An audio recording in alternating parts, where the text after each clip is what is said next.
All right, welcome everybody to the Texas Card House live stream cash game. We are coming to you from Dallas, Texas. My name is Greg Potter, and I've got my buddy Matt Mooring here. Matt, how you doing? Good, yourself? I'm doing just fine. We're going to be dual commentating this game tonight. Format is going to be, what is it, 10, 20, 40 tonight? I thought it was 5, 10, 20. 5, 10, 20, yeah, that's right. 5, 10, 20, 40, 100, 500. Yeah, it may as well be.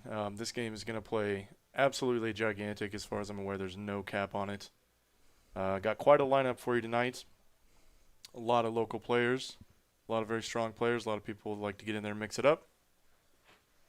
Just starting off with a $500 flip, it looks like. Oh, yeah, that's right. Yeah, they're starting the $500 flip to build up some of the stacks. Looks like Doc in seat 5 is not going to participate. Is that legal? I guess it is. Some people might say it isn't. Here we go. Gamble, gamble. Oh, they're doing a PLO flip. This should be a fun time. Already, what looks like 4K in the middle. Your average game. Just your average poker game. Let's see. Anybody got anything decent? Oh, we got Kyle with kings and an ace to go along with it. Let's see. King, queen suited for JD. Got some kings on top, ace 10, 8-6 for a little rundown. I might have called the winner. You might have. E279. All low cards not good for just about anybody. Got Skydiver with the best of it. He's going to pick up the nut heart flush on the turn, and it looks like he's going to take the first flip, first pot of the night.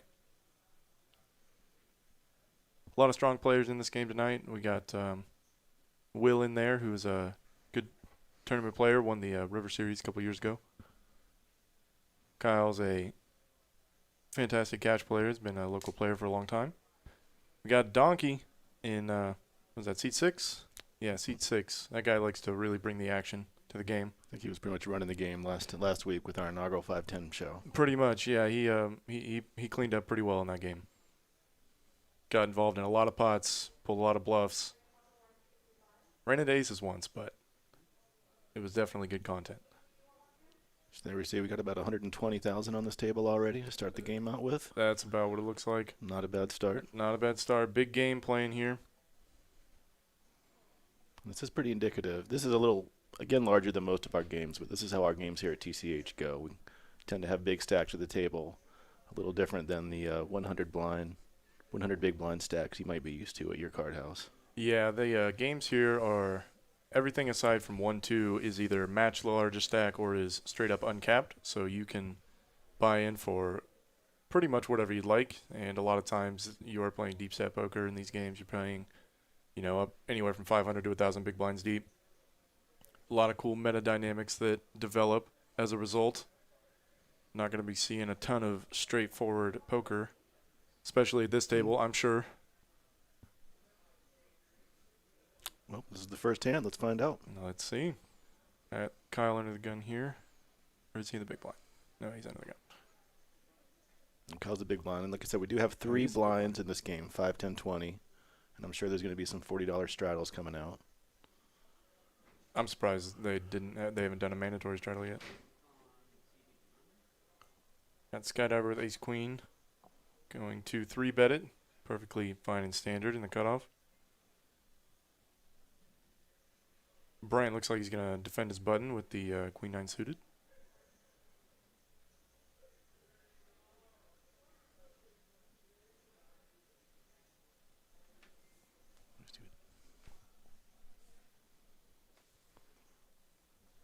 All right, 3 players in our first flop.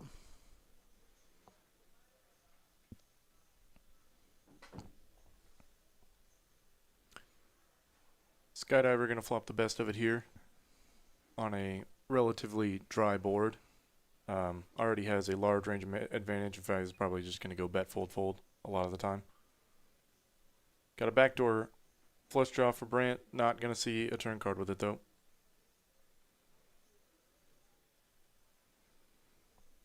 Pretty good first hand. Pretty good first hand. C-betting and the nail on the flop. Plan A, as they call it. Plan A. I like that.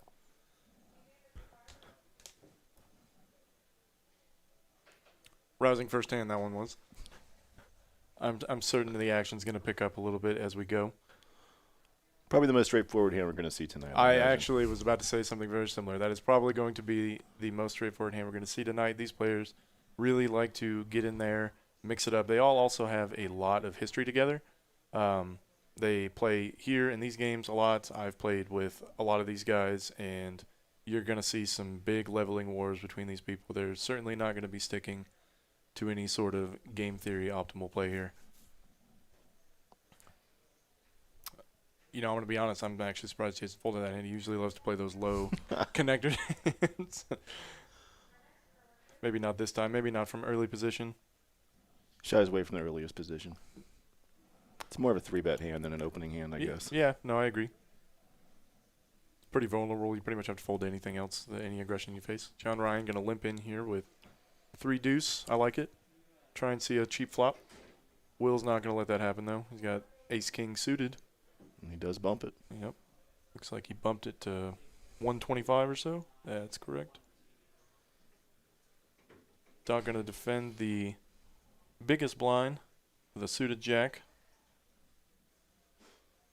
So far, everything pretty straightforward. Probably go either way with the jack, but suited cards. Let's see a flop. That's the wrong color for him. Will flopping the best of it. One color for everybody, but we'll see how it plays. Yeah. Probably going to check. Yep. Will's going to bet his top 2 pair here. Got to be a little leery with 3 clubs on the board with a monotone board, but it's not likely that people are just going to flop flushes on you. John Ryan actually called with just a deuce. It's a good card for Will. It's a good card for Will here. Any Broadway card. Any non-club.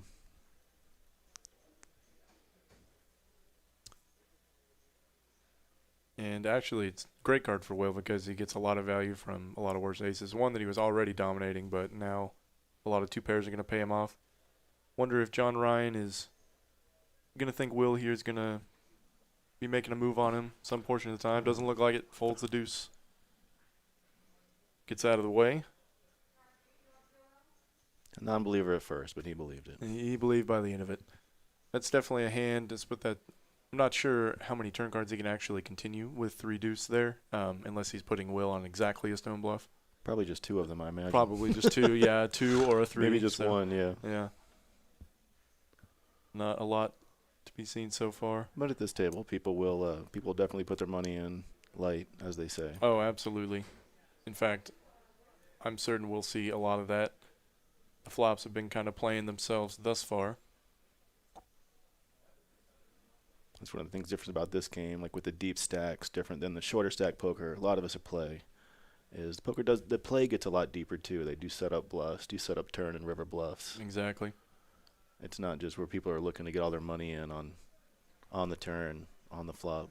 Exactly. I wouldn't be surprised if we see a lot of large pots here played tonight with 1 pair, things like that.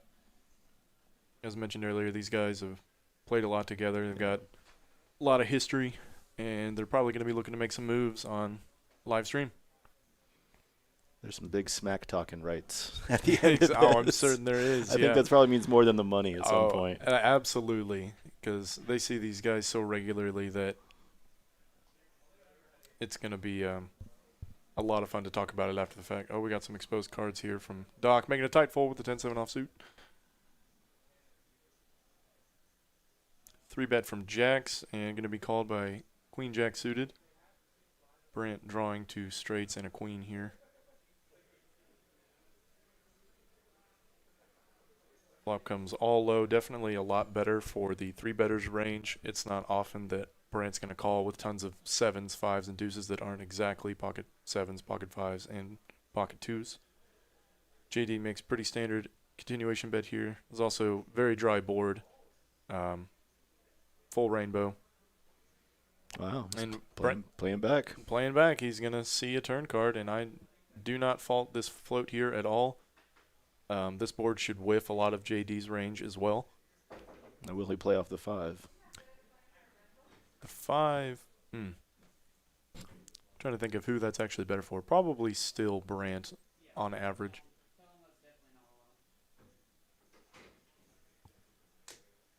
could float with a lot of fives here. It's a big bet and a quick That fold. is a big bet and a quick fold. Yep. Can't do much there. Pretty handcuffed with the queen jack offsuit. No draws. Doesn't pick up any equity on the turn. No pair, no draws. It's like my game. Yeah. Let's see. VPIP's obviously going to be pretty limited by the data set tonight, but Steven had the highest one, it looked like, so far.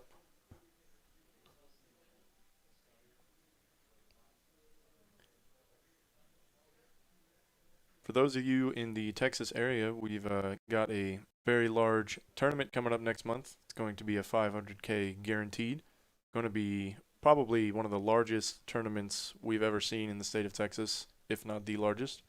Going to be spread across all 4 Texas Card House locations throughout the state, and 500K guarantee is really just a number. I think it's going to break way beyond that. What do you think about it? I think it's going to be close to like 1.5 million. I think that's pretty close. With all the players in the 4 areas, it should get built up really good. And I believe we're having the final table here in Dallas. Yeah, absolutely. So yeah. I'm sure it'll be here on the stream. Oh, absolutely. Maybe someone listening to us now could be on there. Yeah, who knows? Guys come out and play. Last, the 100K guarantee had, 1,100 participants, and that was only at this location? Mm-hmm. Yeah. So I imagine there's probably going to be 3,000 plus entrants to it, $800 buy-in. Raise from Donkey here with the king jack off in the big blind, and a flat call from John Ryan, 9-7 suited. Nothing. We have a donkey sighting. We have a donkey sighting. He is in the area. He has made himself known.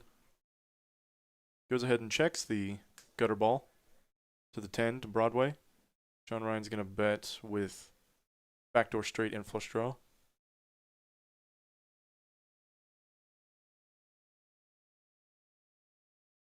Let's see a float from Donkey here, chasing the gutter, chasing the overpairs as well. Imagine this is going to go check a lot of the time. John Ryan picked up a lot of showdown value with this pair. Oh, he goes for the double barrel. Yes, picking up a little additional equity. Putting pressure on things like exactly what Donkey here is holding. You know, cards that just completely whiff this board. Already $900 in the middle. It's a pretty small bet there, too, on the turn. That's about a half pot size bet. Yeah, I could definitely see an argument for going a little larger, closer to 400 or 500. It does. Jason Donkey decides to raise it up. This is the danger with playing into a guy like Jason. He really loves to battle it out with you. John must really think he has a read on him. Wow, yeah, he continued there with a 7. That is.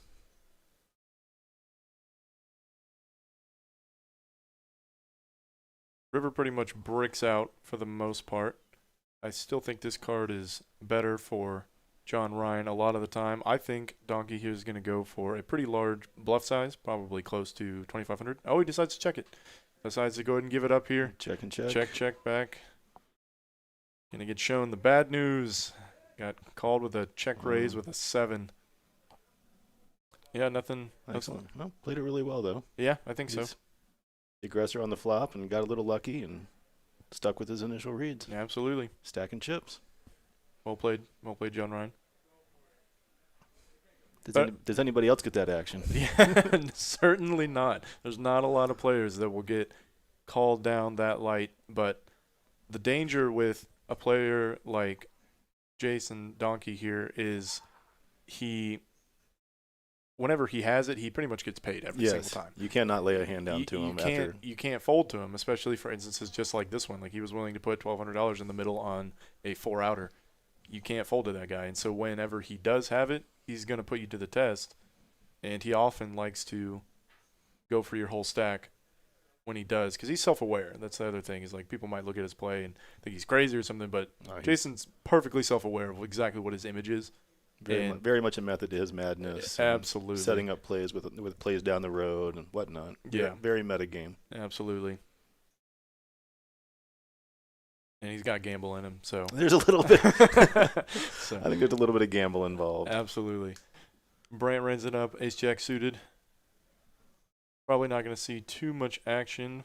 Oh, we got it called by Oh, Will decides to see 3-bet with the 6-3 suited. Standard play. Standard play.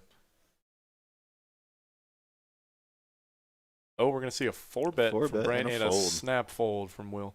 Yep. Good read by Brant. Goes ahead and Ace-Jack suited is definitely a great hand to put into your 4-bet bluffing range, especially from like out of position. Especially against 6-3. Especially against 6-3, you know, if you just know the other player's cards. Makes it a lot easier when you do know. Sure does. But just like before, Will's one of those players that could have any cards, just like Jason. So you have to play your hand's value. Yeah. You have to play back with the ace-jack and find out where you're at. Absolutely. Yeah, I mean, we were talking about the action starting, and we're seeing it already, 3-betting with, 6-3 suited. Still a hand that has a fair amount of playability post-flop and has a lot of potential to bluff on certain runouts, and on low runouts, it's a hand that most people wouldn't put in your 3-betting range. So Certainly. if you do flop really, really well, you're likely to get paid on it. And it's an easy fold. And it's an easy fold, exactly. It's one of those things where it's like if you get action back thrown in your face. You get 4-bet back, you just let it go and move on to the next hand. Exactly. Kyle here with pocket eights going to see pretty standard open. I've always wondered what that was on Kyle's mask, too. The bird turtle thing. Oh, yeah. I mean, he swaps between a Ninja Turtle one and a penguin pretty often. Okay. So I didn't see which one he's got on right now. Here we go. We got Kevin in the small blind. Going to do a 3-bet bluff here with ace-5 suited. Great hand to 3-bet bluff with. Mm-hmm. Here we go. We got pocket sevens. John Ryan, this is my favorite hand. He is thinking about it. I can definitely think he's going to see a flop. He's going to try and set mine here, and he might even think he's got the best of it at the moment. And does he? He put in raise. He put in a 4-bet.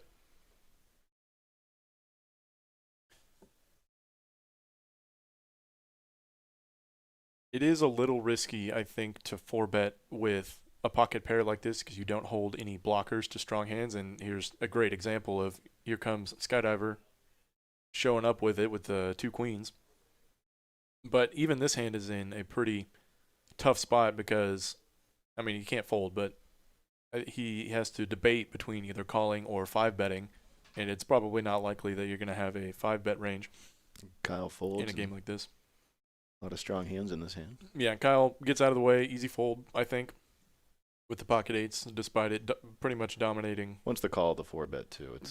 Once there's a cold call 4-bet, it's pretty hard to continue there. That's signifying a very strong range. Kevin goes ahead and gets in the middle as well. Kevin likes to see a lot of flops. Good poker player. And he ace-5 smashes. Out flops both of the better hands. Kyle probably kicking himself a little bit, but not really. You know, if you're calling 4-bets just to set mine, you're probably losing money. Did Kevin check in the dark? No, actually, I don't know. He may have checked in the dark, but either way, I think it's great to go ahead and check your whole range here. I would have checked that too. Yeah, no, a great check. John Ryan going to go ahead and rep range. He's not betting his hand here. He's representing the ace, a strong ace. Flush draw on board as well. Skydiver makes a great fold. Pocket queens getting out of the way. Kevin, obviously, I actually would probably see a raise here a lot of the time from Kevin. He has a lot of aces that he can get value from. Flush draws, straight draws. There it is. Yeah. Raises it up. He just rips it right in John Ryan's face. What? Doesn't want to see a diamond, doesn't want to see another card. Certainly doesn't. Doesn't want to see any high cards that are so much better for John Ryan's range. Actually looking for a count right now, which might seem crazy to some. This is like a pretty standard fold most of the time with pocket sevens here, but again, with players like this that have such a meta dynamic between them, it's not unlikely that Kevin just has air here. He could have something like Queen Jack of Diamonds just as easily as he does top and bottom pair. We might see a big pot real early on here. This would be a hero call, but a bad hero call. Yeah, exactly. In this exact instance. Let's see if John Ryan's going to suss this one out. I'm thinking he's going to fold the majority of the time. I think he's just going to tank fold.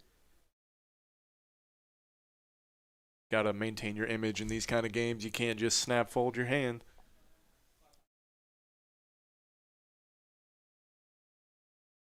What a rough spot to be in, though. It is. This is you went with the 4-bet with pocket sevens. No way. Is he getting calling chips together? Oh my gosh. And he did back Kyle out of the winning hand with a set of eights. Too. Right. Yeah, interesting. I think if he hadn't decided to 4-bet, queens may have, Skydiver's queens may have 4-bet, or they could elect to flat there in position. Wow, he calls. Wow. Wow.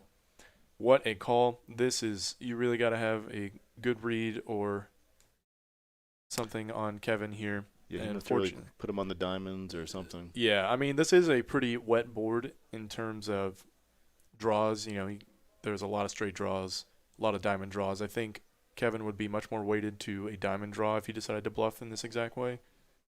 He's not going to have a lot of straight cards here. I wouldn't think that smooth calls a 4-bet out of position from the small blind. And maybe that's exactly what John Ryan is thinking. Yeah. Could have king queen to diamond, something like that here. Who knows?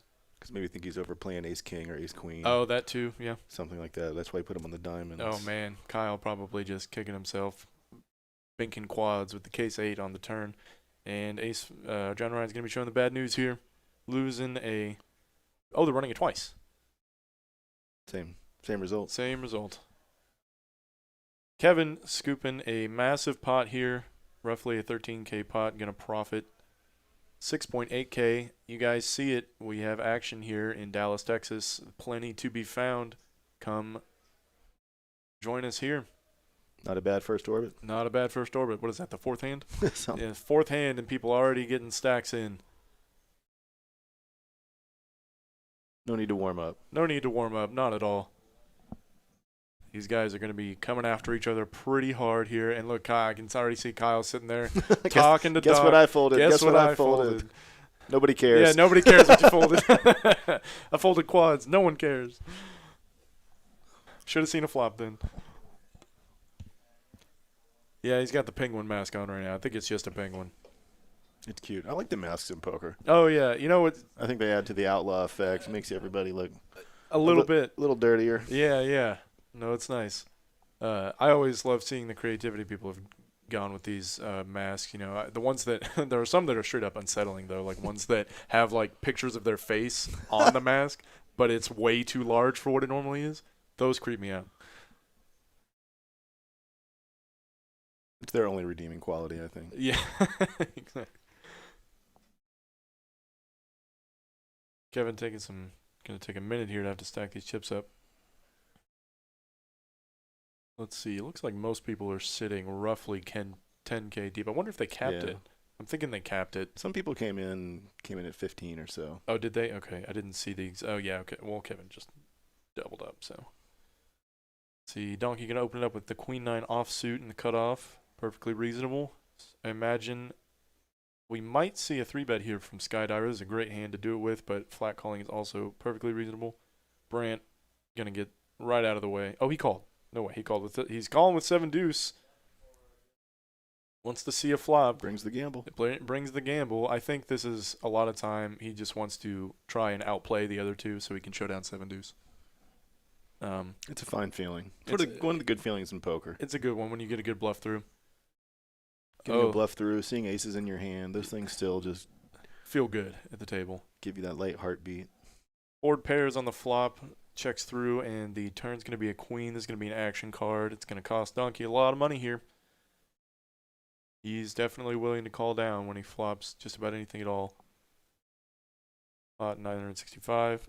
Probably going to see a 3/4 size bet here from Skydiver. It looks like. Yep, $600. 2/3. Perfectly standard sizing and a flat call. Nothing too crazy here, and Donkey is showing the bad news. The bad news, and the pot goes away. Yep. Not many feelings more demoralizing than seeing thousands of dollars passed away from you. That's true. I've lost a few $1,000s a couple times, and I still remember every single one of them, right? Yep. Every detail of every one of them. Oh, yeah. I'm with you there, sir. I'll save those for our next show. Yeah. Save them for the podcast.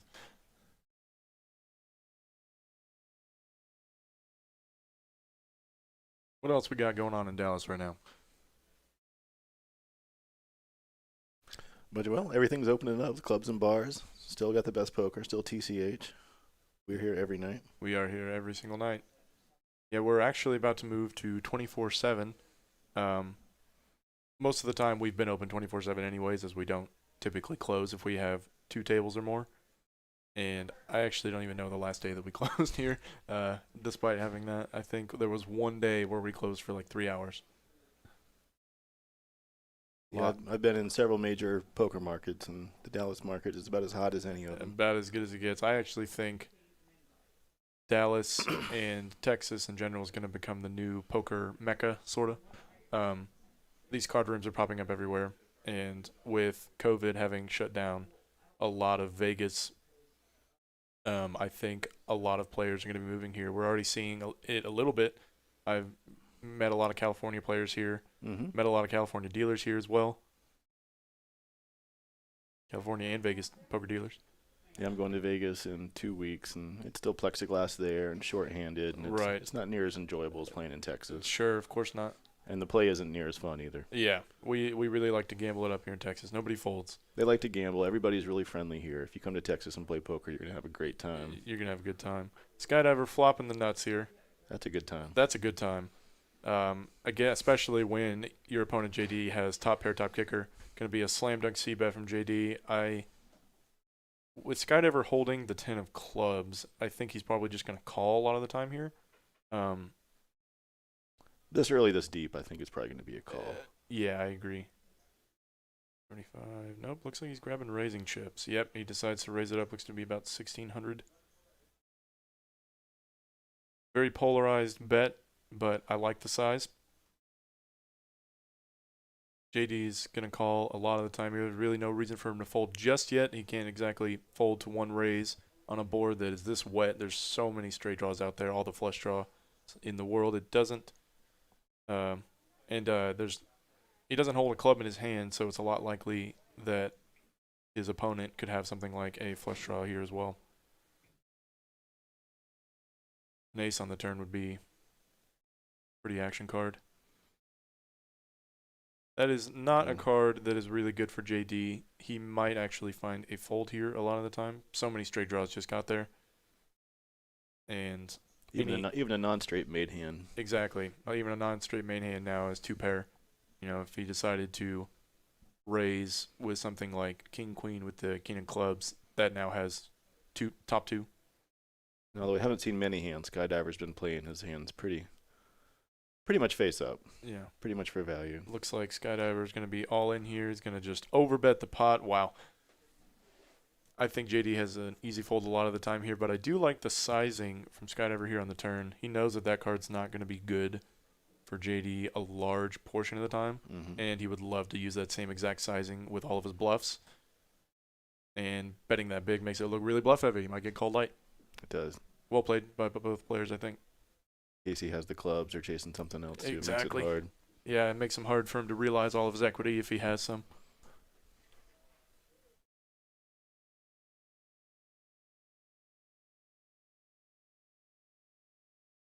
I think this is going to be a really good game. The first game we had for the stream was honestly fantastic. Got to see lots of action. Seeing it more here still. It'll heat up for sure. It'll heat up, absolutely. And I really wish we had mics for the table talk because I'm sure these guys could throw it down. The players here are very entertaining. Very friendly with each other. The table banter is wonderful here. It's pretty great. And I love that people are absolutely willing to get in there and banter with you. Oh, Donkey loves these low-suited hands. Here we go. See, this is what I was saying earlier. 3 deuce. Going to open it up. Easy fold with the 7-3. Easy fold with 4 deuce. Might see a defend here on the button. And, oh, he's actually going to go ahead and 3-bet it. I actually like this a lot better than a flat call if he decides to play his hand on the button. Can 3-bet a lot of hands when you're in position, in ultimate position like this. Brant's going to smooth call out of the small blind, and Jason is definitely not going anywhere. Not with 2 suited cards in his hand. In for 40 and for 165. Yeah, it's a pretty good price. He's already being laid once Brant calls. Well, Brant, Donkey gets 1 foot in the door. he gets 1 foot in the door, flopping bottom pair and a backdoor flush draw with some backdoor straight equities as well. That's an interesting flop. Everybody got it. Got a little piece of it. Little piece of it. Steven is going to continue here with basically just a backdoor straight draw.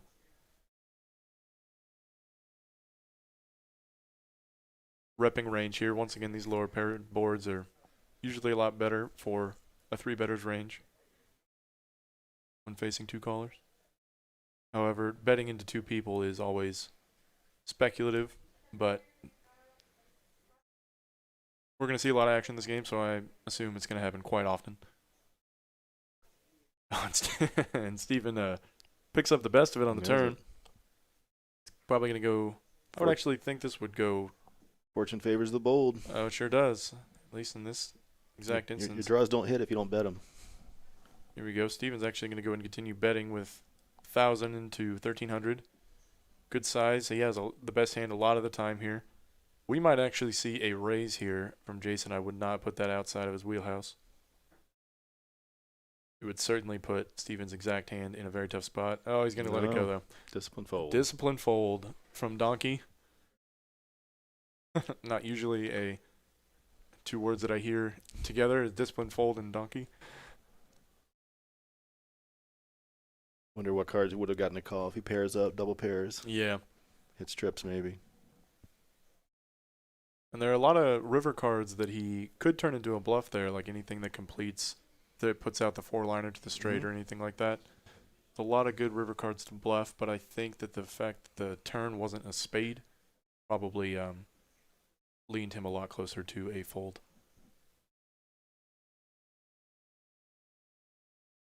You know how long this stream goes on tonight? I believe it's 2 hours. 2 hours. Oh, short stream then. Okay. I could be wrong. That's what I had heard last as well, but I figured they would play longer. Maybe they're still just trying to work out some of the kinks.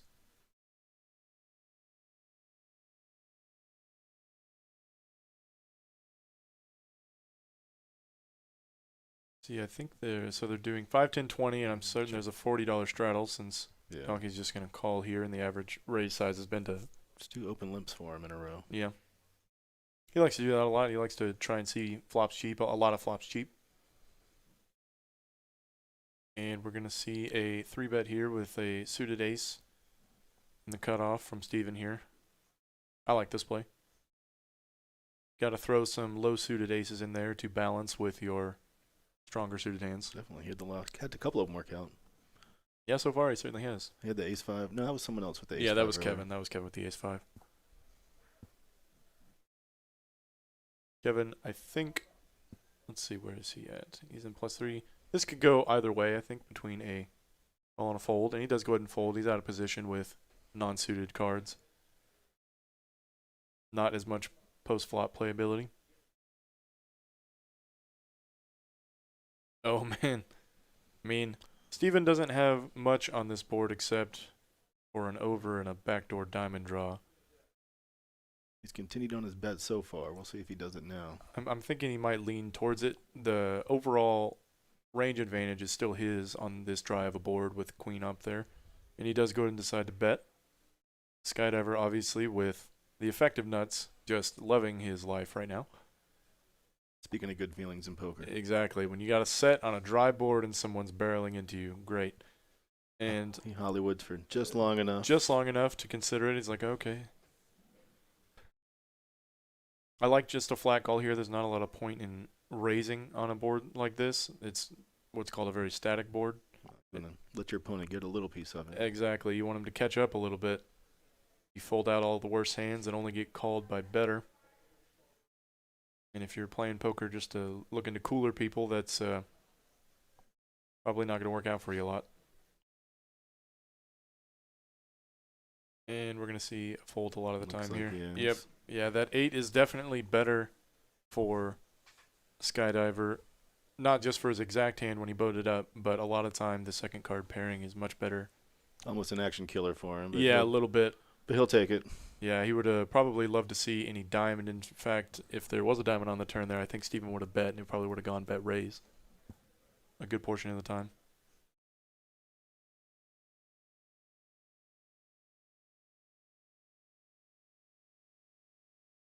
You guys are seeing it, though. Plenty of action to be found here. People barreling off with ace high constantly. It's great. It's great. I think I've seen Ace High win more pots here in Dallas than I've ever seen him. Yeah, you know what? That is probably very true. It's insane to me to see some of the showdown that we do at the tables here. So much metagame, but man, does it make the overall experience that much more fun. It is. It's more fun playing here than almost anywhere else. Yeah, I Between the play and the players. absolutely. And there's not a lot of casinos or card houses that have this kind of insanely deep structure other than Texas Card House from what I've seen. Doc's going to make a pretty standard open here with 2 queens under the gun, representing a strong range. Donkey going to see a flop with pocket 5s, or at least attempt to. John Ryan, I wouldn't be surprised if he set mines here. Same with Steven. We got pocket pairs all across the board. Oh my gosh, and Skydiver going to pick up 9s. He could 3-bet this hand. Doesn't want to give too good a price to other people to realize their equity, but it's also perfectly standard to call here.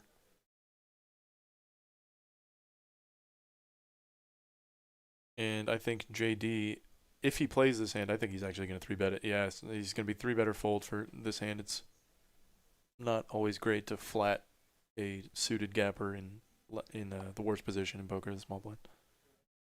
This is going to be an interesting one. There's a lot of set potential here. I want to see 5 players all with pairs. I want to see a 9-deuce-3 board.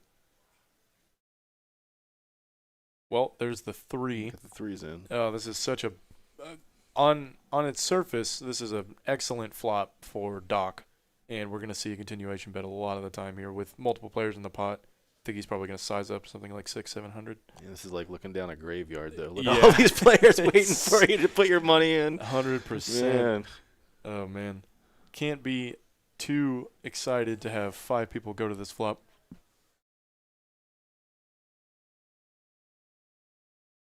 Not quite sure what to bet.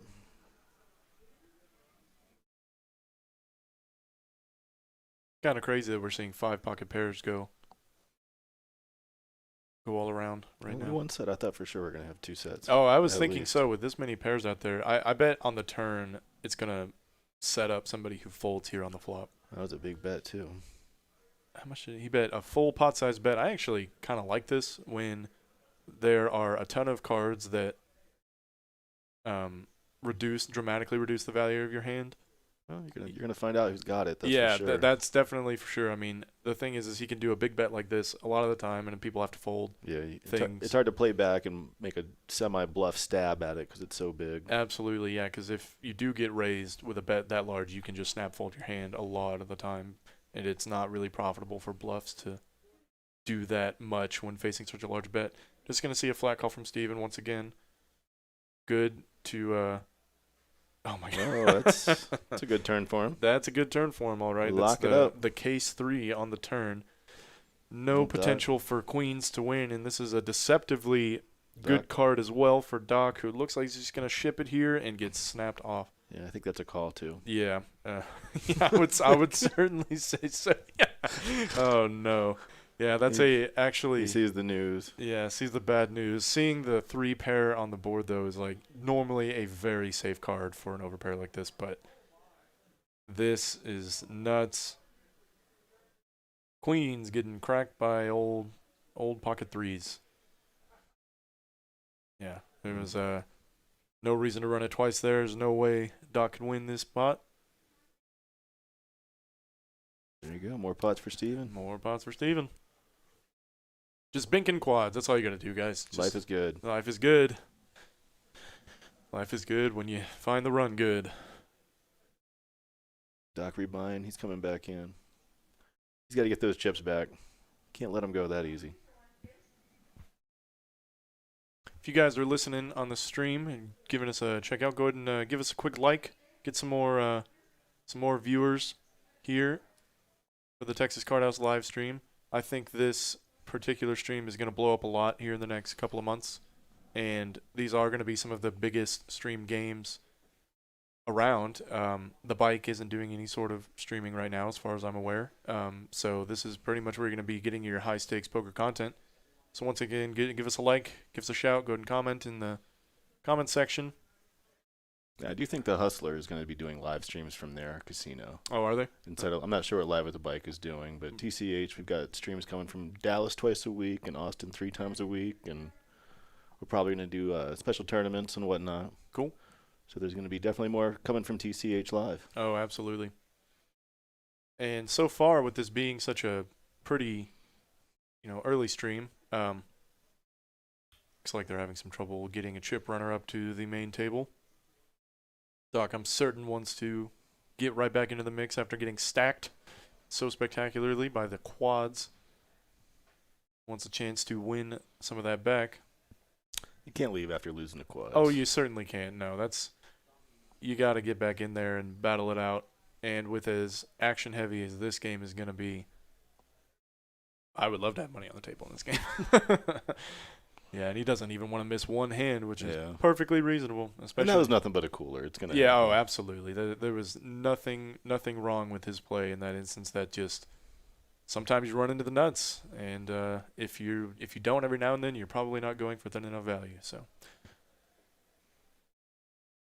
well played by both people, even though it kind of played itself for Steven, I think.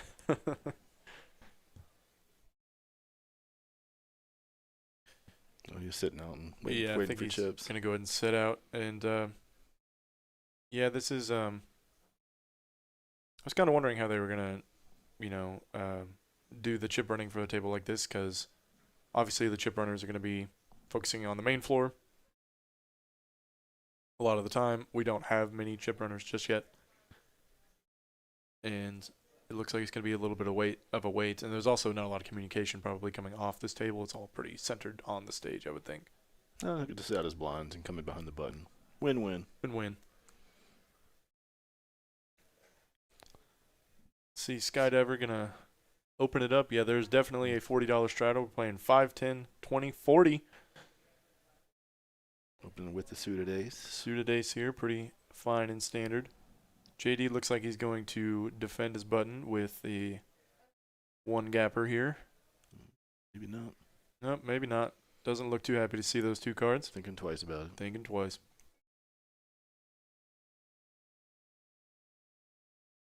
John Ryan looks like he limped with the Queen 10 offsuit. I think he can defend this limp a pretty reasonable portion of the time. A lot of people like to hate on limping, but in a game that is as dynamic and leveling heavy and things like that, it's not uncommon to develop a limping strategy. Yeah, and this game has been pretty tight pre-flop. That's aside from pretty loose with that. A couple 3-bet pots, but nothing, no big monster bets coming over the top yet. Right, nothing too which crazy. Will definitely happen in this circle of guys on this game. If you don't watch it pre-flop a little bit. Yeah, I can absolutely agree. It really doesn't feel great whenever you get 4-bet and you have something like Queen Jack suited. That's one of the worst feelings ever. Actually missed the action on that hand, but looks like it was pretty uneventful for the most part. The suited ace takes it down. If 1-bet doesn't work, try 2. Try 2, why not? Double barrel. Sometimes you gotta unload the clip.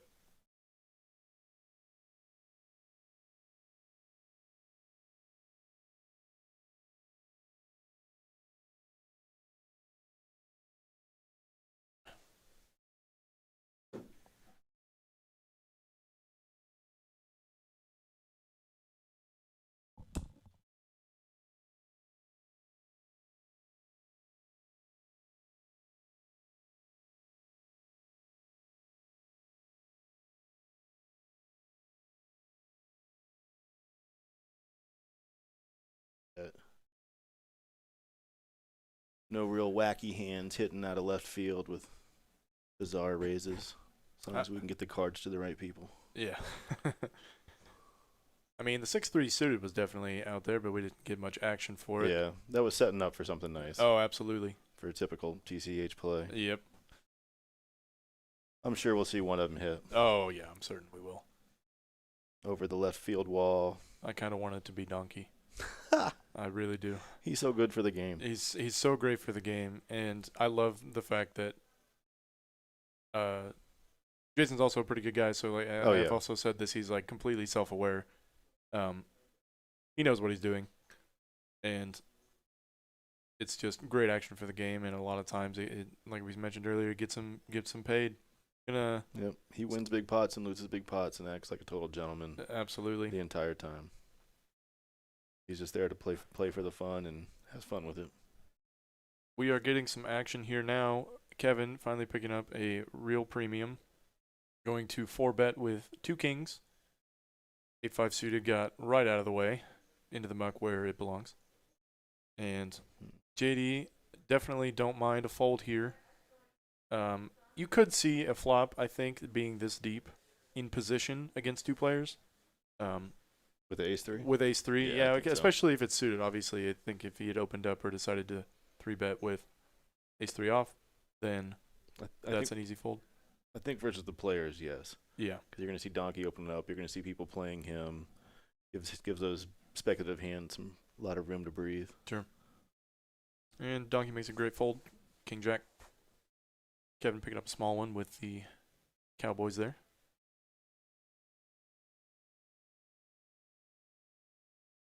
It's always good to see those in your hand. Yeah. It's always great to look down and see 2 Ks. I think no matter how long you're playing, when you see aces or kings, you still get that rush. Still get just a little bit of rush, right? I mean, there's nothing better than picking up the best hand, getting it heads up when you're in position. There's just not a lot of feelings that compare in this game. Maybe pulling off a big bluff. I think that's the other one. That's the other one. And then getting to show the whole table. That's the one that really feels good. If you're in a game that warrants it, there are definitely some times where showing a bluff might get you the wrong kind of action. Let's see. I think here it just gains you respect. Oh, we got 2 kings showing up again, this time in JD's hand in the hijack. Did they shuffle or did they just move him over? I think they just moved him. They slid him right over. Kevin just slid him across the table to JD, gave him the old wink wink. Saves time. Saves time. Certainly does. Here we go. Donkey getting in the mix with the 4 deuce suited. He loves these low suited gappers, man. Best kind of hands to flop a really strong hand with because, as we mentioned before, you just get paid every single time. He plays them good, and he also represents those ranges when they're out there, and he doesn't have them. Yeah. Gonna go 5 ways here. Kings can't, while they have the best of it now, can't be too happy seeing 4 callers. Relatively safe board, however. John Ryan picking up top pair. Kevin picking up second pair and a backdoor straight draw. JD's still in the lead.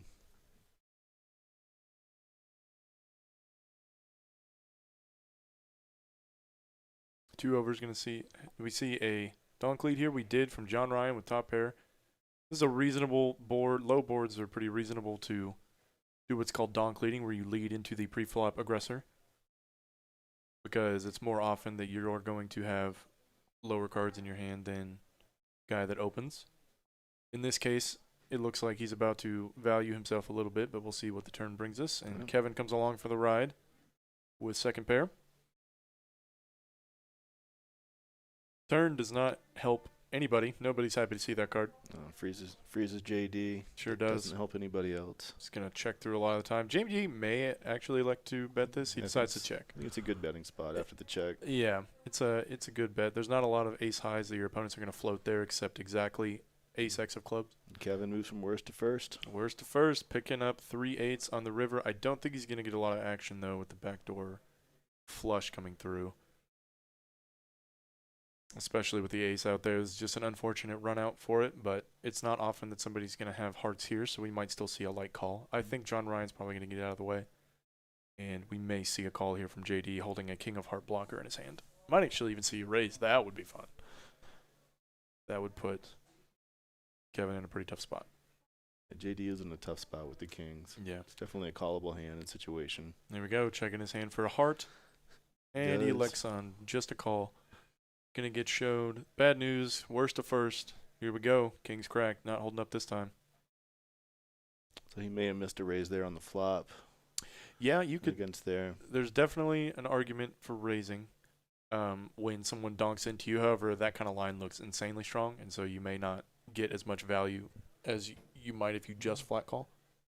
And I can't imagine he expected Kevin to come along too often. Yeah. So keeping it heads up and keeping the pot manageable with just an overpair, I think, is perfectly fine, perfectly standard. Certainly a good opportunity to mix in some raises. However, you'd want to do that with your club draws and things like that. Yeah, if you had the king of clubs, it'd be much easier. Yeah, absolutely. I think actually that would probably be the best situation with two kings. If you had the king of clubs there, you have plenty of chances to still improve your hand. If it is not even the best hand already. Chalk it up to losing the minimum. Yep. Sometimes that is just the case in poker. You're not destined to win every hand. Sometimes you're just looking to see how you can lose the least of it. JD gonna open it up king jack. We might actually see a 3-bet here from Will, and that's what it's looking like. He likes to 3-bet a lot of these suited connectors as bluffs. Kyle's gonna get out of the way with the same exact hand. A lot of his outs are gone. Yep, a lot of his outs are gone. Loses a lot of his equity post-flop, but he's still got the clubs. On this particular formation, you probably wouldn't want to see the... Wow, a lot of clubs counted for here. 8-7 gets out of the way.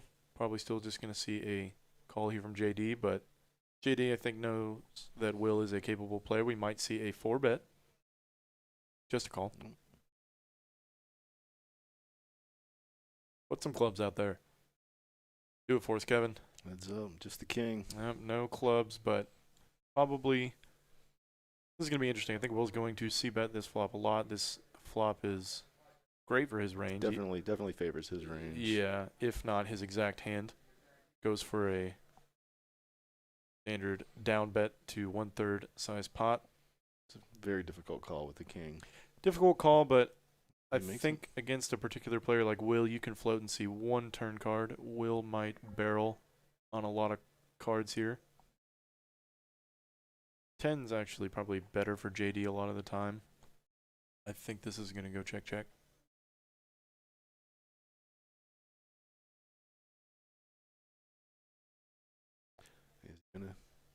He's reaching for plaques. Going for the double barrel at least. Unloading it, representing ace king, ace queen, ace 10, ace jack. A lot of hands that JD does not beat, and if Will does get a reluctant call here from JD, I think he's going to barrel a lot of rivers. A lot of rivers. And boy, is it going to put king jack in a miserable spot, but I think he has to. He's got a call here. He's got a gutter ball to go along with his pair. And the deuce on the river. The old Dewey. Dropping the deuce. Complete brick for the most part. Check. Will he 3-barrel? I think he's going to go for it. Likes to get in there and put a lot of pressure on it. There's already a lot of money in the middle. I actually wouldn't be surprised if he looks at JD's stack and just shoves here. 4K in the middle. Oh, he decides to go ahead and give it up and check it back. Wow. I mean, it's pretty hard to 3-barrel there with just 5, but it was definitely not outside the realm of possibility. You would have to know that JD had exactly king jack right there. Probably one of the few hands that Will could have gotten to fold, but that is the game. Go with JD's style. He's a little less aggressive than everyone else, a little more cautious so far. So his reluctant calls mean more than other people's reluctant calls. Certainly do. So far. So far.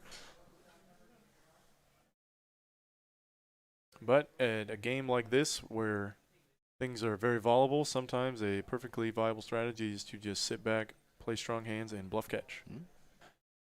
There's going to be a lot of it at this table. If you can wind up with the best hand, you're going to do pretty well. You're going to do well a lot of the time.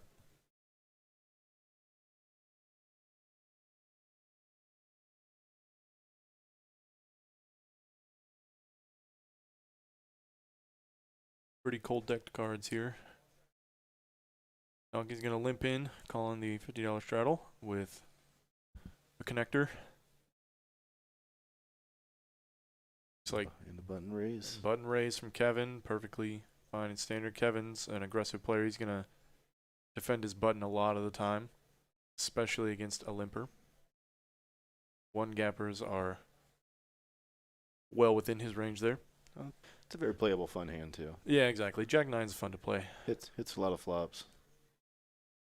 Better if it's suited, but definitely don't fall to raise there on the button. 2 flush draws is better than 1. Exactly, 2 flush draws. And we're going to see 3-bet to 1.1K. Wow, that's a very large 3-bet. And, I mean, out of position, I actually kind of like that. And that'll do it. That'll do it. It's going to fold out a lot of things, but when you do get action and flop the best of it, it will build a pot very quickly. I think that's the first big raise we've had come out of the blind so far, too. I think so. I actually like the sizing there going, what was it, 5X? Something like that? Yeah. Just about. Not a lot of times you want to play a hand out of position, so it's good to go ahead and just take it down post-flop. Don't let anybody realize their equity with any 2 cards. I think the biggest mistake a lot of players might make is just raising too small a lot of the time.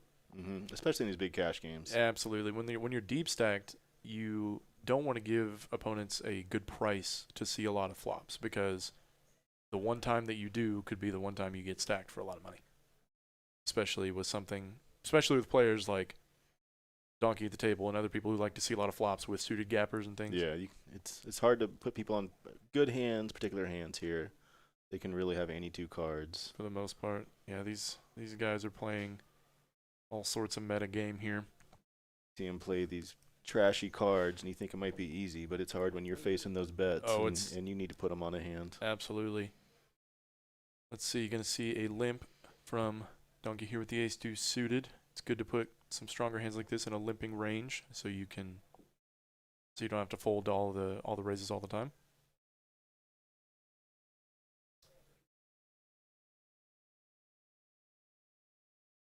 Raise from Queen Jack suited on the button. And here Donkey hits him back. Here we go, going with the old limp re-raise from Donkey. We're waiting for that move. Oh yeah. The back raise. Oh man. We're just talking about having Queen Jack free flop and having that happen. Exactly. John does not look happy right now. This is just a miserable spot for John, and I love that Jason made it so big, because there's so many things that John could have that are better than his hand that still can't call. Coming along. But he's going to go ahead and come along and see a flop in position. JD has the easiest fold of his life here. And it's funny because it's not often you see limp back raise bluffs, but Jason going to this is going to be an action flop here. This is the first big action flop we've had. Yep. No made hands just yet, but Donkey's still flopping the best of it. We're going to see a c-bet here a lot of the time that he's got equity. He's got an overcard. John thinks he's way ahead, probably. Oh, yeah. I mean, having an open-ended straight flush draw, it's not a lot of better draws to have. There are none. And this may actually go bet raise, despite the fact that Donkey has a much stronger range. Did he sail the all-in? He did. There it is. There's the rip. He's going to just jam it right in his face for 4x. I love this play. This is actually fantastic. You put all in for 6,000. I mean, one, you put hands exactly like his, or like Donkey's here in a horribly tough spot. You also put something like Ace-King in a horribly tough spot. You have to call off your entire stack. Yeah, a lot of single pairs are folding. Oh, yeah. Any 10's folding, any 7's folding. Even something like Queens is probably going to fold here. I still think we're going to see a call a lot of times. I think so. I don't think there's any way he lays this hand down. There's no way. He's you can see him, the gears turning in his head, just wondering what in the world is he doing this with. I mean, even against a set of kings or 10s, he's still not far behind. Oh, exactly. It's like he still has plenty of outs against them, even against something like King Queen with a queen of diamonds. Yep. Oh, and he calls. I thought he was throwing his cards for a minute. I thought he did too, but no, he calls. I love it. I love it. How many times do we have to say there's action here in Dallas? Action to be found. And what's great is he made the call with and there it is. There's Spikes it. Oh man, they're probably both so happy to turn their cards over. Oh, the board. They're running it twice. I guess whenever they get the stacks in this deep, they definitely want to go ahead and run it twice. Looks like they're gonna go ahead and chop it up. My gosh. Wow. What a hand. What a call with ace high. Little redraw there. Oh, good, I mean, yeah. good play on John's part. Oh, definitely. I love that jam. The sizing was perfect. But man. And I think it won him his stack back too. If they see the turn and he jams, I don't think he gets that queen. No, he sure doesn't. I'm not surprised they ran it twice though. Whenever they get their entire stacks in for roughly $18,000, you know, you go and give me two times, dealer. 2 times all the way. It kind of stinks for Donkey, who probably agreed to run it twice on his draw and then realizes he had the rest of it the entire time. C2 said his favorite movie. C2.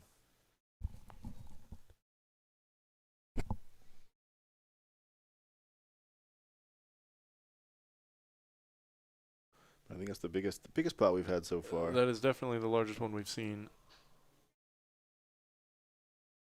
Looks like Doc finally got some chips. I don't know how long he's had them now. I haven't seen him get involved just yet, but interesting play with him making the back raise. Been waiting for that to happen with all his limps. Yeah, no kidding. We'll see how that plays out later on if he takes advantage of that. If other people take advantage of it. Yeah. I think the opportunity and chances will be there. 100%. And here we go. We're seeing lots of limps now. After seeing the limp back raise, we are immediately getting 3 limps into the pot. Oh, man, this is going to be so much fun.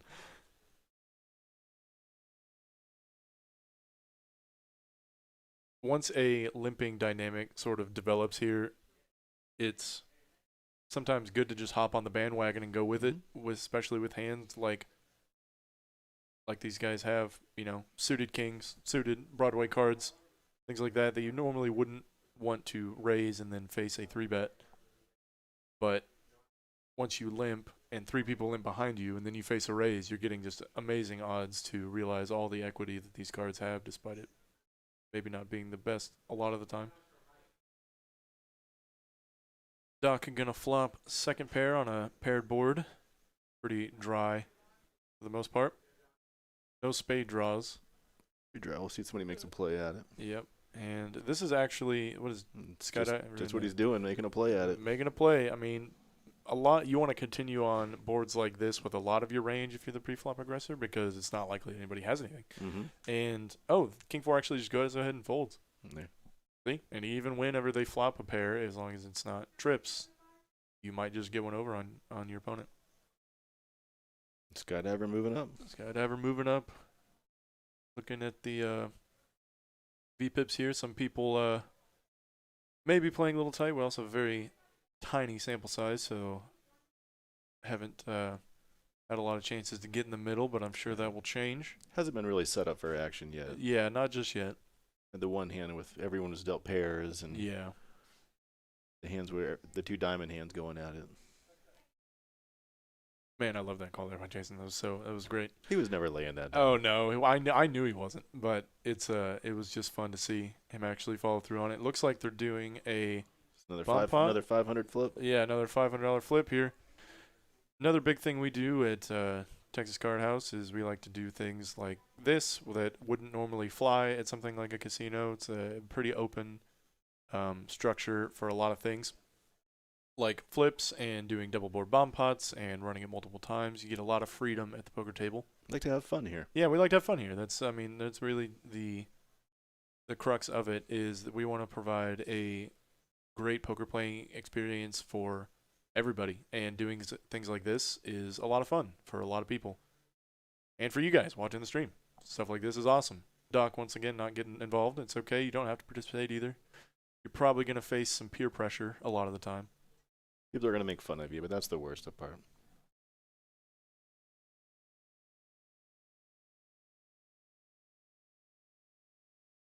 I believe tomorrow on the stream we're having the Congress, I believe, 5-card high-low. Oh, really? on the stream tomorrow. Oh, wow. Yeah, we also do have a number of mixed games here. PLO, and then we have some other less standard games. Congress, which in Texas is 5-card high-low. And we also have Big Omaha, which is 5-card high only. A lot of mixed game action. Let's see who flopped the best of it here. Definitely Steven with the queen on, most certainly on the turn. Did he? Oh, he flopped a boat. Or he flopped 2 pair and then turned a boat. Okay, I was wondering. Gonna go ahead and take it down. Is that the second flip he won? Who won the first one? I thought it was Steven. Might have been. It might have been. But and there we go. Just an extra 3.5K going his way. And Congress is a fun game. It'll be fun to watch. It's fun to play. I think 5 cards is the right number. I played 6 and 7 card Omaha online, and they can actually be kind of tight. Yeah. 5 card are really, people gamble and have a lot of fun, and Yeah, absolutely. It's there should be a lot of all-ins and a lot there will of be crazy run-outs tomorrow. there will be a Swings we'll call it. Oh yeah, that's definitely the operative word there. Going to be very, very swingy, but should be a lot of fun to watch.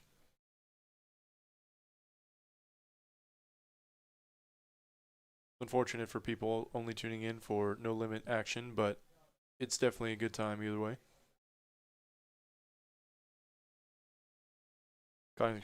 Congress games here are pretty good. I haven't hopped in any myself just yet, but I don't have a lot of experience with 5-card games like that anyway.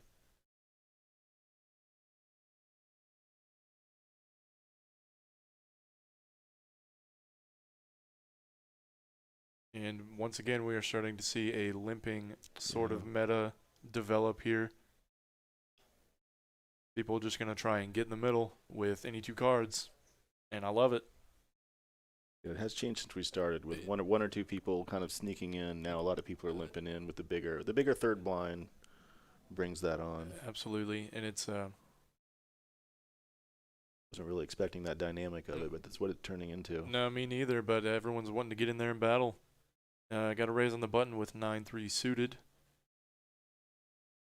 Play your button, man. Just raise your button. A lot of times you just print money doing that. Got a 3-bet in the small blind with 7-6. I like it. Try and get rid of some of that, clean up the equity a little bit and take down some of that dead money. Looks like Will's going to slide in a cold 4. Actually, or did he just call? Can't tell just yet. I think he just called. Did too. Oh, nope. There's the 4-bet to 2.8K with pocket jacks. All the limpers are getting well out of the way. And Skydiver's going to go ahead and fold his button. I think Brant has a pretty easy fold here, but Will's capable of doing this with he's much less. So earlier those looser plays and looser raises, they put doubts in people's minds. Oh my gosh, is he going for a 5-bet? Did he just 5? Oh no, he called. Okay. Oh man, that would have been insane. 5-bet with 7-6 suited would have been. Would have been brutal for Will. We would have loved it. Oh, we would have loved it. Absolutely. Oh no, Brant flopping a pair. Probably not going to go anywhere on the flop, and Will flopping middle set. Loving life right now with. It's a good flop for him. It's a good flop for him, especially whenever you flop the middle card set because it doesn't block a lot of your opponent's holdings like kings, ace, king, king, queen. They have something to pay you off with. Yeah, absolutely. So this is just one of the best spots to be. And it looks like he goes for a itty-bitty down bet. Is that a 1,000? Yeah, 1,000, 1/6 the pot. That's just stinky. I kind of like it. You get paid from a lot of things, and I don't think Brant... So hard to fold. Oh, it's so hard to fold here, and that's exactly why I like this play. I think we're going to see a call a large portion of the time. He's looking at his chips. Yeah, he's looking at his chips, looking at Will's chips, and there it is. There's the call. Was he thinking raise looking there? Yeah, maybe. This definitely... I was going to say this kind of hits his 3-bet or his 4-bet fighting range more, but I don't think that's exactly true, especially now that there's an ace on the turn. Yeah, he's not a great card for Will, but... Actually, I think Will would love this card a lot of the time because now he gets paid off by ace-king 100% of the time. And even ace-jack, even though that's a much less likely holding. And a jam and a fold. Pretty standard stuff, yeah. I don't even know if he jammed. I think he just might have opened No, he jammed. Yeah. I don't think he had too much left behind. He had about the other thing I like about his small bet there on the flop is that it sets up a well-sized jam on the turn. So Didn't inflate the pot too much. Exactly. Controlled it and was able to push him off. Yep.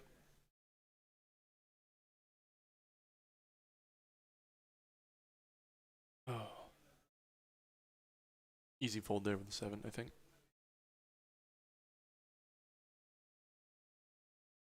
Wonder if we're going to see any more limping dynamics. Not from Doc here, who is probably playing the tightest so far, but nothing wrong with that at all. Especially at a table that is this crazy. Yeah. It's good to go ahead and just sit back and let the action happen in front of you and pick off bluffs. You can't quite just wait for good hands, but it's a good starting. It's a good place to start. Absolutely. This guy over here going to open it up with King 8 suited. I think he has the highest VPIP currently, getting in the middle a lot. And I think the most profit on this table. Absolutely. He's been getting in there and hitting the cards. Oh, Will actually decides to fold ace 10. Oh, he wasn't in the final blind. He was just a big blind. Okay, that's more reasonable. I would think that. He has a fold button, I think. He's got a fold button every now and then. He also has a 3-bet with 6-3 suited button. It's good for your image. Yeah, definitely good for the image. That's another thing that's fun to see develop over time with players like this is they think about how other people see them, and then they will adapt their play based on that strategy. It's really interesting. Looks like Donkey's absent from the table for the moment, but they're still dealing him in. Yep, and right into the muck, and Kevin's going to have first action. Raising it up here with the 8-4 clubs. Opening the range up. Opening it up just a little bit. His donkey's gone. We see some more. Exactly. He does put a lot of fear on the table, a lot of pressure. You never know what's going to happen. Absolutely. Yeah, that's the thing is that he's such a volatile player. It's being in a pot with him is very I don't know, nerve-wracking a lot of the time because you might have to play for your whole stack with one pair. What makes him such a dangerous player. And we're going to see a flat with pocket 4s, and Skydiver could probably go with a 3-bet some portion of the time, but when you're facing an under-the-gun raise, I think it's perfectly reasonable to flat with 10s and see a flop. That's not the well, that's actually a pretty good flop for pocket 10s. Great flop for Kevin's range, C-bet, large portion of the time. It's a great flop for a C-bet. Yeah. Got backdoor clubs if he's got nothing else. Got a backdoor straight draw as well. Backdoor straight draw to the second nuts, so I guess it'd be third nuts. Skydiver's going to see another card. Yep, perfectly reasonable. I actually wouldn't fault him for raising there, but flat call's perfectly fine with the open ender. And a pair. Still got plenty of showdown value, and he just drills it. Nail. Drills it. This is actually a card that I think I'm going to see a barrel a lot. Oh, nope. Okay, maybe not. Picked up a little equity on the turn, but I guess this is probably just going to be a one-and-done hand for Kevin. Probably. Too bad for Skydiver. Kevin doesn't have Much to something call a little more reasonable for his range, something that would give him some action back. Yeah. And This there we is going go. to be an easy fold. Easy fold. Skydiver's just chunking it away. Yep, he's just racking it up right now. Up 9.5K currently. Going to give you the update on where the money's at. Kevin up 8K with that double up.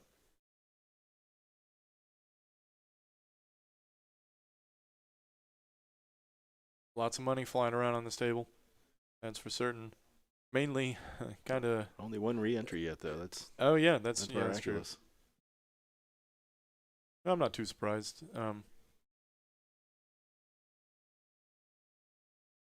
Even on a table with this kind of dynamic, I don't know how. I mean, I guess It's a lot of money to put in. It's a lot of money to put in. But I was gonna say that, and then I just saw somebody call 5K with ace high, so I'm certain that is a false statement. These chips are definitely in play. Absolutely, They're not there for show. They certainly aren't. More limping gonna happen here with the pocket deuces in +1.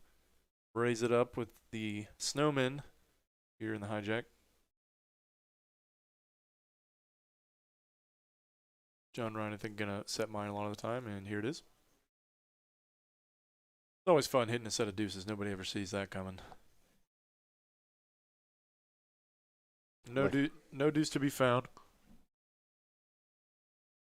Not a great flop for either player. Goes check, check.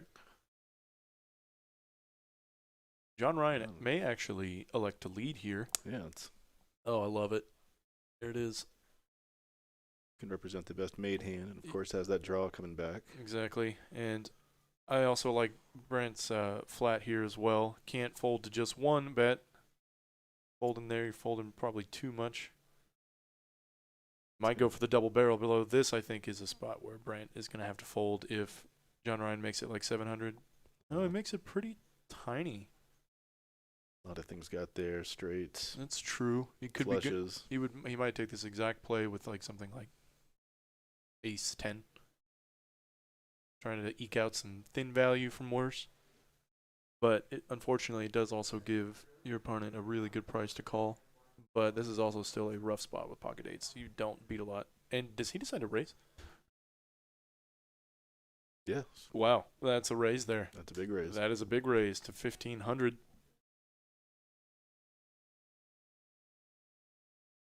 And John Ryan has nothing to do but fold. Oh. Wow, what a play by Brant. That's good. Excellent play. Excellent stuff. We sniffed something out there. Yeah. Wow, Steven is up to 25K. My goodness. Looks like just over or maybe just under 100K on the table right now, guys. We have, despite this game being so large, we have seen larger here. There was a 10, 20, 40, and they were doing double and triple straddles, so it was more like 10, 20, 40, 80, 160, 320 the other night. And people were buying in for stacks of upwards of like $40,000. Wow. Yeah, it was pretty ridiculous. I didn't. I wasn't here for that night. Yeah, I was just leaving whenever they started that game up. I'd say this is a little bigger than most of the 510s here, but probably not much. Right. Yeah. I mean, the thing is that the 510 player pool is limited to a lot of these players already, Yes. and these guys are definitely the ones that buy in for the bigger stack. Sometimes you'll see somebody sit down with 2,000 at a 510 and be very confused when they are very much the short stack. 510 here plays like a 2040. Probably Buying for 2,000 to 2.5 table in their short stacks. and their store, yeah, no kidding, yeah. Even the 2.5 a lot of times will bloat up to people having 5K in front of them. I've certainly been in that position before. And oh man, here we go. He's gonna get paid. Donkey's gonna get paid here. All those raises with deuce 3 and 6, 7 are finally coming to fruition right now. This is where this is where they come through. When he's got the nuggets and is going to start aggressing other people. He's going to see a lot of action. Oh, and he gets the 4-bet again. Oh, this is so great. I think we're going to see a call here a lot of the time. When you're this deep. Yeah, you're already heads up. You're already heads up. There's no reason to fold anything else out with a 5-bet. When you're playing this deep for stacks like this, there's not a lot of things that can call you. Yeah, see, look at that. Yeah. He almost went for, it looked like he was reaching for larger chips to put in a raise, but then decided against it. Maybe he was just deciding which chips to call with, but I like this flat with pocket aces to trap. Flatted, do you check back? On this particular board, I would think so a lot of the time. I mean, he is actually out of position here. And, yeah, I would certainly check to him. Brant flopping nothing. Going to go ahead and check it back. And he picks up a 6. Aces might still get paid here a little bit if he decides to lead with his aces, but checking again, if you're already laying the trap, wouldn't be. Yeah, I don't see him checking again. Entirely out of the question. He doesn't want a free river. He doesn't want a free river either. I mean, there's not a ton of draws on this board that he'd be afraid of, but there's certainly a lot of hands he can get value from. And we might see a call here with a 6. Oh my gosh, we're seeing a call with the 6. Look at this. Putting him on an ace-king or something maybe. Something like that. The innocuous deuce. Pretty brick river. Jason's got to bet again. I think so too. Oh, he checks. Checks to lay trap again. Goes check, check, and wow. Still, much larger pot than would be a lot of the time for aces going straight over to Mr. Donkey. Once again, this is what makes a player with his style so difficult to play against. He likes to trap, likes to bluff, likes to see a lot of flops. So he just gets paid. Yeah. He just gets paid. You just got to find 2 cards you like and hang on. Yeah, no kidding. Hope you're right. Hang on with all you got. I think that other than, I think that's the first pot Donkey has actually won and not chopped. That's probably nice. A nice 2K come up. Got to break the ice somehow. Yep. Well, if calling with ace high for 5K isn't breaking the ice, I'm not sure what is.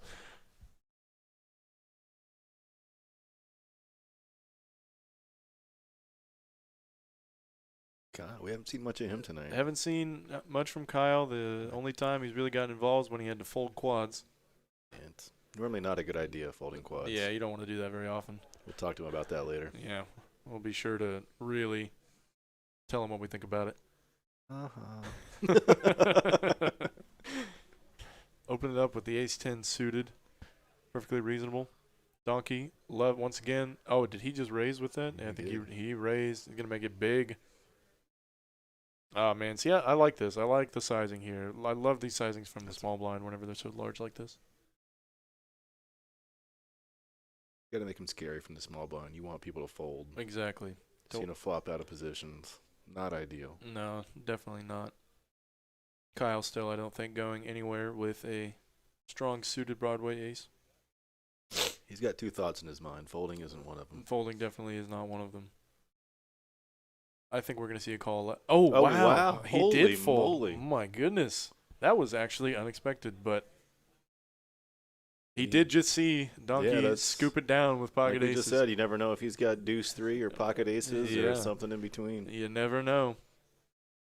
It was I mean, this also just speaks to betting that large. You know, Kyle was not getting a good price there at all to see that flop despite having a very strong hand and in position. It's just when someone makes it 5 or 6x from the small blind, it limits your calling range so much. And you know it's coming right when the flop comes out.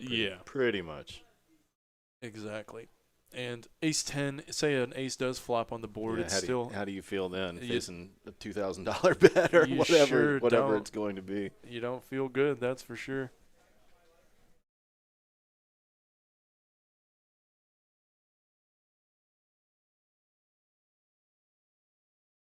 That being said, 10-8 suited also had a ton of chance to just crush the flop. So you're never too far ahead in this game. No.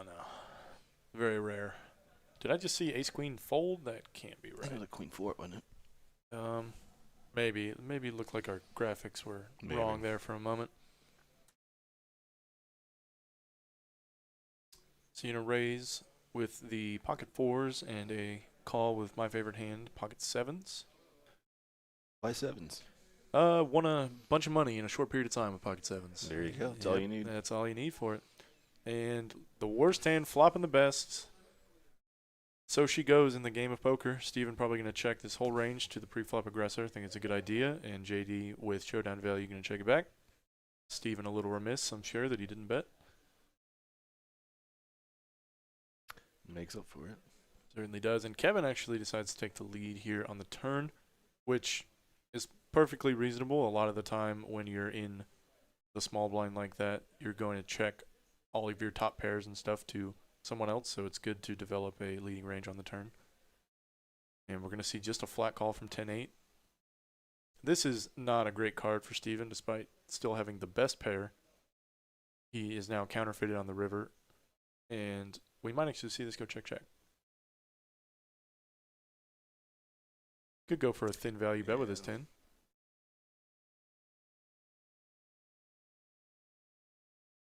This is interesting. Would be an excellent bet. I think so, but after the turn, you have to respect the turn bet a little bit, though. A little bit, you know, when an overcard comes out on the turn and somebody leads into you, despite it being an overcard, you got to be a little bit leery.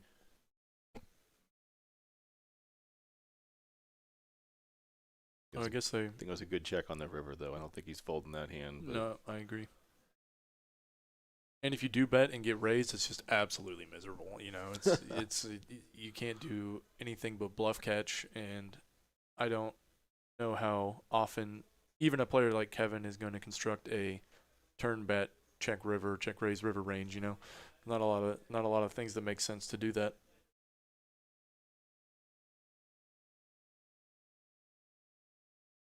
Suppose if he banked a jack, that'd probably be a good card to do it with, though. Yeah, but it's a good start. Yeah.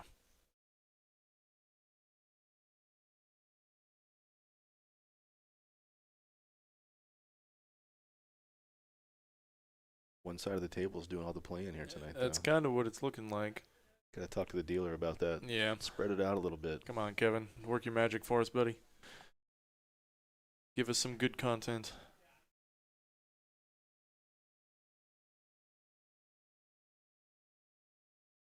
It's always interesting to see how the dynamic develops between recreational players and some of these guys. I couldn't pick out which one of these guys are probably pros, semi-pros, but because I simply just don't know off the top of my head.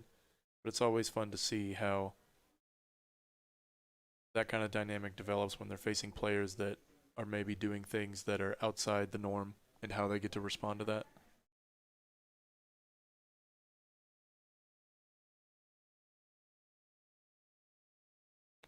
Another limp raise. Yep. I Donkey thought it was odd when he came in with ace jack, and I guess that's what he was setting up the whole time. Yep. As a back plan. To do the old. And he actually has the best. He's got the best hand right now. Who would have thought? Who would have thought? Really mixing it up here. In a really good spot against ace 10. Yep. And ace 10 is going to go ahead and call. Ace 10 suited going to call and see out of position here. Well, definitely gives. Well, puts him in the lead with the flush draw. Puts him in there with the lead. Both of them have a gutter to go right along with it. Still think, yep, Donkey's going to go ahead and continue betting his range. Once again, low card boards, good for pre-flop aggressors most of the time. About half pot. I like the size. Did Brant, he shoves. And this is going to be a standard fold a lot of the time. Even though I do like this size from Brant, he wants to put a lot of pressure on overpairs. And it looks so bluffy. I mean, in this case, it kind of is. It's a semi-bluff. Bluffing with the best hand, always interesting. Enough pressure to get him to fold, too. He didn't build the pot up, didn't suck him in. Yeah, exactly. Should be a pretty easy laydown for Donkey, pretty easy win for Brant. I agree. We may still see a call, who knows? Yeah, you Donkey, never know. he likes to gamble. He likes to get in there.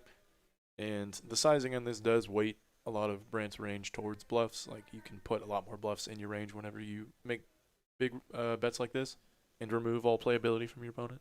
But there we go. Yeah, he lays it down. Yeah, if he had kings or queens, he probably makes a smaller bet. Yeah, I think Doesn't so. put all his money in. Exactly, yeah. You'd probably just even flat there a lot of the time.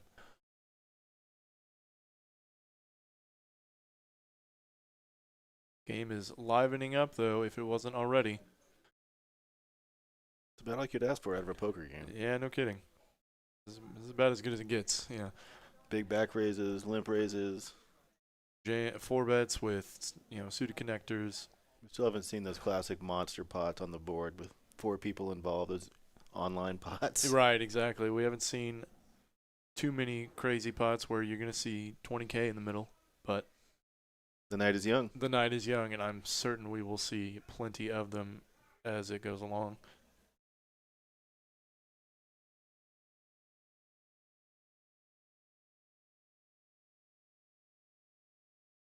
You ever had to deal with RFID cards before? I have. I've dealt a live at the bike. Oh, you have? Before. Mm-hmm. Oh, cool. Yeah, some of their tournament final tables. They've come a long way. These cards are actually pretty thin, pretty pliable. The ones I used before were like placards. Stiff. Yeah. That makes a lot of sense. Dealers here are doing a really great job with them.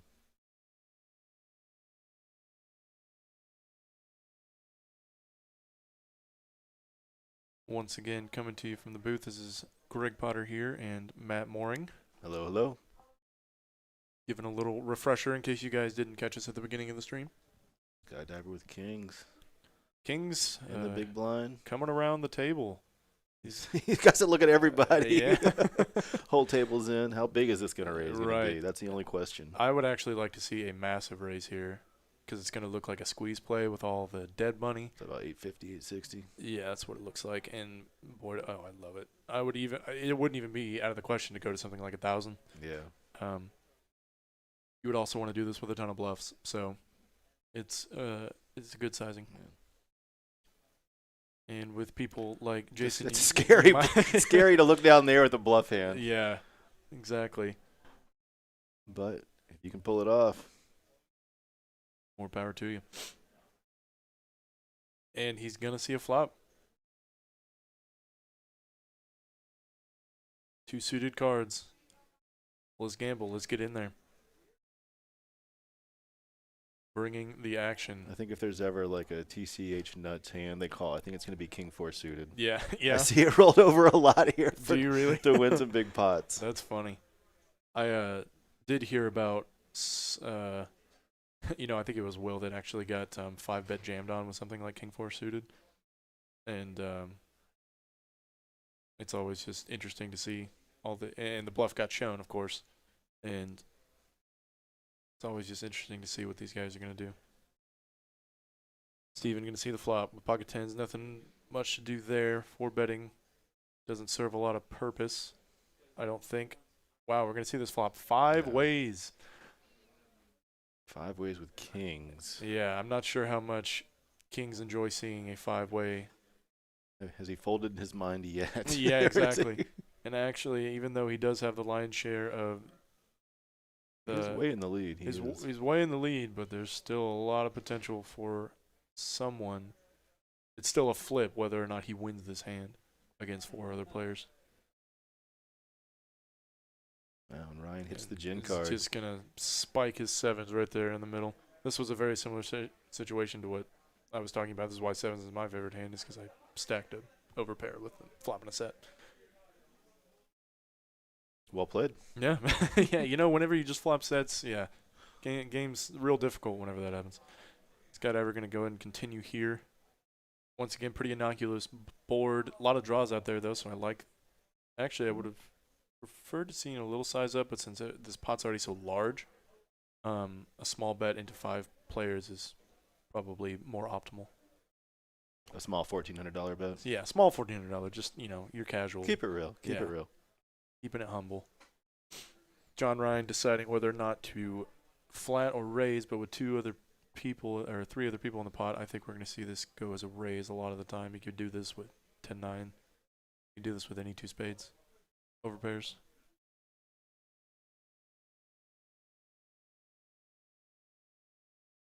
Let's see, and Kevin actually floats with Queen 9 with the backdoor with all his backdoor equities. Got over cards, backdoor clubs, straight draw. He threw them all in, it looks like. I mean, that was really his only play left. Actually, I didn't actually see his stack size. This is the only play that made any sense. When the pot's already so large like this, gonna see a call from Steven, a large. Actually, the perfect size. He's gonna get good action on that bet. Yeah, I think so too. Because there's already so much in the middle. Like, how can you fold an overpair with something like, 12K in the middle? You're getting phenomenal odds to call, even if you're behind. And I'm certain Kevin's going to snap fold his hand. Nothing else to do there. But Skydiver's drawing to 1 king or backdoor or runner spade. I think we're going to find out if he gets it or not. Yep. Still a pretty miserable spot, but that said, I still don't think you can fold. No, you have to. Yeah, this is just a cooler in. If you got me, you got me. Exactly. In poker, you're not going to win every hand you play. You No. have to play your odds and take your lumps and hope you come out with the lion's share at the end of the day. And if you are laying, I thought he was folding. I was like, wow, what a fold. It is pretty deceptive. Yeah, with the placards. Placards roughly the size of a playing card. Yeah, nothing to do there. This is a cooler. Pray for a king. Pray for a king. That's all you can do. Oh, hey, he's got a lot more outs now. Oh, no, but he breaks it. Run it twice. Oh, they're running it twice. Always run it twice when there's 12K in the middle. There and he it is. spikes the king on the bottom. Wow. There you go. Put your money in and hope for the best. Yeah, run it twice. And that's, My gosh. I'd say getting your stack back is about as good as you could ask for. It's pretty much as you could ask for. Still a 2K come up for both players. Yeah. They still made quite a bit on that pot. Yep, chopping all the dead money. I don't envy the dealer in spots like this. I really don't. Chopping a pot is time consuming. Yeah, they've really got their work cut out for them tomorrow doing the Congress. Yeah, no kidding. Oh, I actually hadn't even really given that a lot of thought. Is Congress often chops for those who don't play high-low games. Chops and quarters and eighths and 1/6 and things like that. It's especially if the game plays big, it can get pretty overwhelming a lot of the time. Matt and I, both dealers here as well at Texas Card House. Yeah, that's actually I'm really thinking about it. I'm surprised they're putting a high-low game on a stream like this just because of all the lag time. There's going to be so much dead time between chops and things like that, but I guess they better get some good dealers out there. Yeah, exactly. I mean, put Kevin back in there, man. He's been on every stream. He's been on every stream. I think it's mainly been going by volunteer, for the most part. I haven't been like told to stream or required to. Well, maybe they just want the good dealers on. Yeah. Oh, okay. Maybe that's it. Yeah, they don't want me in the box. But Kevin's been doing a great job. No, we do have a great staff of dealers here all around. Oh, we certainly do. That's another positive side to Texas Card House is the audition for the dealers is ramped up in difficulty, so you're only getting the best. Try to keep dealer tilt down to a minimum. Yeah, yeah. Yeah, there's nothing. Sometimes there can be nothing more frustrating as a player than either having the dealer make consistent mistakes. Yeah. Especially for this much money, too. You want to be able to trust the people there. You don't want to have to worry about the money or making sure everything's right. Exactly. It's not the player's job to do so, and the responsibility very much falls on the dealer. Seeing a limp from Doc here, getting back involved. Haven't seen or heard much from him since he got stacked. felted. Yeah. All low cards for the most part. Doc, with his limping ace-3, is going to have the best of it for now. Skydiver in a close second with his pocket pair, and he's going to spike that set. Sets all day here, Texas Card House. And this is a board that a lot of people have a piece of. Top pair for Will. I can see Will playing this pretty hard. I can absolutely see Will going after it with top pair here. Pocket bottom set, always such a sneaky hand. Doc actually goes ahead and decides to lay it down. He had a over and tons of backdoor equity, but it's perfectly reasonable fold, especially facing two players. Great card for, I think, who led the flop? Was it Will or Skydiver? It was Skydiver. Yeah, it was. And if he was in position, this would be a great card to raise on. And Will, I think, is just gonna go bet call a vast majority of the time. On a lot, this is gonna be an interesting dynamic if a spade falls on the river, because Will make a move on that. Will absolutely make a move on it, as he should some portion of the time, holding a nut spade blocker. And doesn't matter because Skydiver's going to go ahead and just fill up right there on the river. No. Only question is, how's he gonna maximize off of it? Exactly. How's he going to get the most value for his hand here? I think going something like 1,200 would be. It looks like he's going for a big overbet, which. I think that's about a pot bet. Oh yeah, never mind. He went for a placard instead of the pinks. So That's very slight overbet, pot size bet, effectively, and Will gets the call. Yep, he's gonna get the call. And that's a good bet size now. Sets him a good value. Sets him up later in case he is bluffy because it is that big amount that you might be able to lay a hand down too. Right. No, good sizing for sure. You don't want to straight just value town everybody all day because then you can't bluff later. What's the fun of that? Yeah, there's no fun in there. Skydiver picking up another pot, just running away with the game right now. Is running good. Best time to run good is when there's a lot of money on the table, and he certainly is tonight. Yeah, he's been the champ so far. Playing really good and getting the good cards. It's a good hard combination to beat. Yep. When those two things line up, good things happen. A couple players still. Kyle, he hasn't even really played a hand yet. No, hasn't gotten in the mix yet. He hasn't had much to work with, for the most part, aside from the ace-10, but he elected to fold there. Being card dead is an inevitable thing at the poker table, and it sucks. Well, it's part of the patience of the game. You have to ride through it or find ways to keep your stack at least alive without losing it. Absolutely. It's probably my biggest weakness. I get bored. Yeah, no, Boredom's throwing chips in. Hey, man, boredom is a real thing. I mean, when you sit there and fold for 2.5 hours, nobody likes that. That's not fun.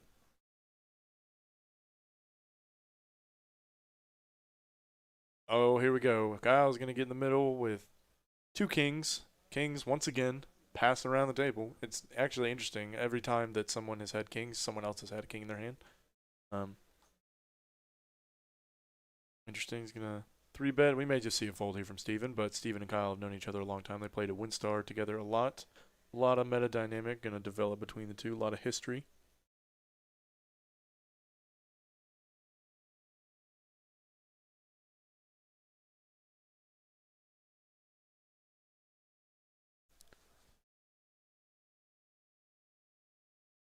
Get a fairly blank board. Kind of scary if you have the kings. A little bit. We've been seeing kings get cracked all night, over pairs all night, getting cracked on these low boards. And in a game where everybody likes to play all these little tiny cards, it's not as innocuous as it might seem the vast majority of the time. And Steven actually decides to lead out here. I kind of, or did he? He did. Yeah. Kyle's checking a board like this. I guess he was perfectly reasonable to check a lot of overpairs in this spot, give your opponent a chance to bluff at it. Yeah, these deep stack games, I like sneaking in with those cards because you can see your equity and get paid off a lot more than represent them on hands like this. Yeah.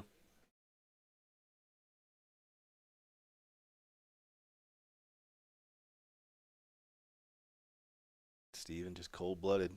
Keep firing.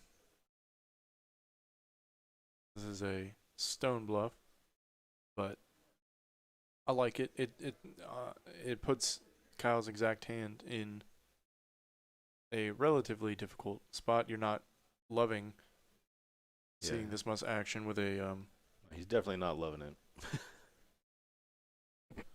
and that card I think is actually a lot better with the range, or for the range that Steven is representing at this point. But we may see Steven just give up here. Might just unload the clip, and so. yep. He looks like he is. I think Kyle's calling just about anything as well. Yeah, I think so too. There's not a lot of reason for Kyle to fold. One of those scared calls, but he's still going to put his money in. Yep. Kyle finally getting involved here with 2 kings. Very solid player, Mr. Kyle Z. He is definitely very solid. Yeah, there's not a lot of players that I've seen that balance as well as he does. He doesn't play a ton of hands a lot of the time. He won't get in there and mix it up with a lot of junk. But he plays good solid ranges. He plays them hard. He's really hard to play against. Absolutely. I've sat at the table with Kyle a couple times over the years, and not always the most fun experience, so I'm going to be entirely honest with you. You kind of know the minute you get in with him that your whole stacks could be put up in there at any point. Yep. It's almost like the polar opposite of Donkey, where you get in the hand with him and you can't really figure out what he's got because he plays so many hands. And your whole stack might just be at risk in the exact same way, but Kyle will put you to the test in ways you didn't think possible.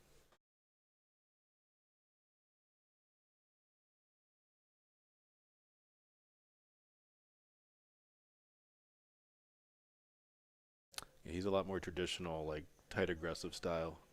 Plays a lot of position in his big hands and just plays them really hard when he has them. Absolutely.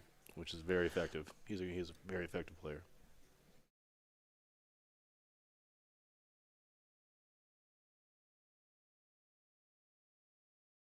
Sevens and eights both limping in.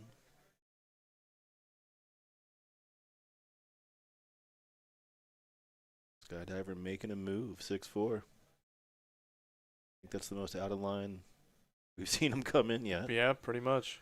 He's played pretty much ABC so far. Yeah, so far. Once paid off. wants to punish those limpers.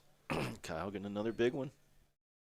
We saw looks like a fold from Queen Jack in the second blind. There it is. There's going to be the raise. We just talked about him. He's getting warm now. Yep.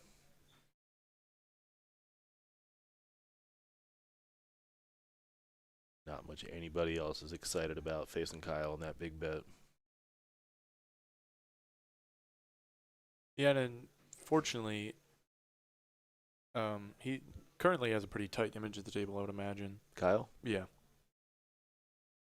He's only played a few hands, and I think the only thing he's shown down is kings. Yeah. So. But Steven, nonetheless, is still going to make a pretty standard call here and set mine with the 8s.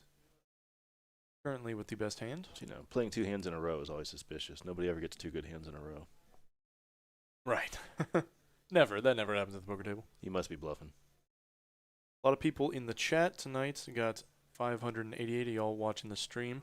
A couple people running, questioning why we're running it twice so many times. But, hey, man. People like to gamble when they're risking their entire stack. And I think it makes action better. Everybody's more inclined to gamble a little bit, like you said, and put their money into it. It lowers variance a lot. It certainly lowers the variance quite a lot. And, yeah, as you said, people are a lot more comfortable, you know, seeing 7 cards with 10K in the middle than just 5. And so it makes them a little less afraid, I think, a lot of the time to get it in. And sometimes when you have the best hand, it's, you know, first of all, you don't normally know before you decide, but most of the time they're just happy to let you run it twice and give you a chance to catch up. Streams here, obviously they're playing for very real money. A lot of these players are trying to chip up here, but this is fun, guys. Like, this is entirely meant to be entertainment, poker entertainment at its highest value, highest level. And this is very entertaining poker. The one we had last week was good. These guys now are playing great. Yep. Seems like they got a lot hotter cards before, but there's still plenty tonight. Looks like some people have added on to their stacks as well. Some of those placards looking a lot higher. At least I believe so. It looks like a lot of people have closer to 15 to 20K now. Doc getting in there with 7-6 offsuit, flopping an open ender.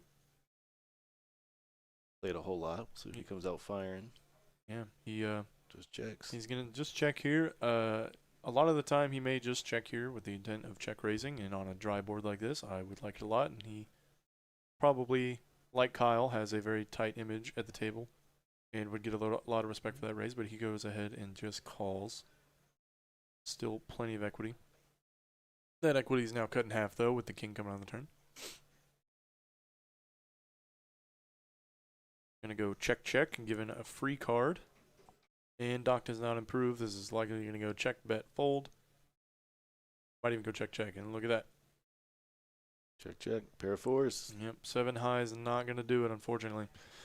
Pair of 4s definitely beats 7 high. Bottom pair, ships it.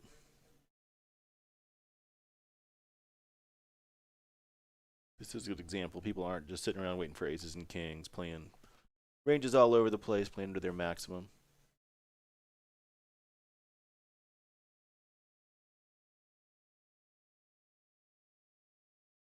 Excellent hand by JD. He's been playing really well. Pretty tight, solid. Yeah, definitely. No, I haven't gotten to play with JD, but I've heard about him from Kyle and a few other players that I know, and from what I hear, he's a very solid player. I think I've only seen him here once. He only just his first time here was like 2 or 3 days ago. Oh, really? Okay. Yeah, and at least that's what I had heard. Nobody had seen him much yet. Is he from here originally though? No idea. I don't know him too well. But I think we're going to be seeing a lot more of him. Yeah, well, welcome to Dallas. Welcome to Dallas. Texas Card House. I'm hoping we'll see a lot of new faces here in the next couple of months. Once again, we're going to see a ton of new people next month at the 100K, or excuse me, the 500K guaranteed tournament that we're doing across 4 different locations for Texas Card House. Lots of poker, lots of new faces, with the final being held here in Dallas. for day 2. We are going to be packed. 3-bet. Doc's just getting mowed over. Getting run over here. He is also the shortest stack at the table by far. I think he's not going to have a lot of playability with a stack that has dwindled down to 500. Yeah, people are really pushing him around. Yeah, he's pretty much just going to have to transition to a all-in or fold strategy, I think, a lot of the time. And Jason was doing exactly that with 3-betting the king 4. You know, Doc, I'm sure, wasn't exactly happy to get it in with ace 4 suited. Although with that action, it wasn't a bad move. No, yeah, for sure.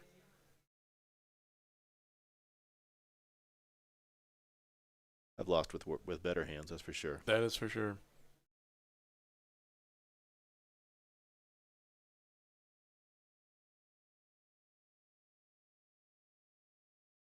Texas folks seem very likable. Yeah, I would certainly say so. We're all very nice. Southern hospitality and all that. Is the what? Somebody in the chat said Texas folks seem very likable, and Oh yeah. I agree. Lived here all my life, but there are a lot of people moving here now for a number of reasons other than poker. A lot of land here, things like that. I've lived in a lot of places. I've played in a lot of places, and I will say that the Texas players are the most friendly. I haven't seen a whole lot of arguments since I've been here. People genuinely have a good time, even when they lose. They take it well. A lot of people just play here just for fun. Imagine that, playing poker for fun. Playing poker for fun. Who knew that was an option? It's still around. No, give me the grinding for man. dollar bills and give me the pain. You come here and play on a Friday or Saturday night, and you see people having the time of their life. Oh yeah, It's great. we're packed every single Friday and Saturday.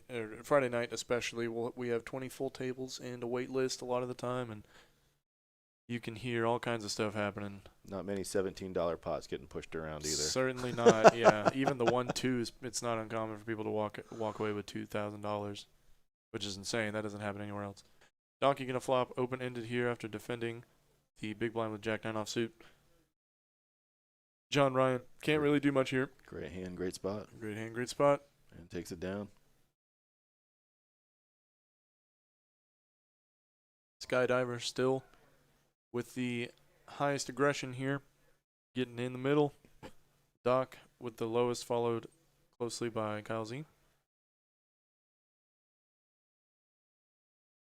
A quote-unquote theoretical best or optimal VPIP, given an infinite number of hands, is roughly like 23 to 25%. Wow. So. I get kicked out for a 45 online. Right?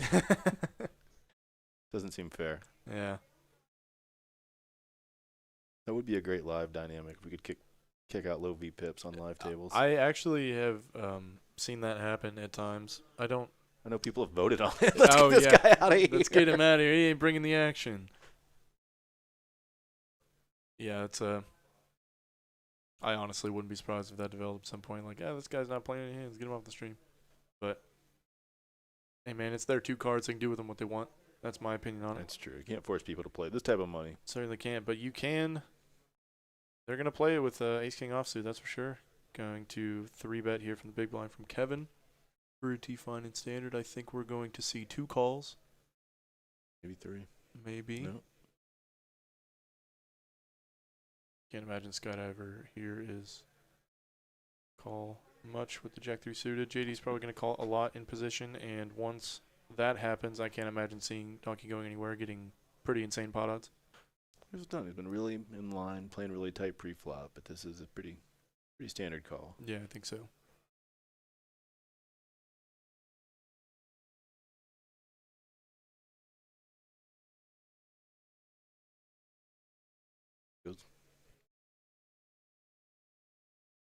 Going for the 3-bet. 4-bet, excuse me.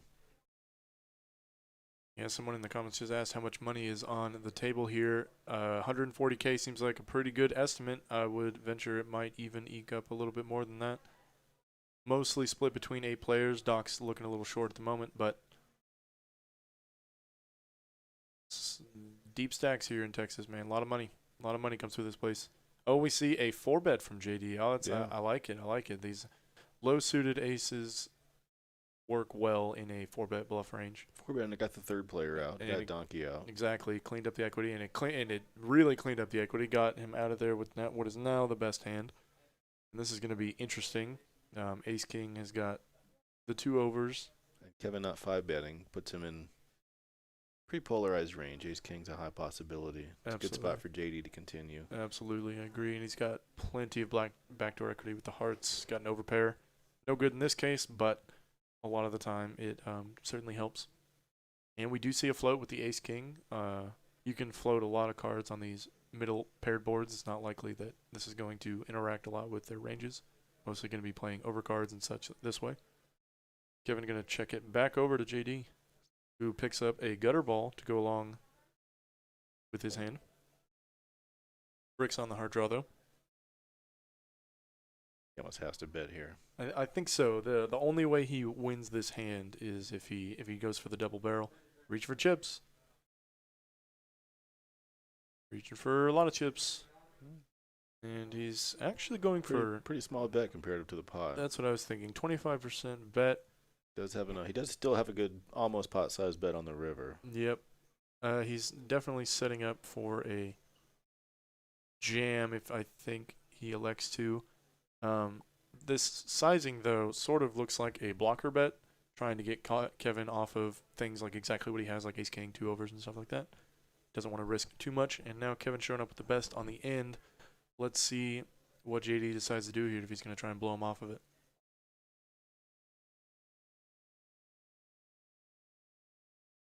We haven't really seen JD in a spot like this tonight. No, not really. 9K in the middle, and JD pull the trigger. I think the only move he has left is a jam a lot of the time. There could be a case for going for, like... Has he taken too long? No. I don't think so. Not when there's this much money on the table, but... Here we go. Yep. All in. Oh, Yep. man, what a play. You Nice. love to see it. Well done. That was the play of the night so far. Absolutely. I would agree. The 4-bet pre-flop shows it. Showing the table. Kevin getting the How bad you like that news. 4? Oh, man. Not looking Playing too straight happy. playing straight all night too really set that up. That was really well done all around. I think so. It was a great play. Well played. Great sizings. I think he put him right on the Ace King that he thought he had. Yep. Man, what a good play. I like that. I like that a lot. Impossible to call there for Kevin unless he just completely it just got a live read on him. But when players are playing this deep for this much money, it's live reads are pretty unreliable, I would think. Looks like the way JD's played tonight too. I don't think you got to give him you credit. Can't make that call. He's just Yeah. played solid and tight. Only put his money in good. That's the first bluff he's made. the entire night. First time he's really gotten out of line, but And that exactly that kind of epitomized the idea of balance is when, they have it 75% of the time. You can't call on those marginal spots.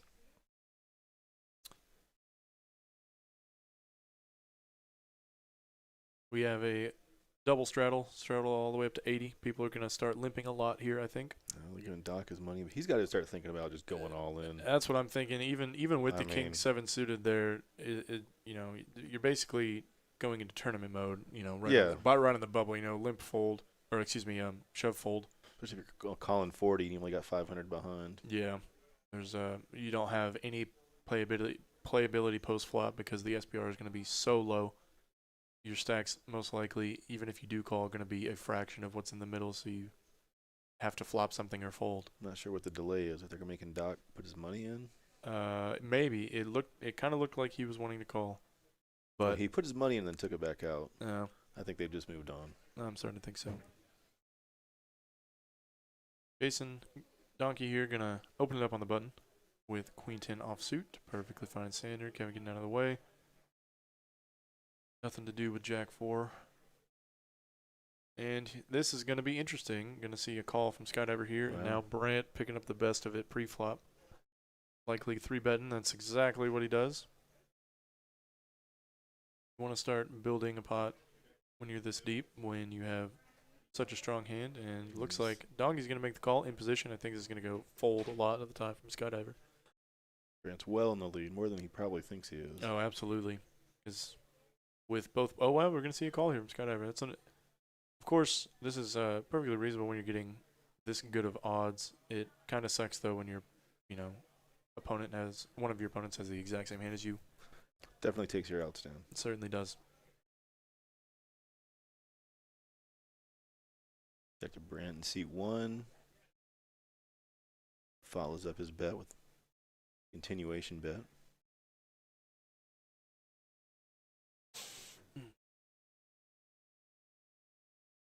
Donkey just with the 2 overs.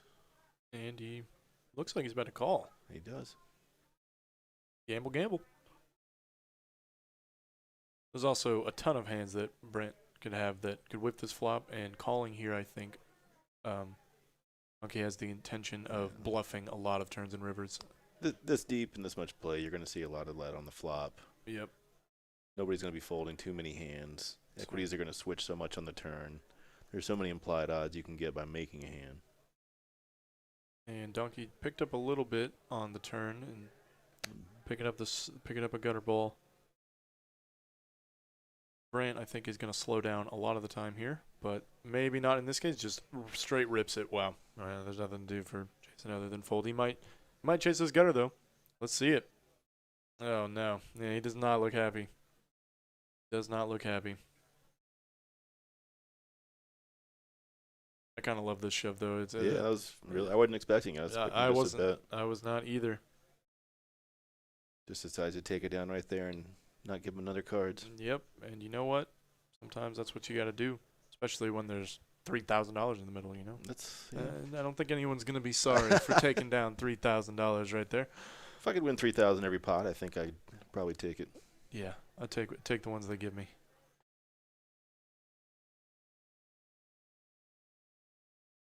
That was a really solid play. Just betting large, getting him off all those hands he loves.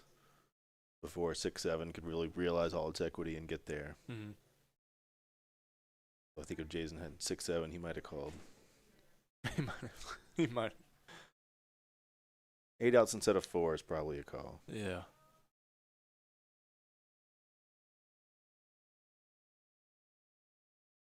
Probably gonna see Will open this hand up. Well, no. I mean, this is actually folding a connected Broadway that's offsuit is, I think, pretty standard from a lot of earlier positions, because in a game that is as tough as this one, you're going to be faced with a lot of 3-bets, and then you just have to fold, so you sort of just leak money whenever that's the case a lot. So folding Queen Jack there, perfectly reasonable, I think. Yeah, I think we've seen it calm down since last week. There's a lot of big pre-flop action, a lot of big pre-flop showdowns. Yep. A lot of the same players are still here, and I think the game is transitioning a little more to post-flop. I agree. Donkey flopping the best of it. Top pair on a paired board.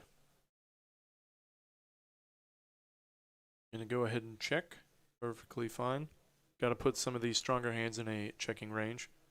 And Kevin, with the worst hand, actually, gonna go ahead and lead this flop. It's interesting how often you see that. Sometimes the guy with the worst hand knows it and knows that he can't win by checking. So gotta see where I'm at. Oh, I'm in last place. Yep. that was easy. And here we go, raise from Donkey. Trying to get some value from hands exactly like Kevin's that 2 overs maybe could float, but it's going to be a pretty standard fold. That's about all the value you're going to get. Yep, I think so. Some case for maybe just calling there and letting your opponent catch up, but there's also a lot of turn and river cards that you really didn't want to see with just a queen. No, he's happy to take it down right there. Yeah, I think so, especially against 2 players.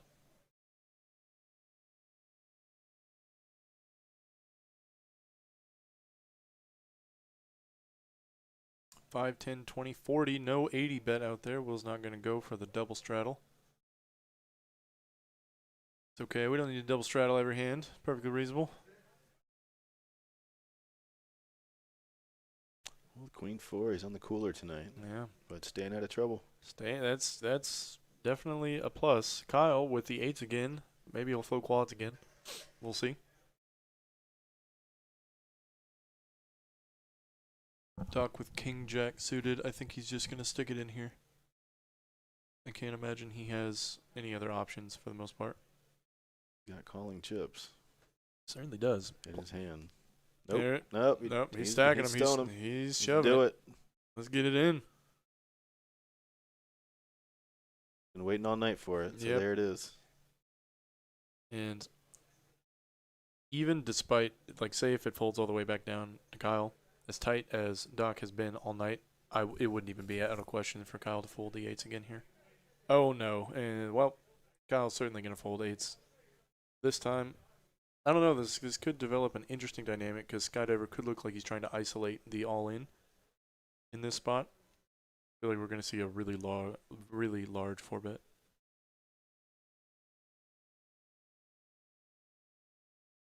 Large enough. We'll see if it works. Yep. Pretty standard 3x, but once again, I think Yeah. Kyle is going to snap fold his 8s. That's what it looks like. He did. Makes the correct laydown. Speaking of staying out of trouble. Yep. Gonna just see all 5 cards here.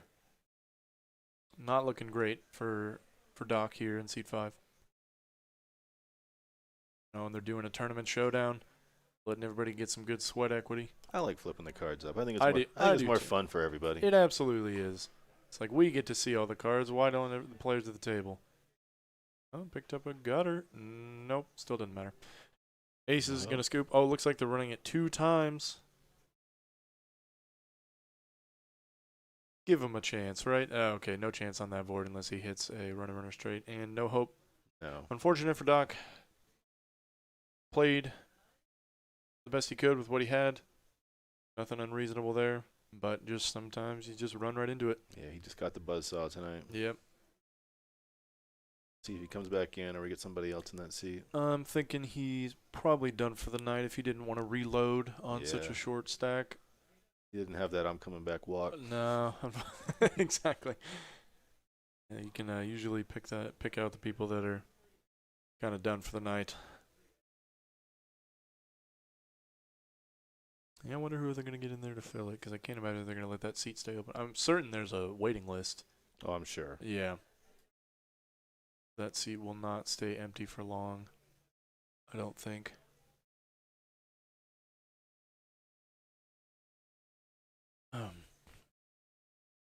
Kyle going to open up Jack 10 suited, I think.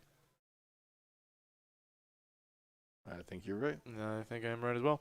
He's Certainly, I would think that it wouldn't be entirely out of the question to fold under the gun with Jack 10 suited, but the vast majority of the time, I think it's going to be an open. Donkey's going to set mine with pocket 5s.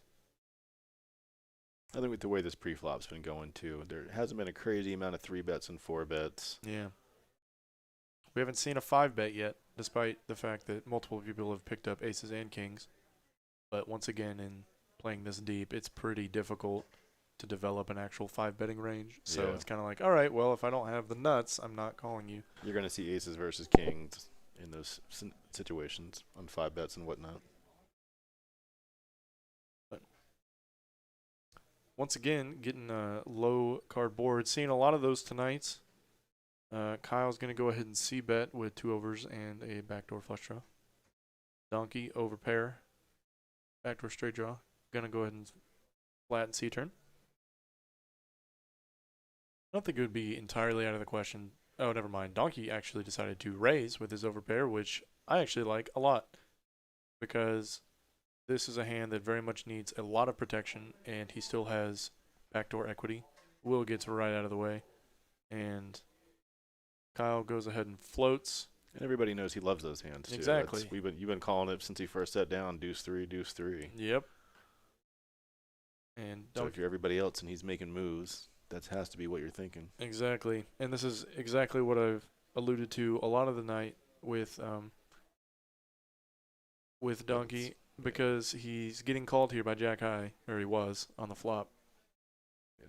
Kyle's dumping that on the turn pretty quick though. Yeah, no kidding. Nothing to do there but fold. Maybe I think if we had seen a diamond peel off, then Kyle maybe would have had one more float in him. Maybe even a raise, but Yeah, about to say maybe he makes a move on the diamond. yeah.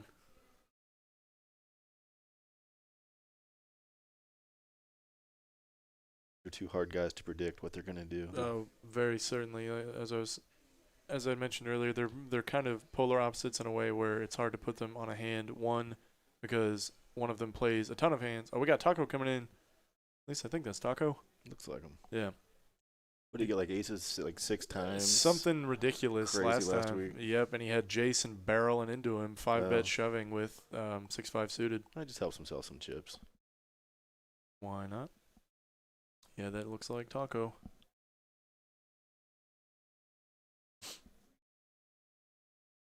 Wouldn't be surprised to see an open here from Jason. Maybe even just a limp call. Might start doing that. We haven't seen a ton of limps lately. I feel like that meta is sort of dying down a little bit, but he's reaching for calling chips. Yep. And he does go for the limp. I love this limp game we're starting to see, or we have been seeing. Saw a card there. Oh, did one of them flip? Yeah. Yeah. Never fun, but it happens. We're all human. Doesn't feel good as a dealer either. A lot of people will like be mad at a dealer for flipping a card, but it's like we don't like doing it either, man.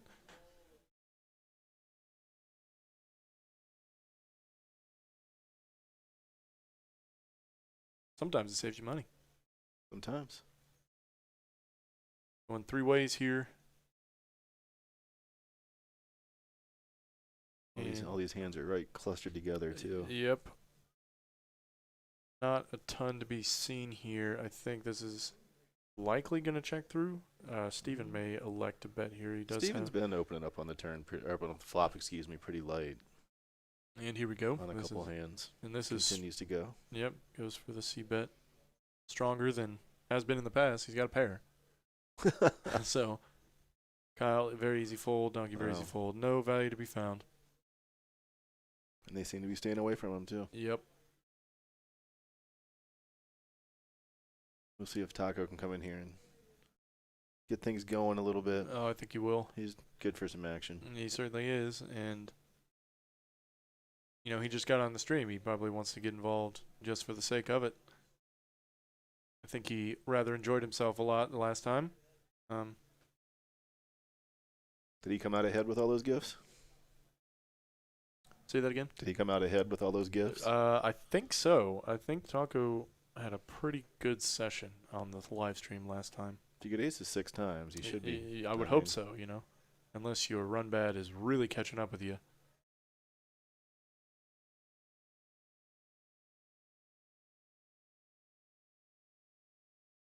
I don't think I've ever ran that good in my life. It must be a good feeling. There was one session I had aces 3 times within about a 20-minute period. Did you win Any of them? I did. Won all 3 of them. Yeah, it was nice.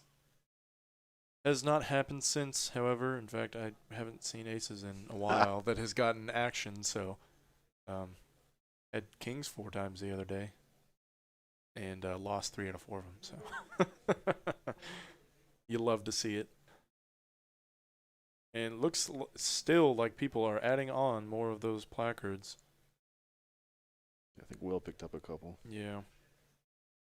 Well, if you can't win them, get them the old-fashioned way. Yeah, just pile them on. Man, this game is so deep.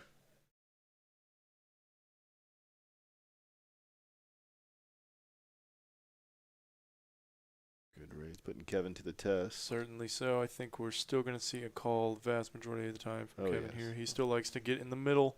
Oh, that's a great hand, too. Yeah. Not a great hand, but certainly. Certainly a call to 1-3 bet at a table like this. And I believe he's in position, so it's all pretty fine and standard. And paid off for his call. And certainly so. And looks like Donkey's going to go ahead and check. Kevin decides to trap. I like it a lot on a board that, this is relatively what you could argue for a bet here. But I think he's giving Donkey an opportunity to bluff at it on later streets. Does not take the bait. Kevin going to try and eke out some value.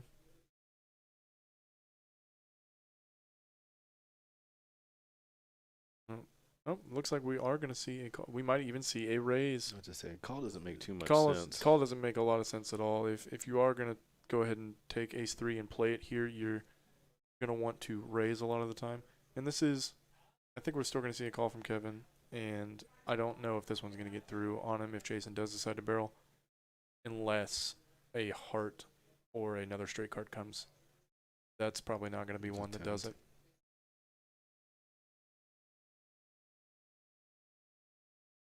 Donkey's still reaching for chips, though. Kevin's got to like that card. He certainly does. I think. Did he say all in? Oh, wow. Oh, no.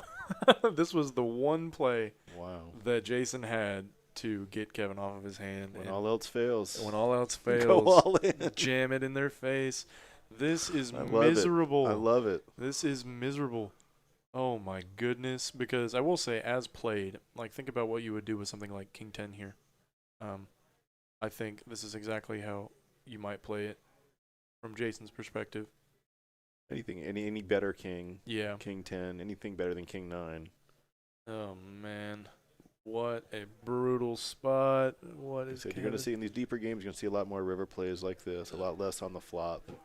Oh yeah. As opposed to some of the skinny 1-2 games, a lot of people are used to. Yeah. My goodness. Definitely. He does not look happy. I wouldn't be either. I think he's laying it down if he's waited this long. I am starting to agree with you. I think if I was in this exact position, it would be really hard to find a call. But against this exact player, I might find a call. I don't know, man. This is a really tough spot. And once again, this is what makes Jason such a dangerous poker player, is he will just stuff it right in your face with ace high. Oh, my gosh. Gonna took another peek at his cards too. Was it Kevin that got bluffed earlier by the ace 4 or ace? Yeah, it was. Yes, it was. Yeah, so he is just getting the pants blown off of him tonight. Little different situation. He only had, and there you go. Makes a crying call. Oh man. Well, there we go. Good call. Good play. So much action. So much action to be found. What a call. I think that was a very annoyed call. It was. No, he was like, I got bluffed once tonight. We are not having it happen again. Oh, man. I wonder if he heard me bring up the ace 5. Maybe he I did. can't let that happen twice in a row. No. I'm on a stream, man. Yeah.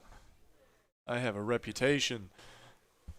Oh, man. But he is going to – sure he is very happy right now. This is a big one. He's scooping a 13K pot.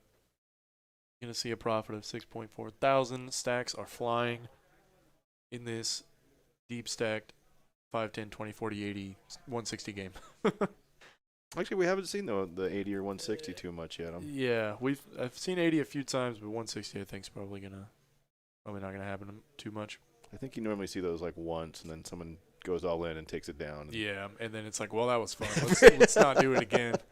So much fun. Let's never do it again. Yep. Put the crimp in Jason's stack. I'm sure he'll get a little more.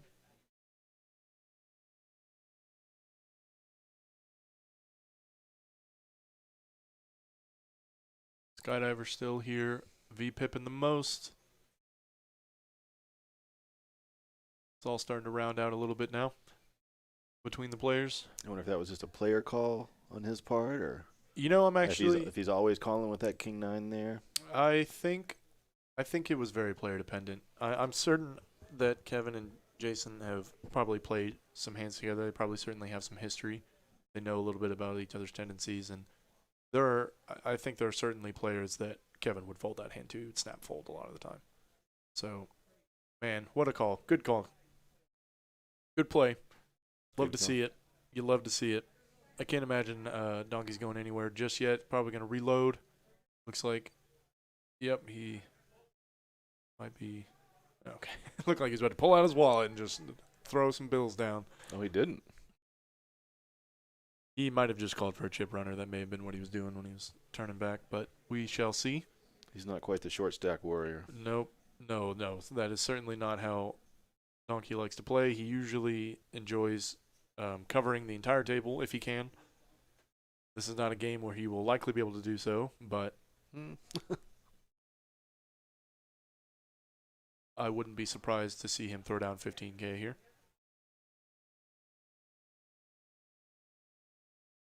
Steven picking up big slick here. Gonna open it up Steven's been playing very solid, getting good cards. Certainly. Really good image on the table. I think so.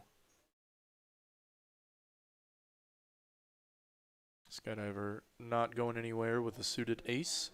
Brant gonna mix it up, get in there with a suited 2-gapper. 10-7 is actually my favorite suited gapper. I like playing that hand a lot. No real good reason for it, but I do. You want a big pot with it once, right? No. No, you just like it. I just like it's it. pretty. It's pretty. It's a There pretty you go. hand. Left. And we Wow. are going to see a big raise here from Kyle with queens. Here we go. Here we go. I think we're going to see, this is mainly going to be a battle between him, Steven, and JD. JD may even just get out of the way to this 4-bet. He elected to 3-bet the 9s on the button, which I like a lot. You can open up your 3-betting range a little bit on the button. I don't see Steven folding. No, Steven, I don't know, though. I think he either, with JD on the button behind, or 2 players behind, he either has a 5-bet or a fold here, I think. He's coming in. And it looks like he is Fire away. gonna go for the 5-bet here. Makes it nice and big. Looks like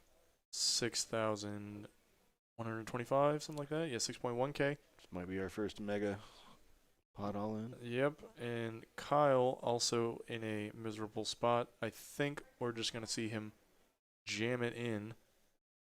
He is now playing. If he calls, he's now playing out of position, which is miserable. And I think with his exact hand, he wants to just go ahead and see all 5 cards. If he does elect to jam, I don't think Steven can go anywhere either. I do kind of like Steven's sizing here because it forces Kyle to commit his entire stack or Yeah. fold. Kyle's got 2 choices. And And I think, Steven's- and there it is. And All Steven's not laying it down. No, I don't think so. Not for the odds he's getting. Yep. And a call, and we are Here we go. in a classic race. Ace, king versus queen. I'm surprised they didn't table him. These guys have known each other forever. There they Yeah, go. there's the queens. Probably some table talk that we miss a little bit. Running it twice. And queens are going to hold up on the first one. And No, that's yep, it. Kyle is a run it once guy. Run it pure, run it once. Give me max pain, please. Yeah, I'm of the same mentality. I'm a run it once man myself, but I completely see why people are accommodating and like to give people a chance, you know. It's accommodating, but Yeah. I mean, winning big pots, hitting 2 outers, man, Man, that's the best. it's the greatest. Why do you play poker if you don't want to bad beat somebody? Exactly. Relive that stacking forever in your mind. Steven going to take a big dip here. I mean, the hand just played itself, though. Oh, certainly. I mean, there was really nothing either player could do differently, I don't think, especially given that these guys have known each other a little while. And Yeah, you're going to see some play that doesn't quite make sense, but that's why. These guys have years and years of hand history involved with each other. exactly.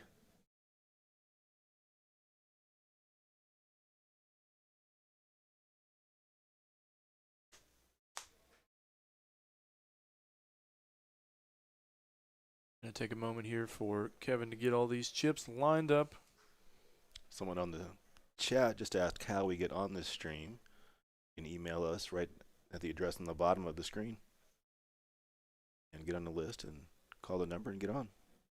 Or in one of our tournaments, you can just make the final table.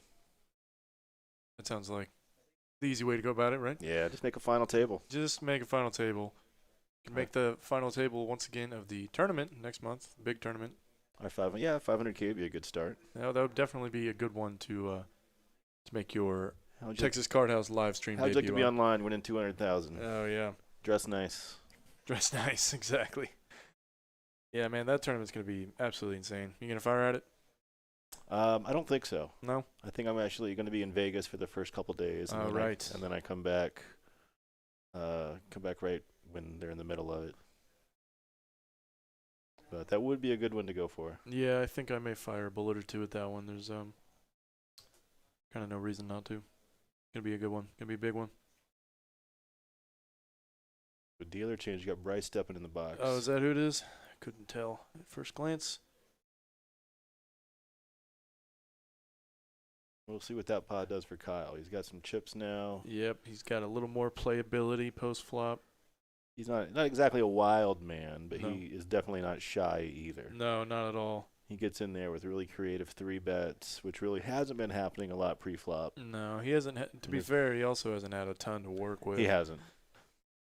It is not unlike Kyle to make a few out there plays when he is fairly confident he can get the other player to fold. He's pretty intimidating too when he plays. Oh, he He's like certainly is. the super nice guy image, and he just looks so intense. He gets this like almost Grinder Mizrachi look on his eyes, throwing bets in. Yeah, no kidding. Like he's just gonna bulldoze the table. Also, having experience playing with him, you can never read the man, ever. He like you said, he kind of goes stone faced. I just put him on a good hand. Yeah, I know. It's hard not to, because he doesn't pick spots that he wouldn't also have a good hand in that particular spot, even if he is bluffing. And it looks like we're doing another flip, classic flip. Let's gamble. Put $500 in the middle. Spin the wheel. Spin to win. Pick me, dealer. Pick me, dealer. Exactly what I was thinking.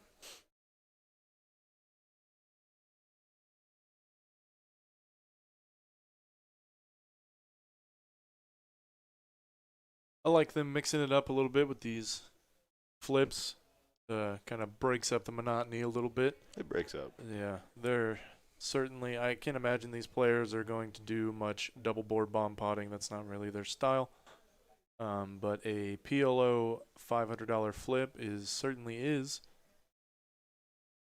These guys, they love poker. They love playing, but they're not grinders. No. They definitely bring the gamble, which is great for the stream. It's great for poker.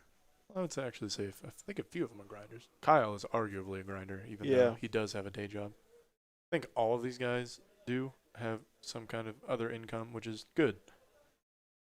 Compared to like the grinders I've been with in Vegas and LA that do nothing but sit there and play Oh, I can't do play that. poker and I still talk about variance 24 hours a day. These guys, they're not afraid to put $500 in just for fun every once in a while. Yep. And looks like Brant's just going to flop the nuggets right there. Flopping the best flush. Still a little susceptible to runouts. What is happening with our graphics? They do twice? Oh. I'm not sure what we were seeing there, but Clubs take it. Clubs are taking it. I think having so many cards on the table is messing with the RFID just a little bit. Yeah, we got a couple. Yeah, we got some weird things playing out. We don't know exactly what the result of that flip was, but all right, well, moving on. Yep, moving on. Sure, we'll get that fixed out by tomorrow. Yeah, certainly. This is still a pretty new stream. We got a lot of bugs and kinks to work out.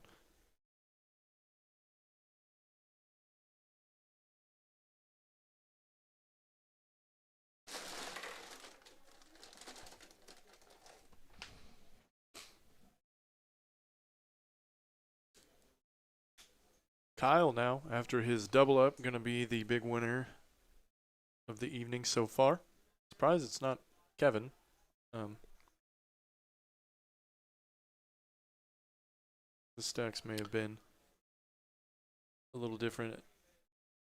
Getting it in pre-Queens versus Ace-King and holding up is a good way to go about it, though. And Kevin's won a lot of hands, though. Yeah, he certainly is. I mean, Kevin likes to play a lot of hands. Opening up pocket sixes under the gun. Pretty much the bottom of the under the gun opening range, but playable nonetheless. And I think we're going to see a... Oh, and Brent decides to go ahead and 3-bet it. I like this. Kyle picking up monsters now. Going to probably put in a cold 4 with Ace-King suited. I'd say so. Yeah. And there it is. Surprised he didn't go a little bit bigger. Oh, no, this is 4X. What am I saying? This is pretty standard size. We might see a call from Donkey if he wants to get in the middle. Oh, he's going to ship the last of it. Gamble. I guess he did never reload before. Yeah, I guess not. Let's get it in and see all 5, dealer. I bet Kyle calls. Yeah, Kyle is certainly calling. Kevin may even call here because he's getting great prices. It was actually a call for less. So yeah. Oh, you're right. Yeah. So no, 6 is pretty standard fold.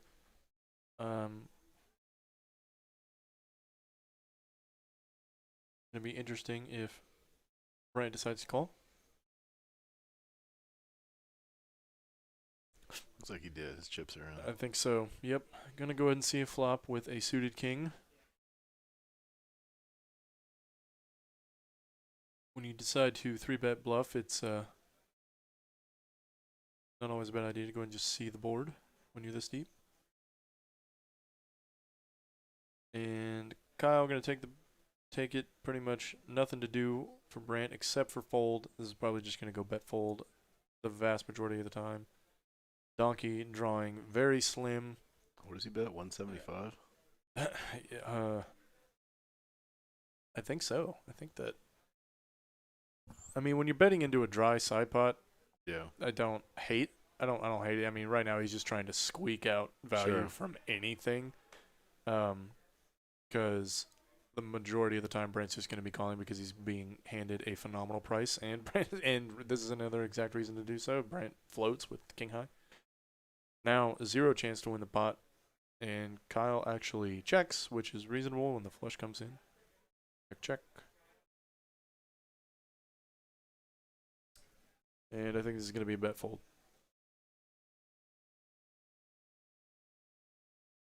Check, check, and Kyle with the check. Wonder if that's going to be the last we see of Donkey tonight. Looks like he's packing it up, or he could be pulling more chips out of his backpack. Don't know just yet. Well, he's not leaving yet. Nope, now he's leaving. All right. I think he is done. It's not easy to keep playing when you get stacked for, what was it, like 8K? Yeah, it's pretty tough. Yeah, he made a good move, but there was nothing to do when someone calls you with the best hand.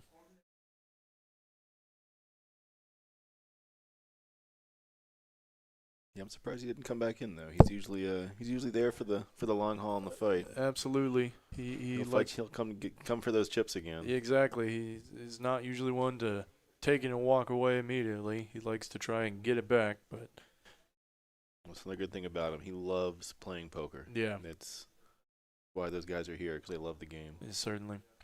Yeah, Jason, I think, is a restaurateur, and right now, a lot of what he's doing is just playing poker.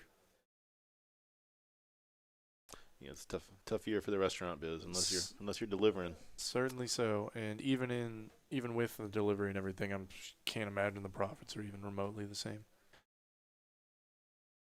Hopefully, we are seeing the light at the end of this long dark tunnel, but we shall see over the next couple of months how things develop.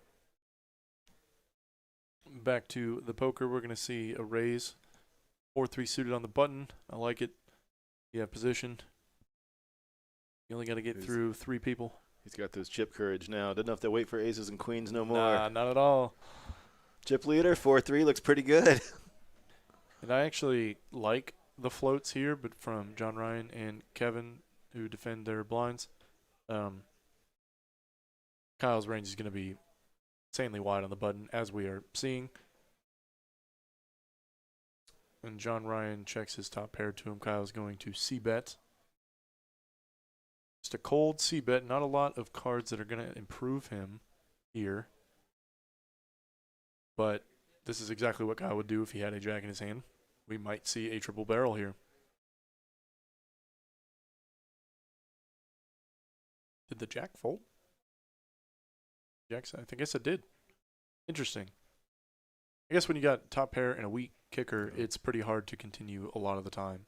It's a bet and a call. Yeah, it's pretty tough. So definitely Takes it down. Takes it down. See, this is what I'm talking about when I say, I mean, he picked up equity on the turn with now having an open ender, but Kyle had a hand that is like 4 high, and sometimes you never know if he's going to show you 4 high or if he's going to show you the nuts.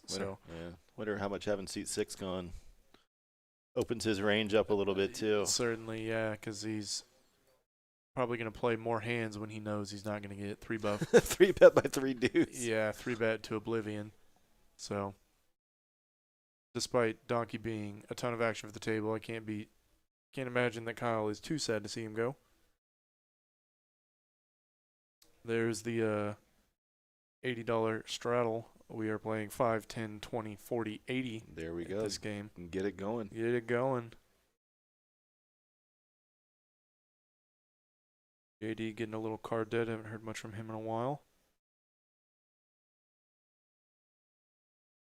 All that free money out there for the button taco. Yep. Just And limps. he does decide to limp. There's a case for doing either one. In this case, raising or That's a good raise. limping. And Steven, of course, is going to make a pretty standard squeeze. Also, the good thing about limping on the button with a can, Is it a squeeze when you have the best hand like that? I mean, yeah, technically. Or is that just a raise? I guess it is just a raise here, but going to see a lot of action, and this is another good reason to go ahead and limp the button is because if you do get raised by somebody who is squeezing with a worse hand, you can still call comfortably on the button and realize all of your equity. It's easy to put yourself in a bad spot by betting too much. Absolutely. Not controlling the pot enough. Especially at a 3-bet happy table. And we're going to see 3 8s on the flop, I think. No, there's no way. Yeah, Jack 8. I thought I saw Jack on the overhead view. Steven going to continue overs and a backdoor flush draw. Paired boards always you should have a high frequency of continuation bets on. It always puts a lump in your throat when somebody calls, though. A little bit, just a bit, because it's like, well, he probably doesn't have nothing, and especially if he faces 2 call. I like the fold from Jack 7. There's not a lot that you're beating there, and if I recall, he didn't have good suits for backdoor equity. Taco's gonna float with his flush draw.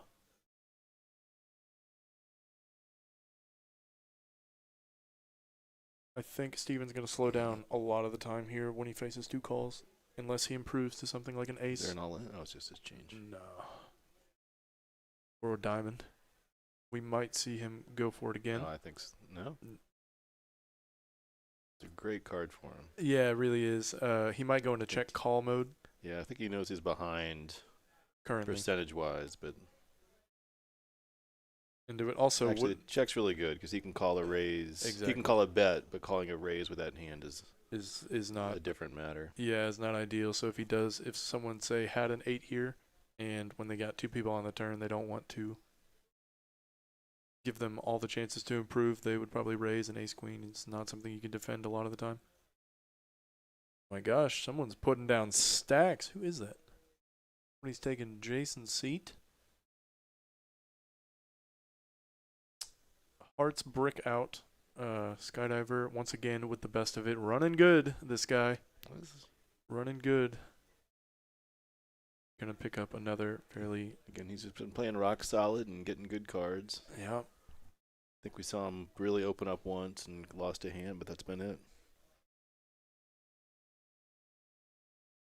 In top 25% hands and betting them when they're good.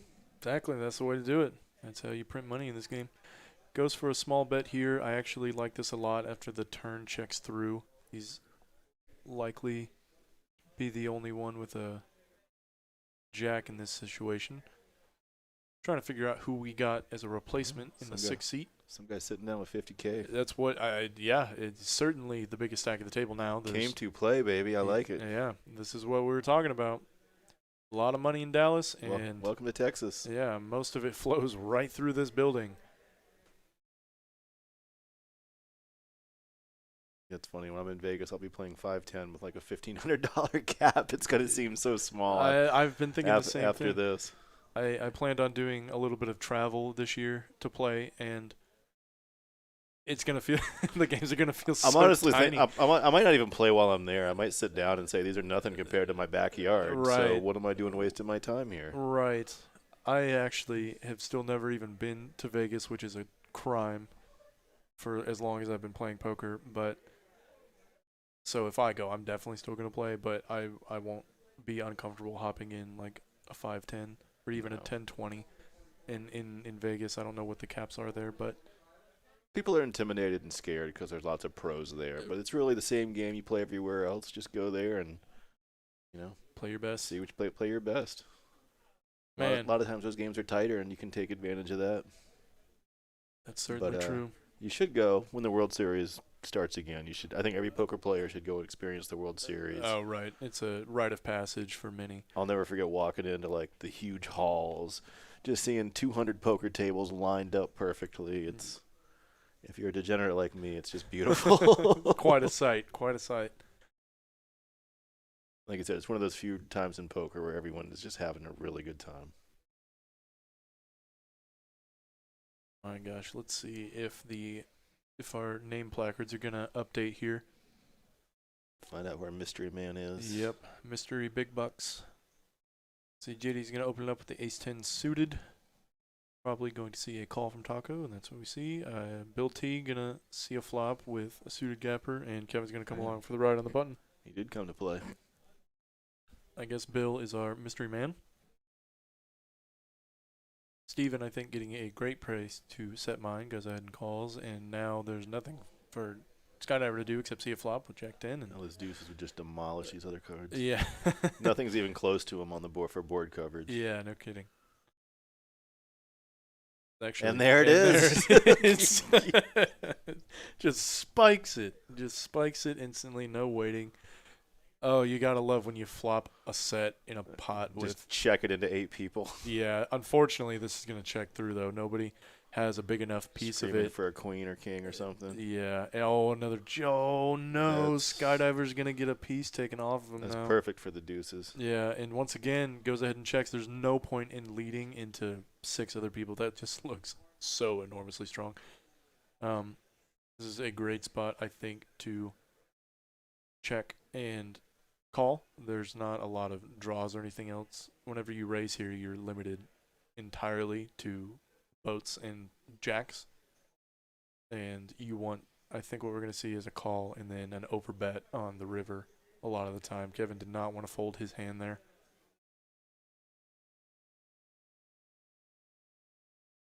Posturing. He's thinking, what's the best way to do this? And he's going to go Alright. ahead and make a He- big he- ol' He raise. went for the raise. Went for the raise. Doesn't want a 7 on the river. Oh, yeah, that wouldn't be great for him. No 7. His no set's jack. so low, it's valid for protection. I agree. I think that's I think got a lot of if merit he had to it. 7s or more, 7s you might want to think about just calling, maybe trying to get more value. Sure. Skydiver, I don't think can go anywhere just yet, but no Oh, he way. sniffs it out. Whoa, what a fold. Sniffs it out. Good fold, I will say. I mean, that's a very strong move. Yeah, it's like, what else is he doing that with there Yeah. other than a better jack and a boat? Man, what a Good. good fold. Yeah, great fold. Good Real fold. stuff. You love to see it. And good play on Steven, too. They played that hand perfectly. Yeah, I think so.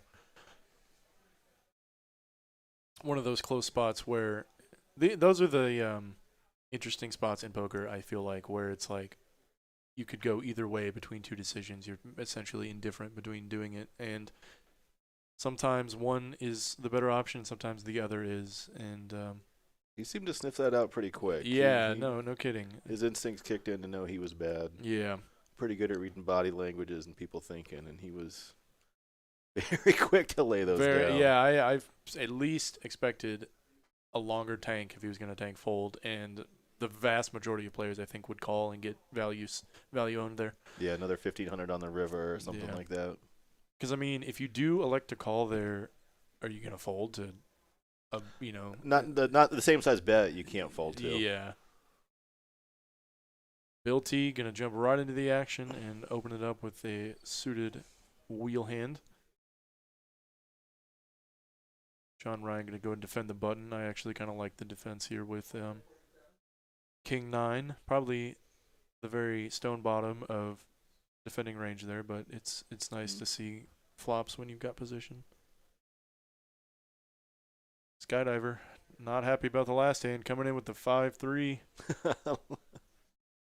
Will the tilt call pay off? Tilt call, we'll see. JD's got him dominated, though. Yeah, he certainly does. Oh, no. Well, this is about as dry a board as it comes. Perfect for Bill. Perfect for Obviously. Bill. Yeah. And And he just checks it. I like the check here. The thing is that you're not going to get value from anything on this. You're just going to fold out all of your hands.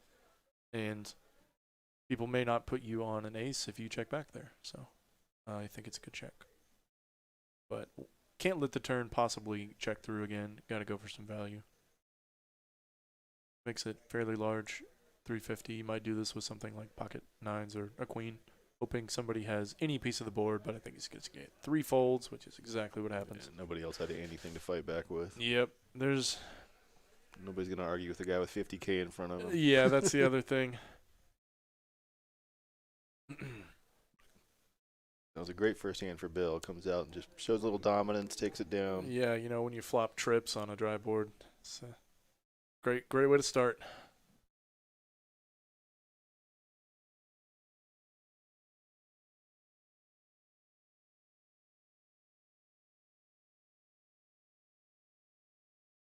You gotta hate whenever you flop an enormously strong hand on a board that, like whenever you lock up a board that hard. It's like flopping top set on something like Jack 6 deuce. Like, what are you gonna do there? There's not a lot you can do except pray that somebody has something or attempts to bluff at you.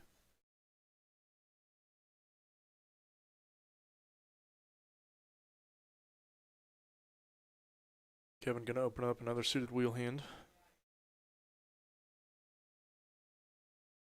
Pretty quiet for a while. Yeah, I think so. Biding his time. Gonna see a defend in the big blind. 10-5 suited. JD's probably gonna come along right there with him, and Will might defend this hand. It's certainly got enough playability, and I think we're gonna go ahead and see a call.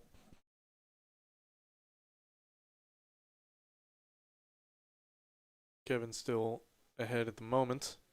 But let's see. That's you know what's funny? 9-7 has flopped trips twice now. One of the last time somebody Jason actually folded it, flopped 2 9s.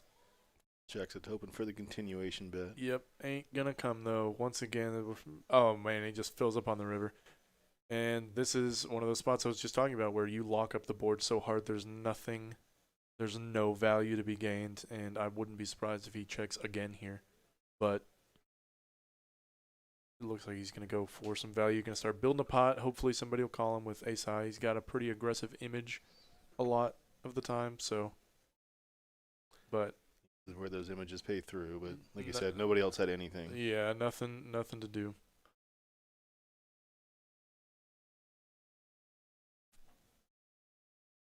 He'll take a pot. I think it might be the first pot he's won all night. I think so. That's probably just feels good to scoop one, even if it's a small one. Or I don't know, maybe that's even more frustrating, the fact that it's like, well, I can't win anything, and the one time I do, I lock up the board so hard it doesn't matter. Nobody complains more than the guy who won the hand.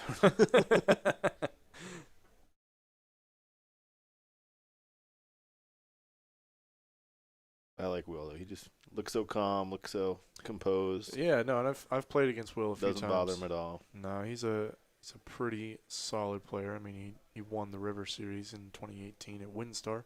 Big tournament. You know, you can't be terrible and do that, I don't think. True. I've seen him play cash. It'd be interesting to see him play a tournament where there's a lot more finality and you can't just reach in your pocket and reload. Right.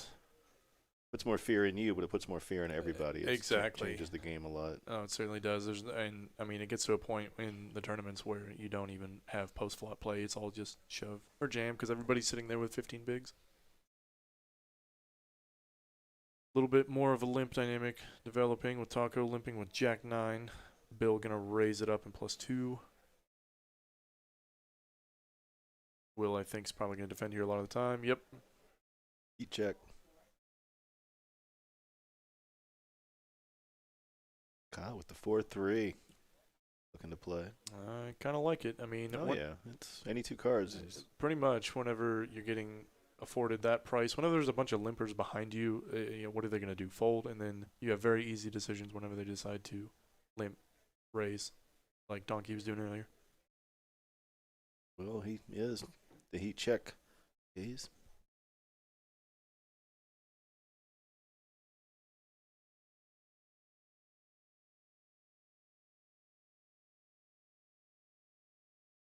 Nobody really gets a big piece of this. Will got the best of it with bottom pair. Taco decides to go ahead and bet the Jack 9. with his gutter ball. Backdoor diamond draw, but it's a pretty weak diamond. Will actually decides to go ahead and fold the best hand with a 10, but there's not a lot you can do there.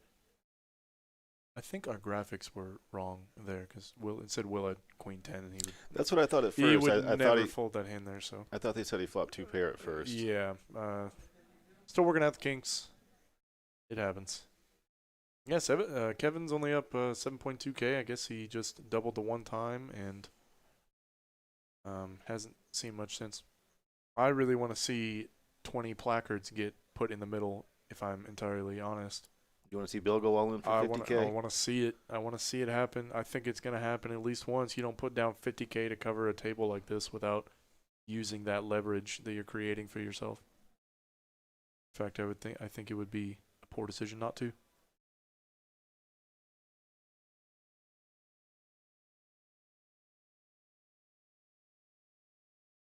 A lot of commotion going on outside. Of course, we are on a 15-minute delay, but it sounds like something's happening. We may see something crazy happen on the stream in the next 15 minutes. Could be there. There's also 19 other tables here That is that are pretty busy. yeah, that is true. Someone on the stream asked how far we are from the lodge. I'm assuming that's in Austin. The lodge is in Round Rock, just north of Austin. We're about 3 hours from there. This is Texas Card House in Dallas. Texas Card House in Austin is only about 45 minutes away from the lodge. I have played at the lodge a few times. I used to live out in Round Rock. Oh yeah, I've yet to go to Austin to play cards. I've been to Houston a couple times, and of course here in Dallas. But we'll see. I'll probably make it down there. Yeah, it's good place to go. I went down quite a few times to play at the card house down in Austin. It was before I was playing bigger games, but still went down for the fun. Brant mixing it up with the 10-3 suited. Not a lot he can do here except fold unless he calls with the intention of bluffing, and it looks like he's going to go ahead and bluff right now. Takes away Kyle's ability to c-bet any 2 cards. Good timing. Good timing. When he's got nothing. Hey, you still got to beat him. Yep. And he certainly can't win at Showdown very often with 10 high, so I've seen it happen, but it is unlikely.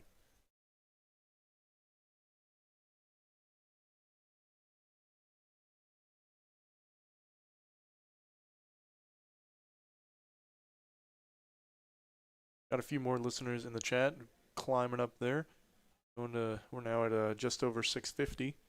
Glad you guys could join us tonight. Tell your friends, tell your family. Have them come watch TCH live in Dallas, if they are so inclined.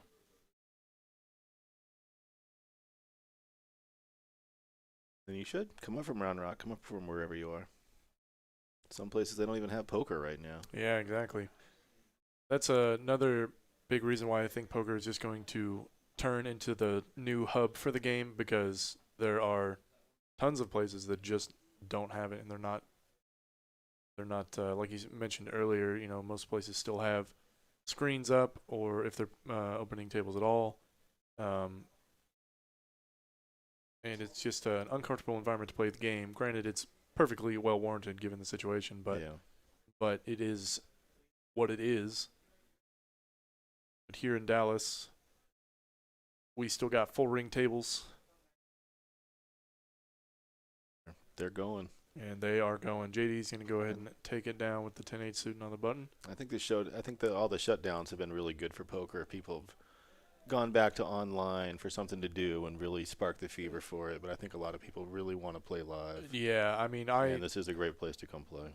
I certainly was part of the population that shifted to online play for most of COVID. That's all I was doing, was grinding online tournaments for a while. And I very much am enjoying it, being back in live poker again. I was itching for it, just like I'm sure a lot of people are. Playing in your underwear is pretty fun, though. Yeah, it can be nice. I mean, Yeah. Here we do make you wear pants and a mask, so it's some safety protocols. Yeah. Going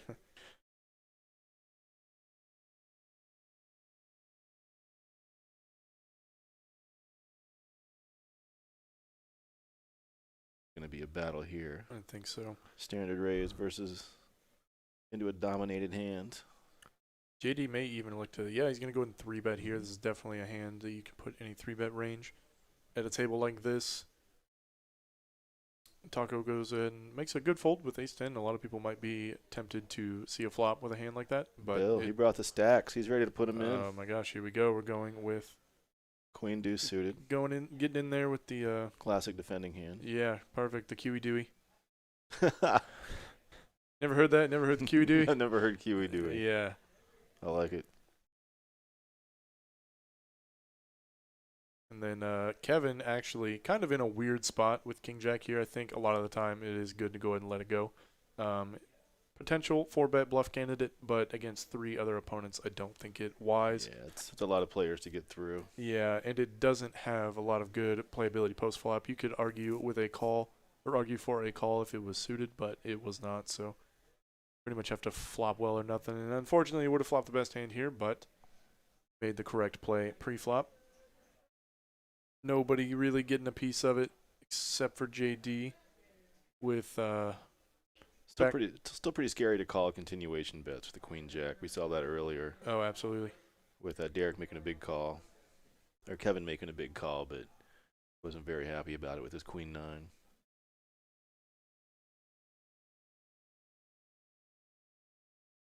And Ace-Ken's going to go ahead and take it down. Nothing.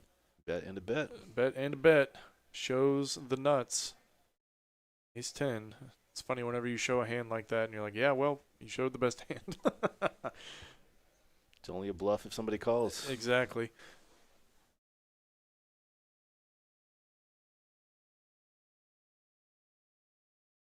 I have never seen that many placards on a table at one time.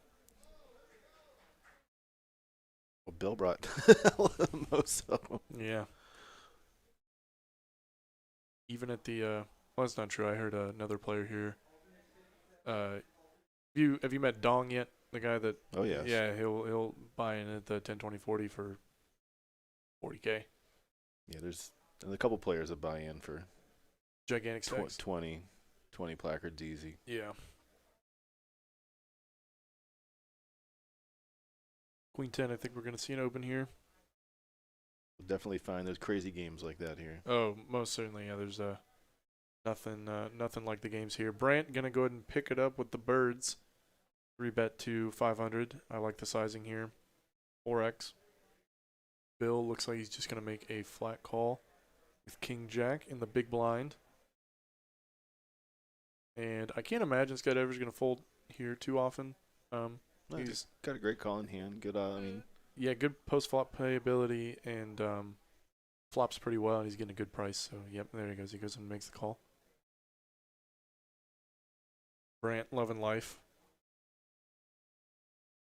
Only thing better than as of right now. Yeah, as of right now, we may see the tides turn a little bit on the flop, and great flop for him. Fantastic flop, very dry, and on top of that, Bill flop stop pair. It looks like he's going to go ahead and develop a donk leading range here. Not unreasonable on a board this dry.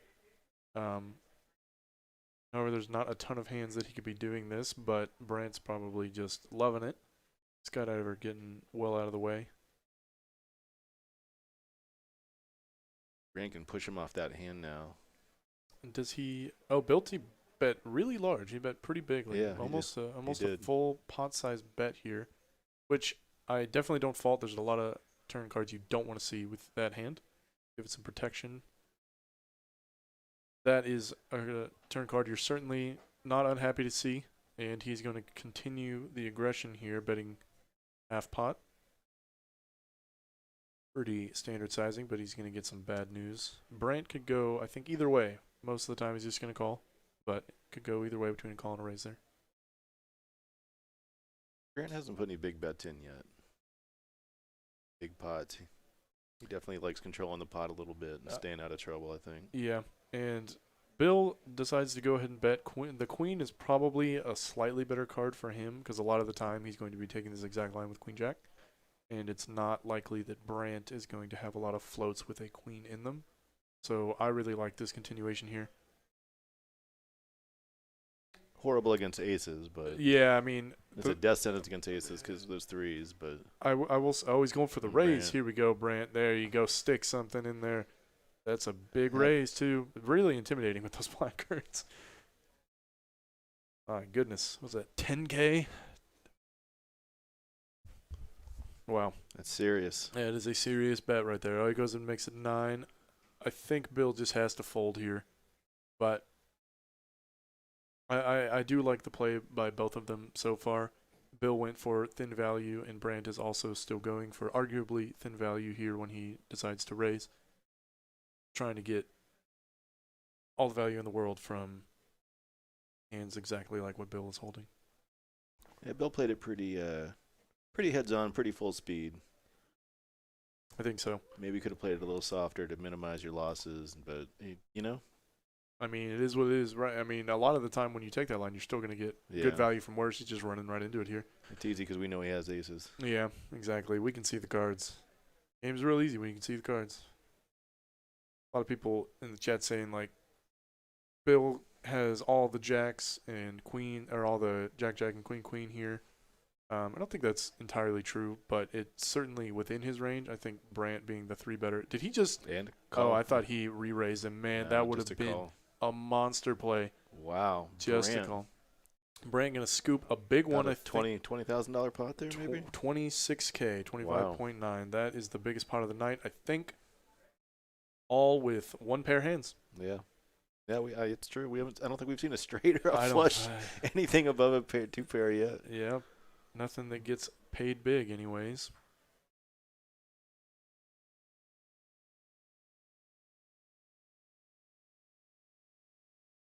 Man, what a big pot to scoop. Gotta love it. Getting aces. Getting aces and Getting paid. not having them cracked. Yeah. Well, we now know Bill's not afraid to stick the money in there. He came to play.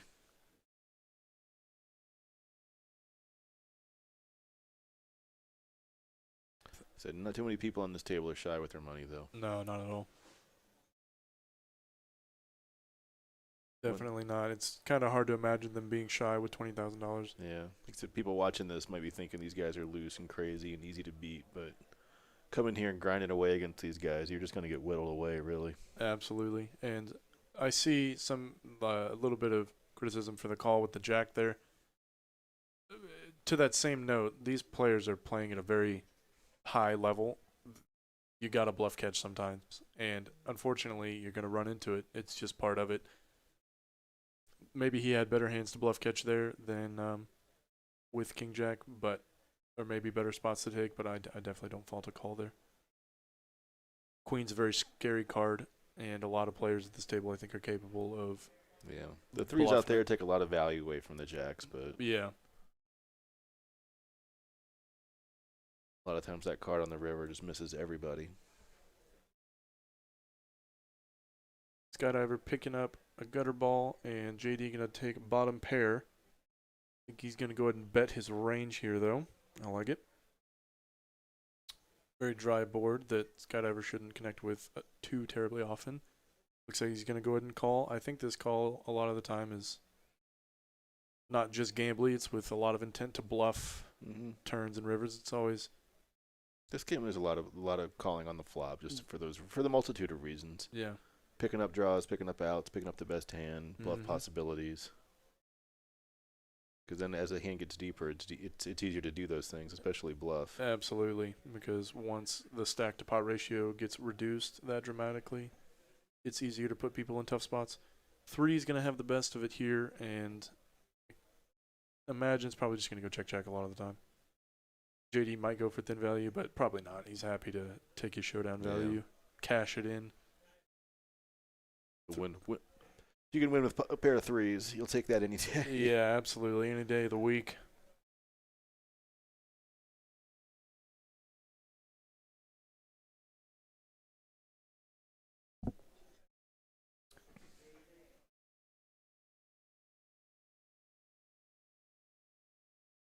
I still can't believe you've never been to Vegas before. That I- surprised me. Yeah, I've never been. I intend to probably go sometime this summer.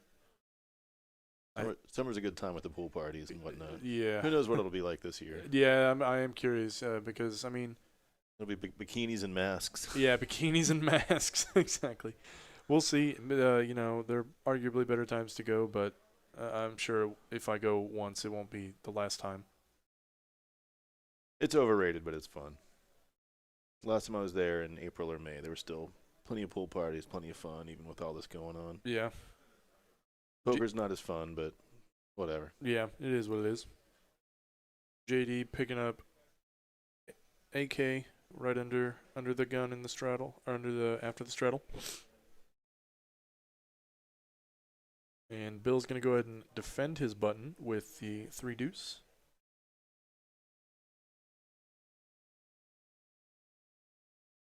Reasonable strategy to defend your button pretty wide. Connected cards can still fit well into that. They still have plenty of post-flop playability, even if it is as low as 3 deuce. And you were definitely live. Yeah, no, most definitely. Some unique board coverage. Absolutely. And going 5 ways to this flop. Kind of rooting for Bill, too. I like his style. Yeah, so far I've seen it. I haven't. If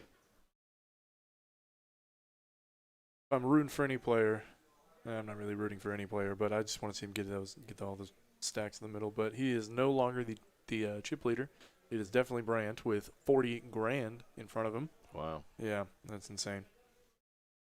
That is insane. I wonder what that feels like, having $40,000. You know, having a car in front of you on a poker table. I'm gonna guess pretty good. I'm guessing that probably feels pretty good.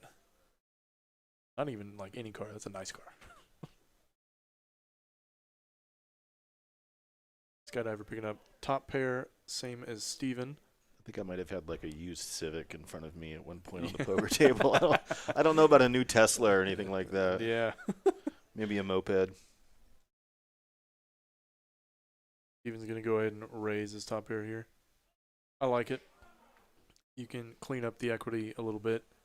And this is, once again, a hand that needs a little bit of protection. And you can still get value from other 10s that you dominate, like 10-9 here in the exact instance. Doesn't know what a great spot he's in, but he is. Skydiver staying in. Bill with bottom pair. Hanging out.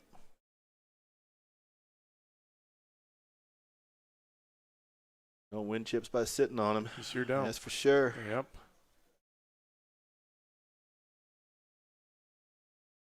Wow, you see a float with the 3 deuce.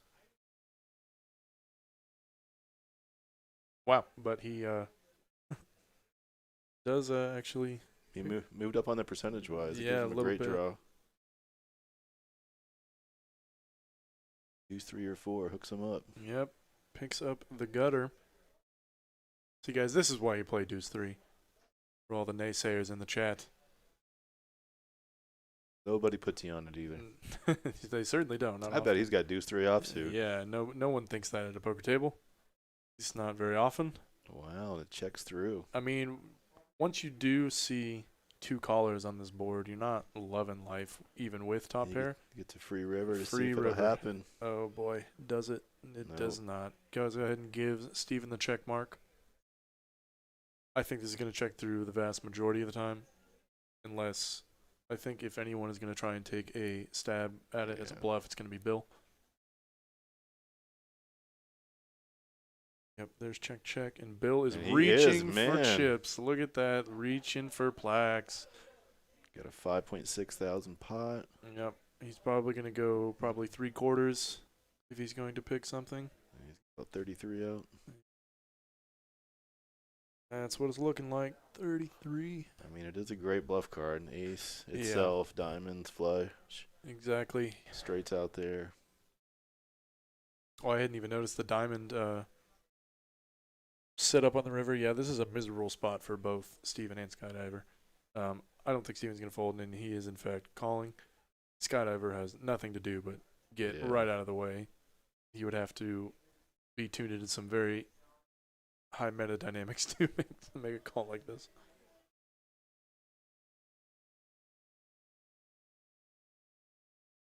He's talking, getting some chatter. Well, it's a good attempt by Bill. Like you said, great spot. Yeah, I definitely don't fault the play, and pair of twos doesn't win too often at showdown, so there's a way for you to win the pot. It's this one. However, Steven gonna call him off, and is right.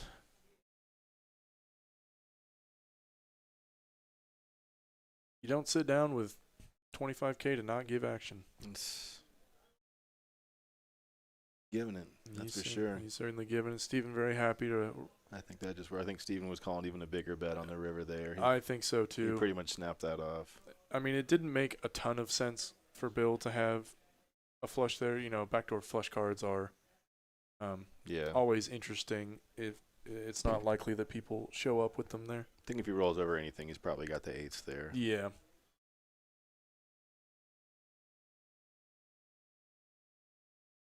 Like you said, that was his only chance to win, so take a stab. It might work. And said even next time he can get away with it and maybe set up a good payday for himself. Right.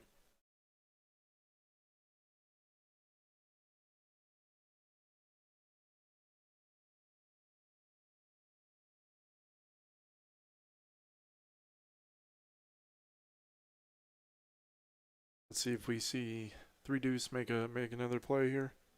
From JD this time. Nope, not happening. It's been the hot hand. Yeah, no kidding. It seems someone gets 3 deuce every hand, but you can't get ace king every hand. It is Certainly can't. Here's a weird dynamic of the game. Got a limp from Bill with the 10-7 off. And the button raise. Got to raise your button pretty wide a lot of the time. Everyone's coming in. Mm-hmm. And even a hand at like 10-6 suited is still playable post flop. It's suited after all. Hey, it's Same color, same shape.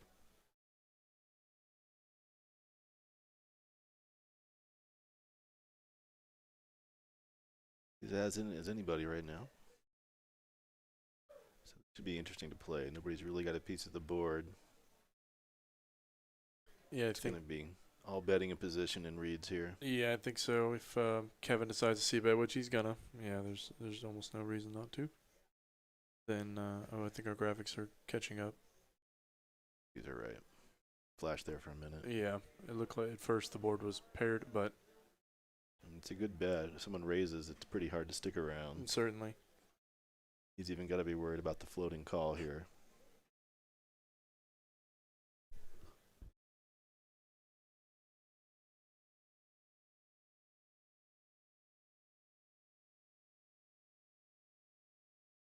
Kevin still has a million outs against Bill's exact hand.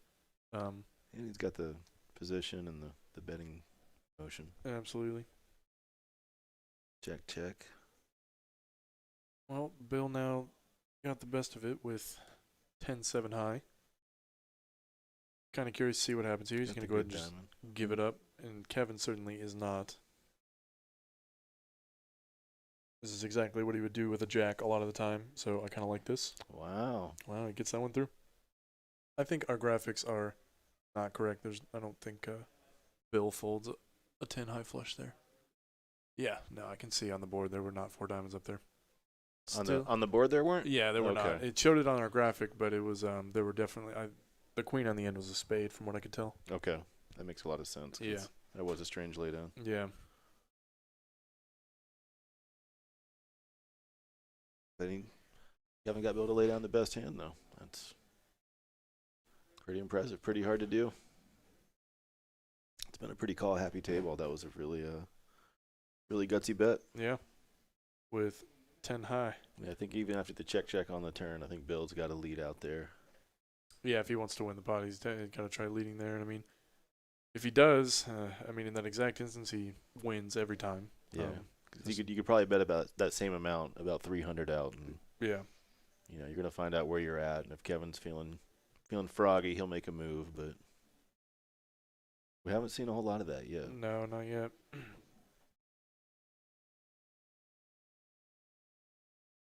Kevin actually hasn't been as active as I would have thought he would be after having played with him.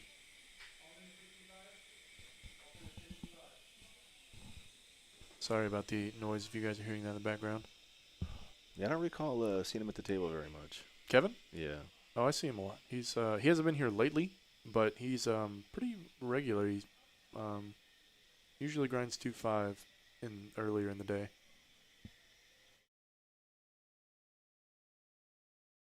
Brant, probably going to see an interesting dynamic between Brant and John Ryan here, both flopping middle pair. JD's got the bottom.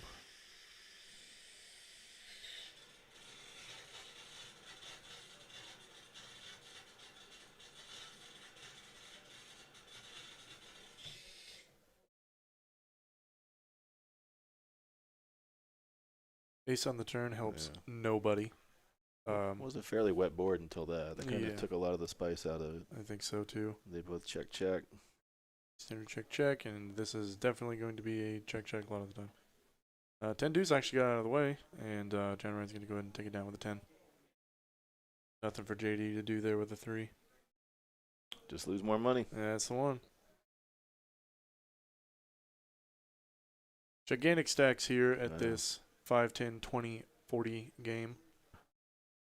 Kyle's played one hand and doubled up. That's like cheating almost. Hey, sometimes that's the way the cards go for you. Hey. As taboo as it is, I will say I have doubled through aces and then immediately left after. Just so happens to go that way sometimes. Hey, the hit and run. It's a wonderful thing. It's a wonderful thing. Hate to see it when you're at the table with the hit and runner, but love it when it's you. love it when it's you, that's for sure. I've done that online a bunch too. Sit down for one hand and win, and just double like, up. I'll see you guys later. Click. I'll never see you guys again. Yeah. So whatever. And you don't have to hear it from them too as you walk away. Oh, you gonna take my money and leave? Yeah, I'm gonna. Yep. Send you some receipts later of my new shoes. You'll love it. This is what your money bought me.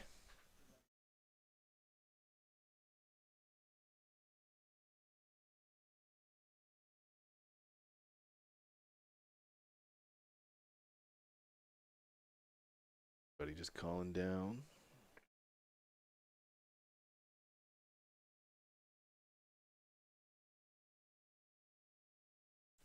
Heads up, A6, 10-8. Interesting that 10-8 actually has the best of it. I guess because the connectedness of it helps a lot. I'm interested to know if that was correct or not. Whether they were just starting the hand, they're probably not. Yeah. Could be like a 55-45 hand. That's kind of what I was thinking. Something like that. Kevin's going to go ahead and bet with 10 high on that low board.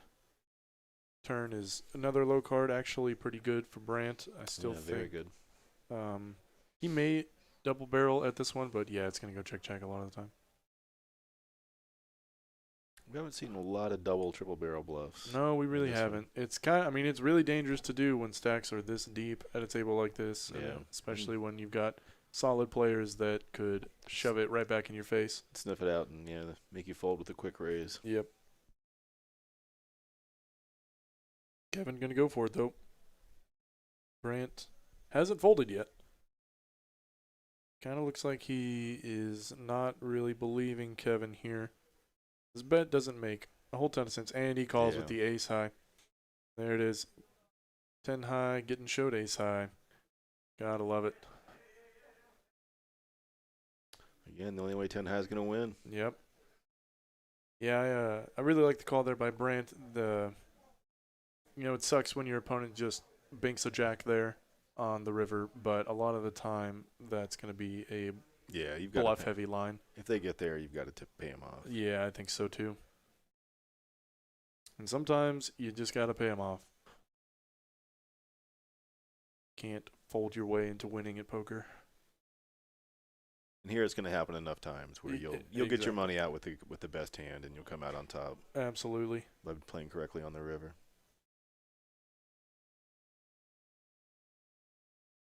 And you're going to be in that situation with these deep stacks as well. Yeah.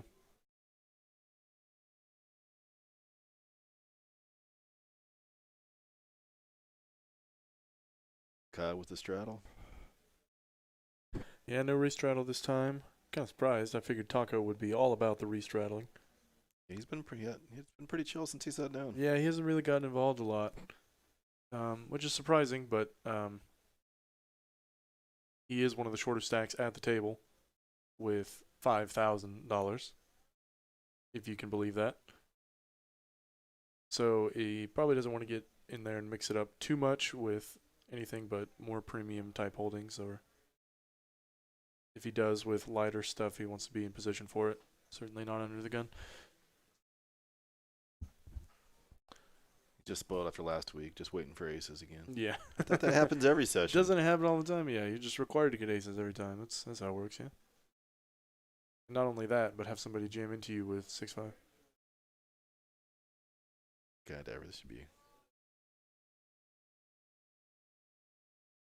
I thought he might raise with that. JD, I think, is going to raise here a lot of the time, and he's going for it. There is an argument maybe for. Actually, no, there really isn't. For what? I was going to say just a call, but since he's in the big blind and there's the third blind and the straddle behind you, your hand, you don't want to just limp call there, I think.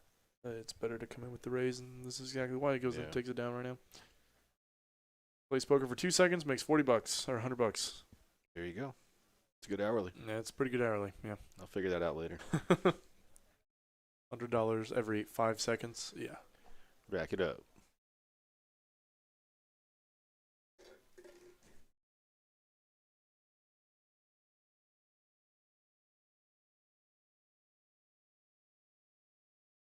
Feels like things are starting to slow down a little bit in this game.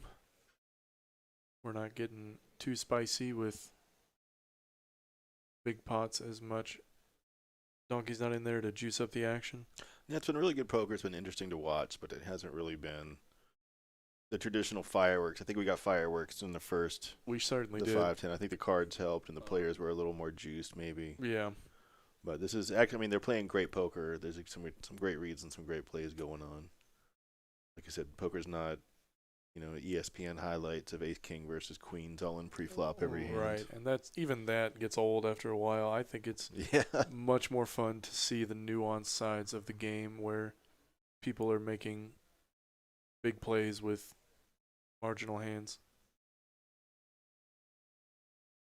Gonna see a 3-bet here from Brandt on the button.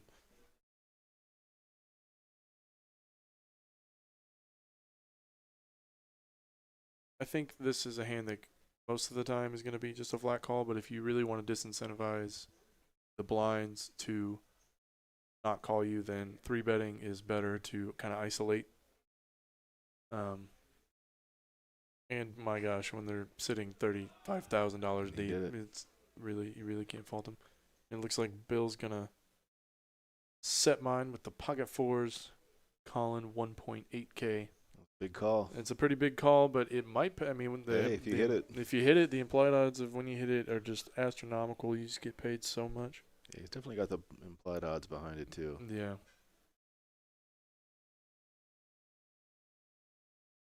And Steven gets out of the way, and yeah, nothing to do there except fold. It's an odd hand matchup. 4s against 9-7. 4s against 9-7 in a 3-bet pot. Yeah, this is definitely not standard to a lot of people. And Brandt actually going to flop the best of it here, I think. A lot of times he's going to go check fold.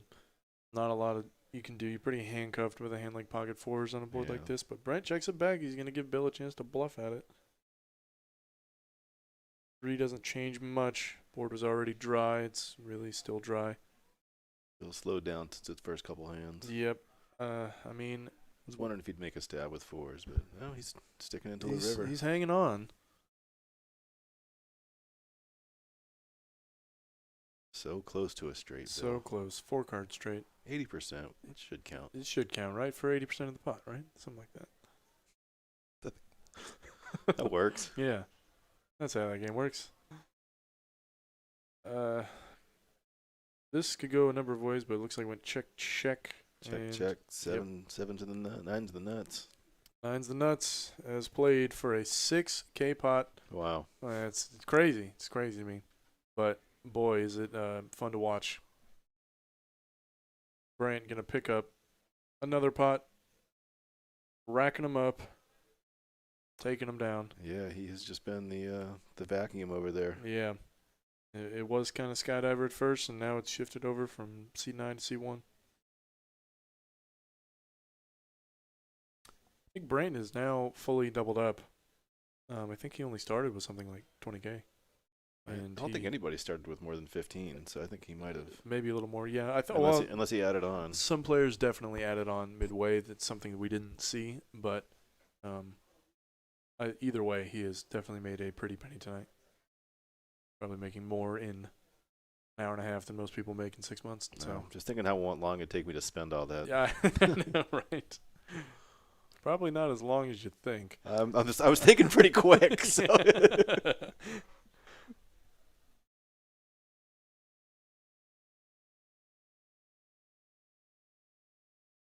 Oh, that was always my hardest problem in poker, is making it home with the money. yeah. After you win, you're Yeah, like, hey, man. making money is not that hard. Getting home with it, man. Yeah, that's the hard part. It just And- eats a hole right in your pocket. Need a babysitter or something. Just slap your hand out of the way. Got Kevin opening up Queen Jack O. Not seeing a lot of hands that can fight back. JD probably going to defend his button here. Yeah, Queen 8, it's a player. It's a player. Queen 10. And, yeah, nothing to do. Whoa. I'm not really surprised to see the fold there with Queen 10 offsuit. It's not a great spot. Not a good 3-bet bluff hand, I don't think, a lot of the time. I'm just amazed he's just patient. It's like one of those hands that, when you're on a dry spell, just looks so good. Looks so nice. You know, you're just willing to throw in $100 for it. Yep. Nobody really flopping much of anything here. Queen Jack high is still the best hand, but it's really vulnerable. JD's probably going to check and then barrel a lot of diamonds or something like a 9. There's a diamond.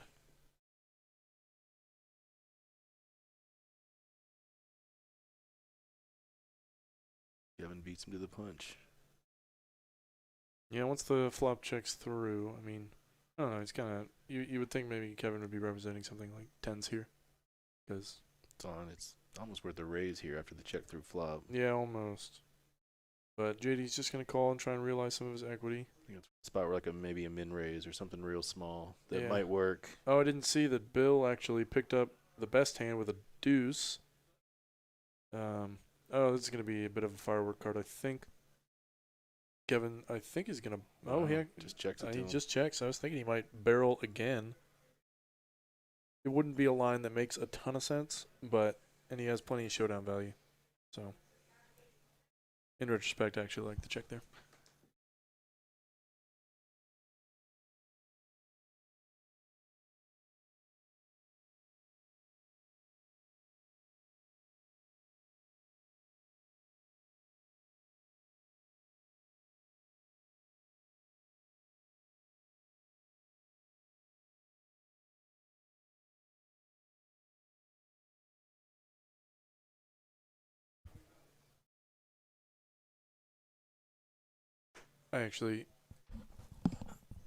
I'll be back in just 1 minute.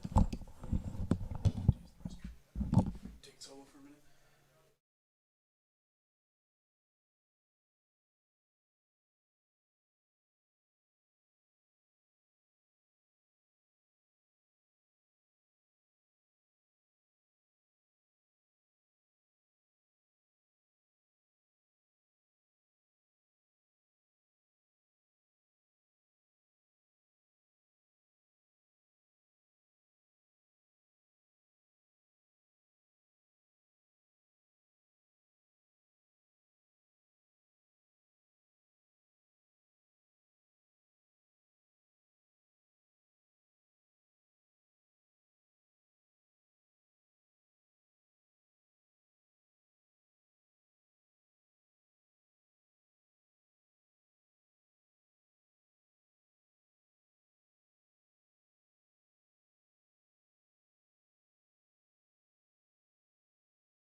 Didn't miss a big straddle.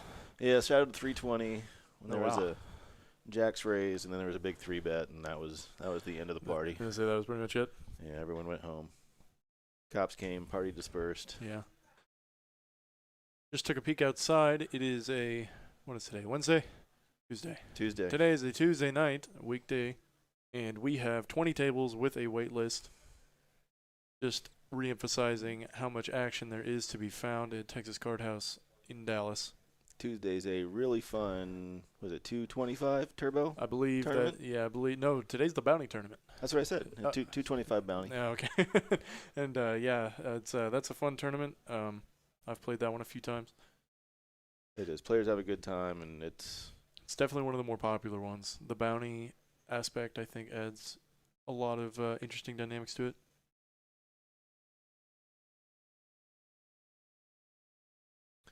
We're starting to see full house pretty much every single night now, for the most part. Yeah, business here has been about as good as they could ask for. Yep. Pretty much cloud 9 here at TCH right now. Yeah, with there's 500,000 people move to DFW every single year. It's really not that surprising, in my opinion, for this place to fill up. But Nah, the way the other cities in Texas have filled up and embraced poker and the scenes have grown in Houston and Austin, Dallas is just going to get better. right. And with the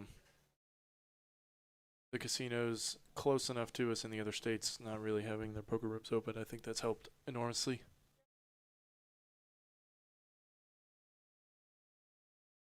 Got a 3-bet with 10-9 suited in the hijack. I kind of like this a lot. It when you're in the hijack, it's good to price out things like the cutoff and the button so that you get to play a hand in position. And we're still going to see 2 calls. See some hearts out there. Nope, no hearts. Nice. Good flop for Brandt, though. It's good flop for Brandt. Not a lot he's going to be able to do. However, while he has the best hand at the moment, it's pretty much got a pure bluff catcher with second pair. And JD's going to have the range advantage and decides to go ahead and bet it, but Brandt's probably not going anywhere.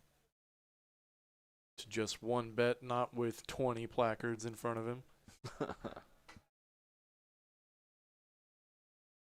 Makes all the rationale clear. A little bit, yeah. And when you're running good, you bank 2 pair on the turn. It's not a good 2-pair, though. It's not a good 2-pair, but and in fact our graphics, our graphics were off. Yeah, this actually pairs the bottom card, and JD's gonna go ahead and fire a second barrel at it. Definitely good moves by JD. I like it. Yeah, I still like this a lot. Checked around, playing position, especially after the check call.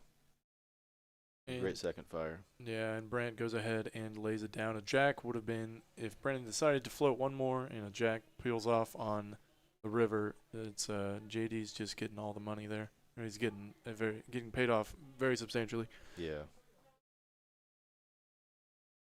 How much did it show Brandt was up? I guess he bought in much deeper than we thought, because it still showed Kyle as the profit winner tonight. Oh, really? Yeah, I don't really think that's accurate. Well, the one hand he won almost 12.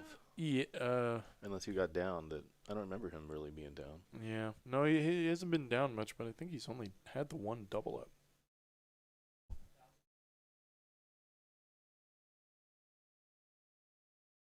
Whatever. Profit's not what matters in this game, right? It's all about having fun. It's about talking smack to your friends after. Yeah.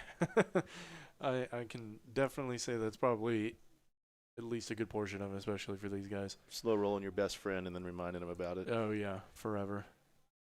I've still got a buddy that beat me in before I really played poker, that beat me in a home game a while back, that loves to just throw it in my face, even though he doesn't play poker anymore. Britton, if you're listening, let's go heads up, buddy. You gonna slow roll him? Oh, yeah, I'd slow roll him so hard. I had one friend in Vegas. Every time we'd go out, we'd always just slow roll each other. It was just so much fun. Yeah. It's good when a lighthearted slow roll can. You have to be really good friends. Yeah, I think no, that's the rule. I think that is very true. And if you're not going to be good friends by No. slow rolling. Very much not. Kind of surprised I didn't see a squeeze here from Kevin in the big blind with ace jack, but it looks like he's going to go ahead and realize some equity and realize that he does. Too bad. Will flops bottom two pair on a dry board. Actually, everybody got a piece of the lower end. Sure did, yeah. Bill actually also has top pair. We're probably going to see some money go into the middle here. I think so. Probably going to end up being a 5K plus pot. Will double-checked his cards. No reason not to bet here, I think. He was the pre-flop aggressor, and there are so many cards to get value from. It's great when you... Oh, Bill makes a pretty solid fold there, actually. Just immediately getting out of the way with the worst of it. He came out like a fire engine, but he's slowed down. He's slowing down a little bit. I mean, I think losing 10 grand might do that to you. Yeah. Certainly would for me. Steven gets out of the way with a pair and a backdoor straight draw. I'd be in my car crying. Yeah, I'd be a little sad if I lost that game. Not gonna lie. Got the duck on the turn. Great for Will. Great card for Will. Doesn't change a lot. I still think Will's gonna get paid here a lot of the time. He's pretty much just got a faded deuce, and he's good. Pretty much. Or yeah, that is it. A deuce and an ace. Continue the aggression. It looks like a slight overbet. I really like this, and you're getting so much value from worse.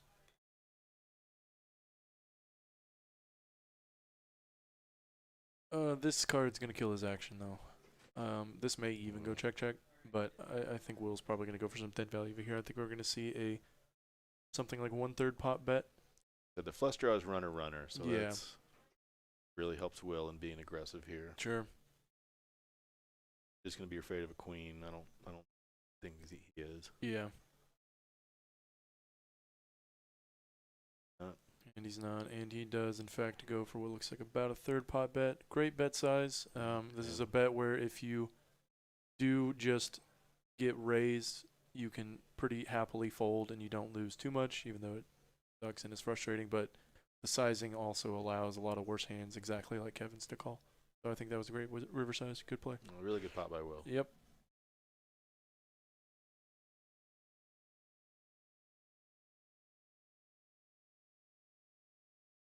Not much Kevin could have done there. I don't think it's reasonable to fold ace jack in that spot, even when a overcard peels off. It's not that likely that the queen helped Will too much. Nah. And definitely not the hearts. If anyone, the hearts helped Kevin, I think. Because Will's not going to do a lot of double barreling with backdoor hard draws. Not the way he's playing tonight. No. He didn't play more hands in 5 minutes than he's played tonight before. I think you're right, yeah. Actually, I'm really impressed by his patience and how well he's just holding back and letting the game come to him. Yeah, because, I mean, last time, it looks like we had a $160 straddle there. That's fun, the old triple straddle. But, yeah, especially because last time on the stream, he got beat up a little bit, and he was down like 9K, and then everybody wanted to quit. So it's good to see that he's not getting too out of line and aggressive, not letting the frustration get to him. Good stuff. Taco picking up ace-king suited, and Kevin with a pocket pair. Probably going to see a flop, or at least attempt to. Probably won't see too much resistance coming out of the blinds. Grant in the triple straddle, actually getting a great price here to go ahead and call and see. It looks like he's thinking about doing something a little devious, though. Maybe not. Down. Laying it down. Oh, I guess JD was in the triple straddle. Never mind. Calling with the 8-3. He's gonna call. Classic hand. It's a classic.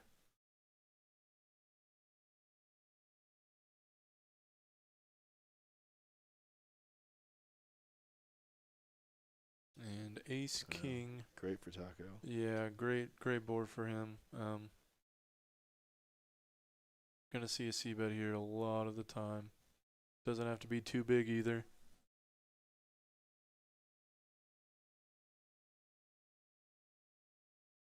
You don't want to too big in case somebody raises. You don't want to have to fold that. Put yourself in a bad spot. It was about 3/4 pot.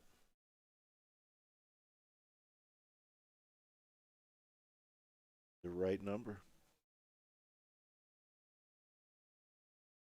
It's always nice when that happens. Yep. Raise with a good hand and take it down on the flop. Yep. Especially Breathe a big sigh of relief. breathe a big sigh. Yeah, when you're on a drawn hand like that, but there aren't many better drawing hands to have there, so I'll take my chances. yeah, we take those all day. I love when people, I hate ace king. I hate Oh, it. Like, man.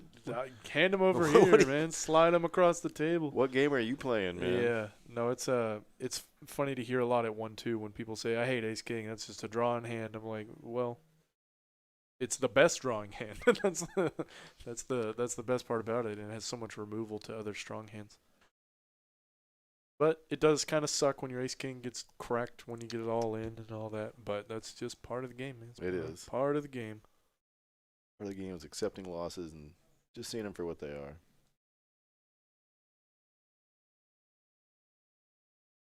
That's probably my still hardest part of the game is taking losses and not getting too mad about them, Mm-hmm. too bent out of shape. Yeah, I think that's a good quality of a good poker player is someone that can take it on the chin Definitely. and just move on from it. Because I mean, if you're already good enough, the beats are gonna come, but so will the money if you play well long term. So you really gotta think about focusing on that aspect of it versus the times you just get crushed. It happens. I've been there. It's not fun, but it's part of it. Got to raise with king queen. Going to see a flat in the small blind with jack 10 suited. Skydiver looks like he's going to come along. And JD now being afforded a massively good price. Going to go ahead and see. Sneaking in with the little ones. Sneaking in.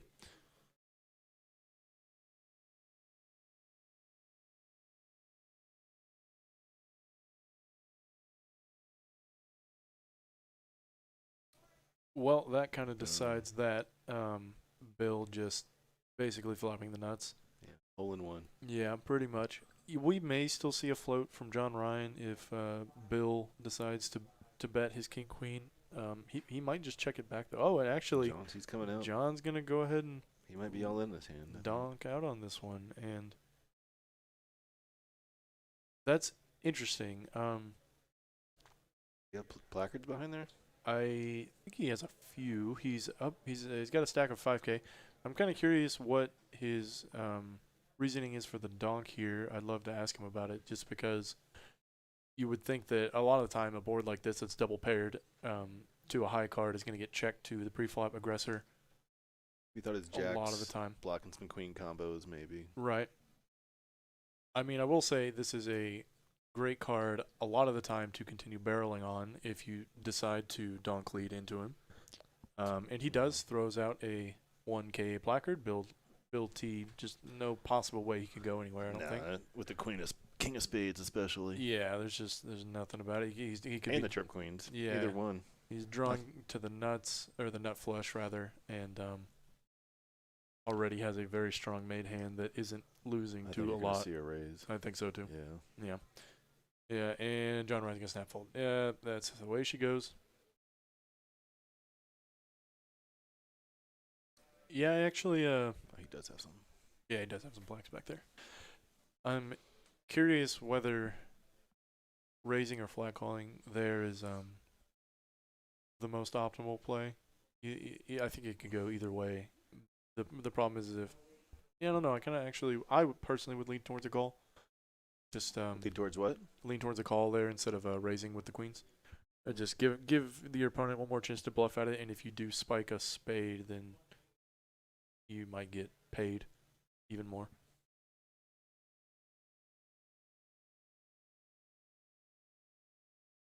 You always got to wonder, because See. sometimes you see plays that, like you've said earlier, don't seem to make a lot of sense, but given the action and the dynamic at the table, I'm always curious to hear players' thought processes and making their decisions.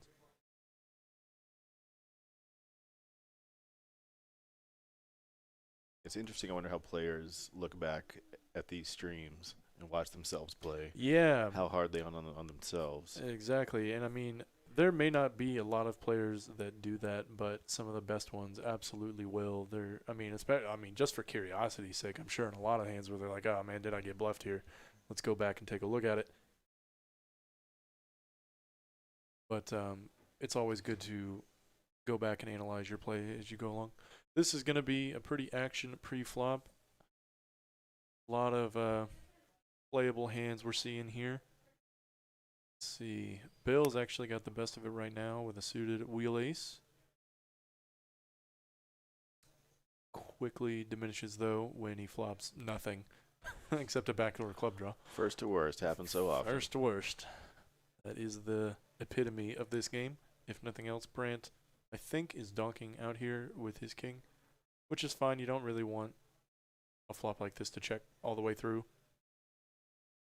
because you lose value and you give a lot of people a chance to catch up. Sticking around. Yep, he's hanging on. Always runner. Always, and boy, do you get paid whenever it happens. That is not the card for it, though. Pretty bricky for the most part, I think, but there isn't. I mean, this board was already so dry to begin with. It doesn't change the texture really at all. It brings in full badoogie. And Bill's gonna go ahead and take these two checks as weakness and stab at it. Fortunately, he is stabbing into two top pairs in this exact instance.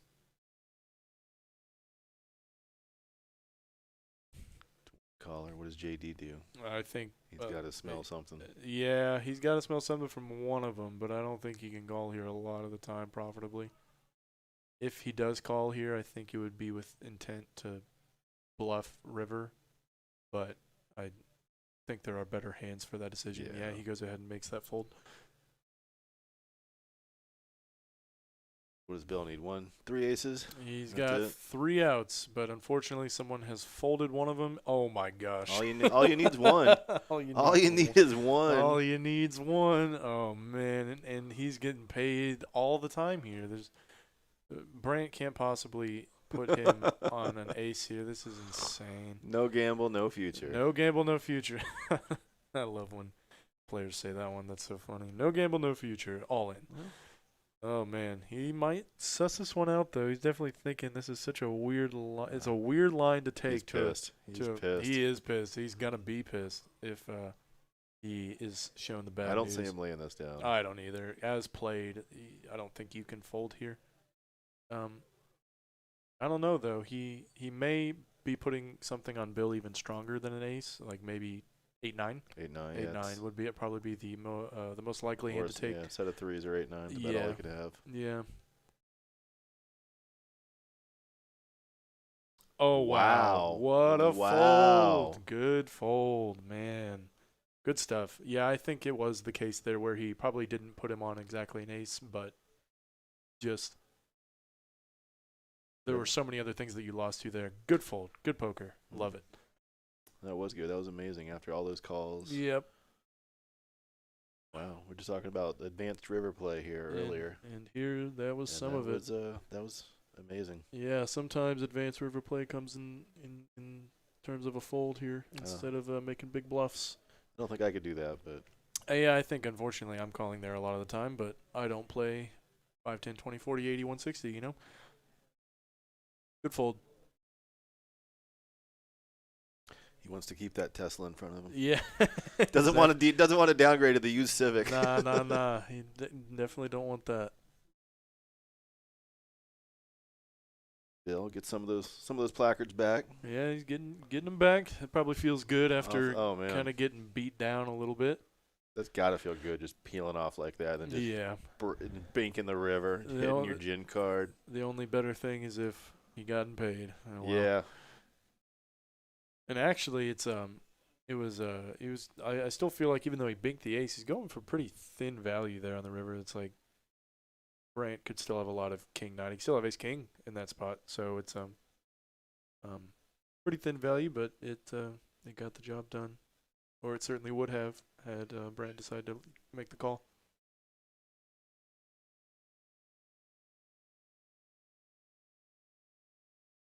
Man, that was a good fold. You'll love to see it.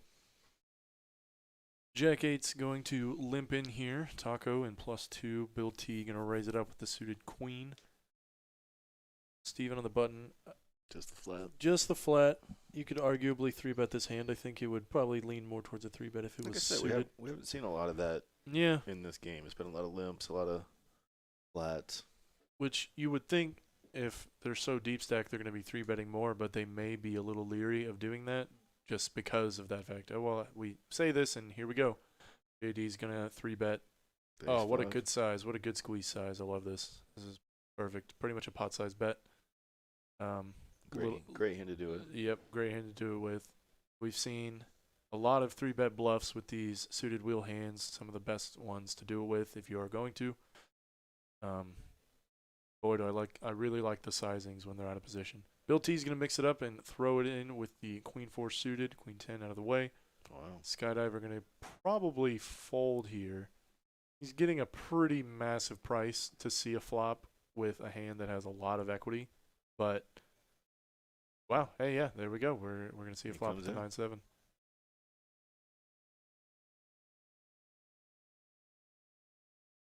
Handling those chips as the dealer's got to be odd, or handling the placards. And 9-7, yep, not bad. Not bad flop for 9-7.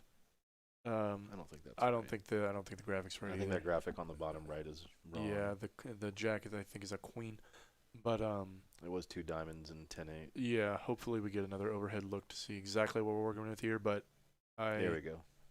Yeah, there we go. And the equity calculator updated as well. And the turn looks like it's going to give him the nuggets essentially. Close enough for me. Close enough. Surprised there wasn't any bet on that flop from anyone. It looks like it checked through. Maybe not. Yeah, it checked through with the size of the pot. And wow, 9-7. I mean, A bet here. he has to. I mean, I think he was just hoping somebody would. Well, I mean, with a 4th diamond, if yeah, it was the 4th diamond. if our graphic is correct. Graphics are right. Yeah. Oh, bets 4K. Goes for a polarized sizing here.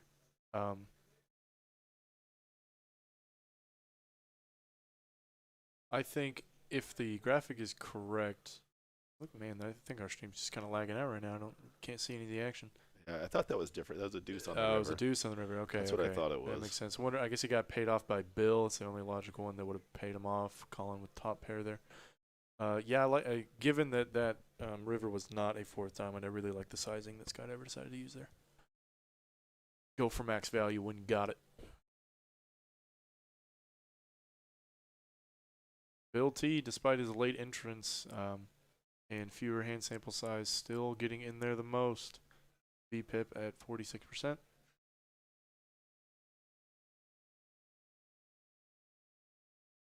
He has been putting him in play. Yep. Had the one nice win.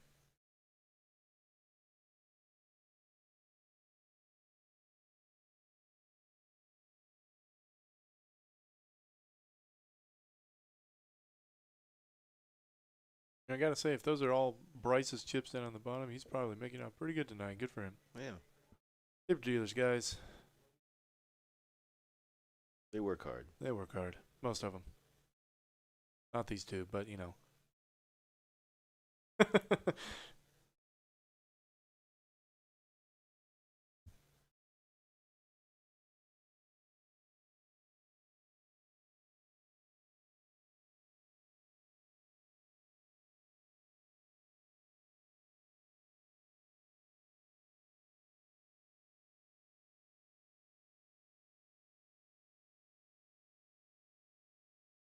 Really wanted to see Kyle get involved a little more. I wish he was getting some more cards, more playable hands. Yeah, I've definitely seen him at the table more active. Yeah. Doing different, more kind of random position 3-bets on people, pushing the action a little more. But those are in positions where I really don't know what his cards are a lot of times. So. Exactly. I feel like at those tables, especially like 2-5, he often covers most of the table, and he's in a position to where he can apply a lot more pressure and has a lot more leverage. This is not one of those instances, and I don't fault him at all for playing a little bit tighter.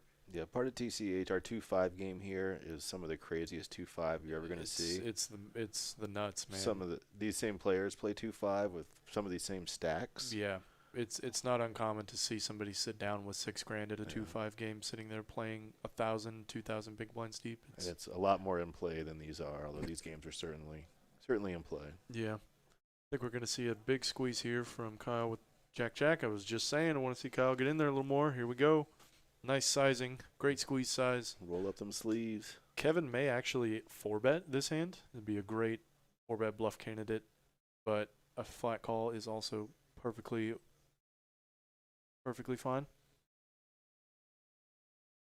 I think everything else probably going to get out of the way despite being offered a pretty decent price. Oh, no, Brant's going to get it in there with 4-3 suited.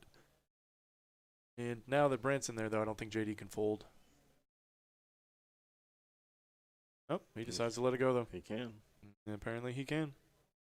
Is it an 875 call? Yeah, into a pot that's going to be about 42. So he's getting like, 5-1. Not bad. Yeah, not bad.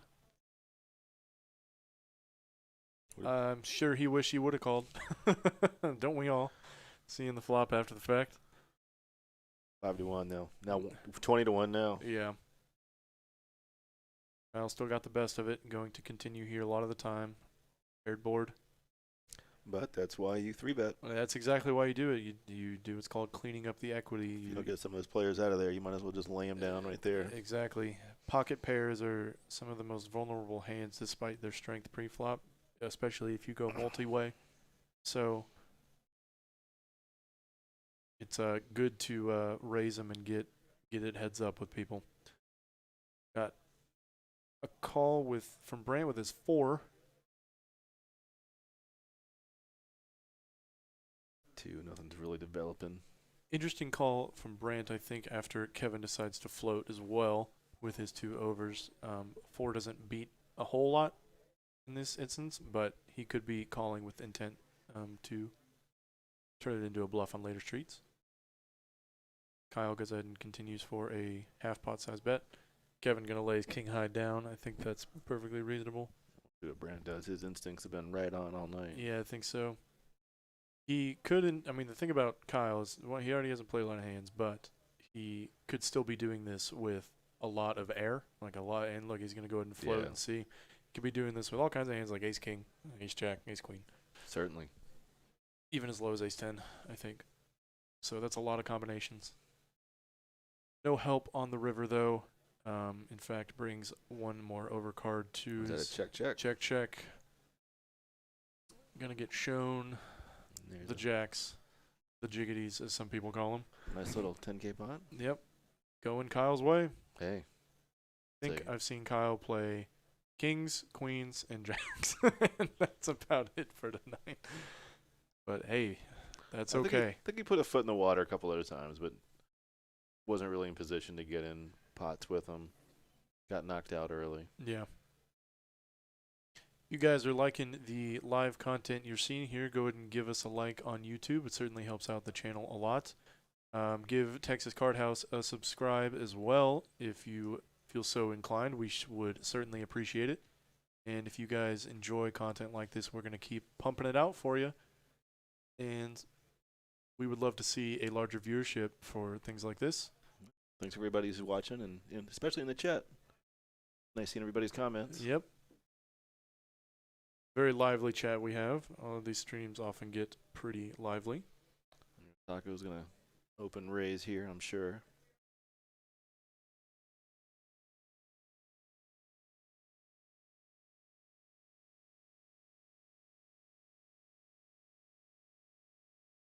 And gets 3-bet right away. Yeah, the king jack 3-betting an under the gun raiser is not a quite standard. No, definitely not standard, but if you think Taco is going to be opening a lot of junk here, then it's perfectly reasonable spot to do it, blocking a lot of strong hands. It just kind of sucks when you're going to run into it a little bit here. And I think he is. Yeah, I think so. We're probably going to see. Oh, we got a 3-bet. Brant 4-bet. Brant 4-bet. So Taco, I don't even think it's too exceptionally out of the question to fold in this exact instance with 2 players left behind you. I don't think that's what he's going to do. But when you're facing a stack that is 33,000 deep as the 4-better, it kind of sucks calling out a position with ace-king. And that's a big percentage of his chip stack to put in. Exactly. He's putting in, roughly You got to respect 20%? Bell a little bit. Oh, yeah. No, definitely. Your closing action, it might be different. Oh, if you're closing action, this is a slam dunk call. However, in this spot, it is definitely a tough one, even if you got the best hand at the moment. He is going to go ahead and jam, though. I like that. If you are going to put chips in the middle, that's the way to do it. If you're not going to fold. If you're not going to, exactly. Go all in. If you're not going to fold, just ship it, man. 2 choices. You got 2 options. I don't know. I think if it was suited, I would lean a lot closer towards a flat. It just really would suck a lot if Bill decided to 5-bet jam over top of you, then you pretty much have to fold.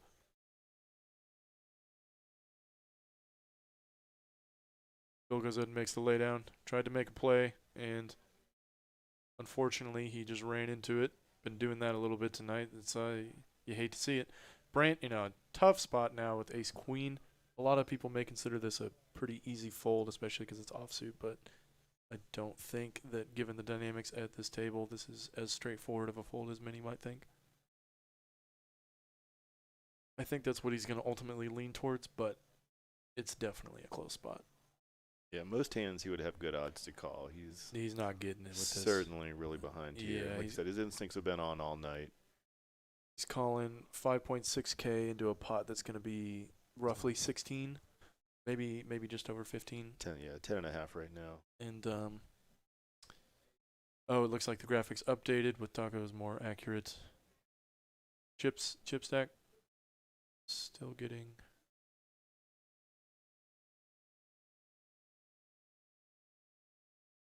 And he's going to go ahead and call. Oh, man, he's going to get shown some bad news, though.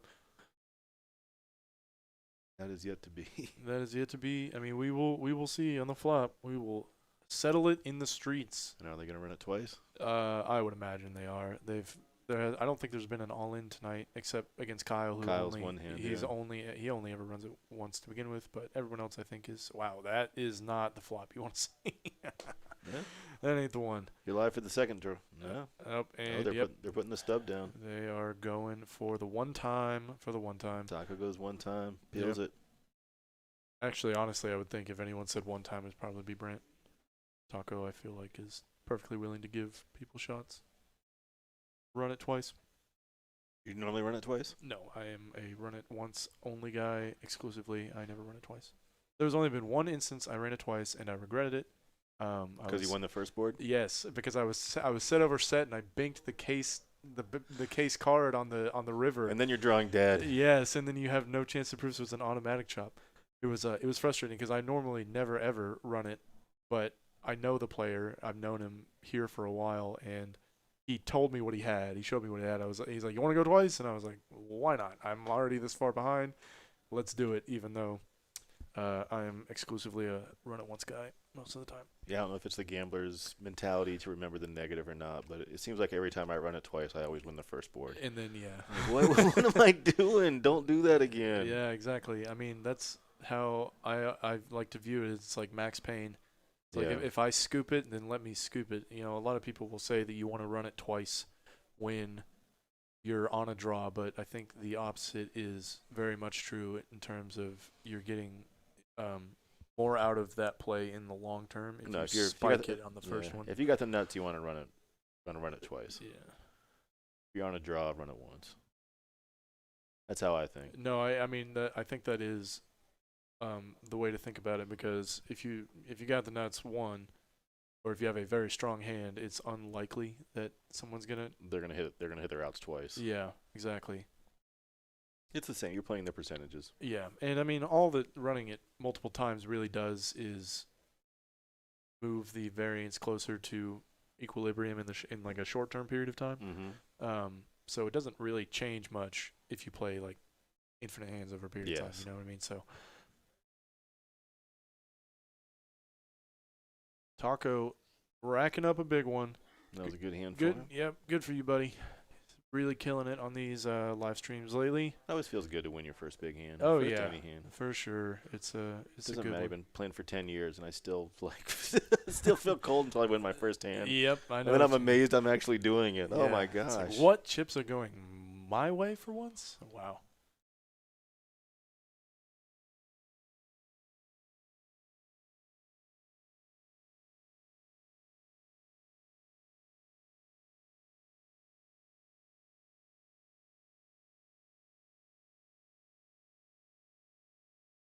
Bill's got 55 out. I don't know if that's just a weird straddling amount. Oh, that's 80.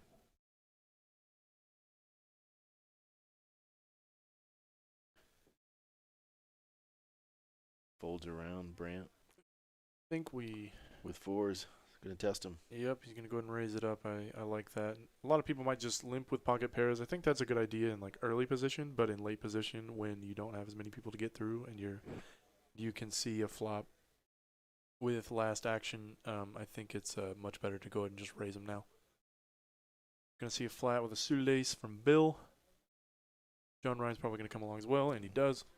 And the aggressor is always a good idea. Yeah, I agree. Fours are fairly nominal hand, but Yeah, but they need a lot of protection, and betting does that a lot.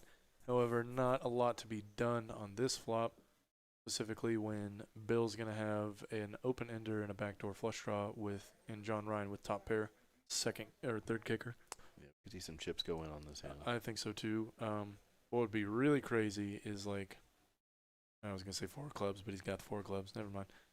But Brent's probably just going to let this one go. Wow, John Ryan just ships it. I mean, I guess when the pot is already that size and you have a hand that is very vulnerable, I mean, he's got, It's about 4,000. yeah, 30, yeah. 4,000. He's got a backdoor straight draw, too. I actually kind of like this. I could This see Bill play. making this call too. No, absolutely. He's getting a fairly decent price with a hand that has a ton of equity. You have an over card and you have an open ender and a backdoor flush draw. I don't think he's going to fold. Yeah, he is. He didn't bring that money. Yeah, He didn't bring 50K to fold an open ender. 100%. And he looks like he's contemplating something. Looks like he's about to knock over an entire stack of green. That'd be fun. Yep, getting the counts right. Yeah, Yeah, there's no way he's folding this hand. No, I don't think so either. I do love this jam though with John Ryan. Whenever the stack to pot ratio is as low as it was, he's already one of the shorter stacks at the table. He's just looking to get it in Yeah, when he's- it's good. And here we go. We're off to the races. You don't want to let your stack dwindle down until it's nothing, and then you double up and you're in the same position you were before. Exactly. Are they on the run at runs? Oh no. Okay, no, the double brick, double duck.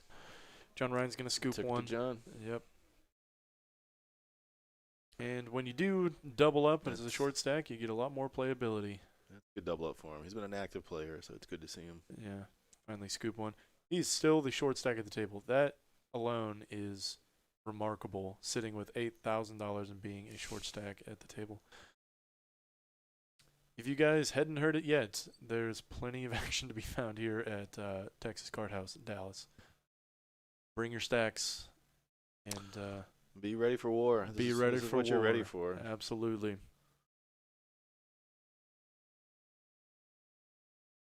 I came here. Been playing for a long time. Just moved to Texas, and the style here is so wild and crazy. I had to really sit back and watch people play and figure out the game again. 'Cause Yeah. it's different. Like, it just looks crazy out here. Like, you can get in and throw out any 2 cards and come up with a winner, but No kidding. it's not that easy. No, it's really not. Yeah, I am in a unique position where I've only ever played in the state of Texas, aside from when I would drive to Oklahoma to play at their casinos.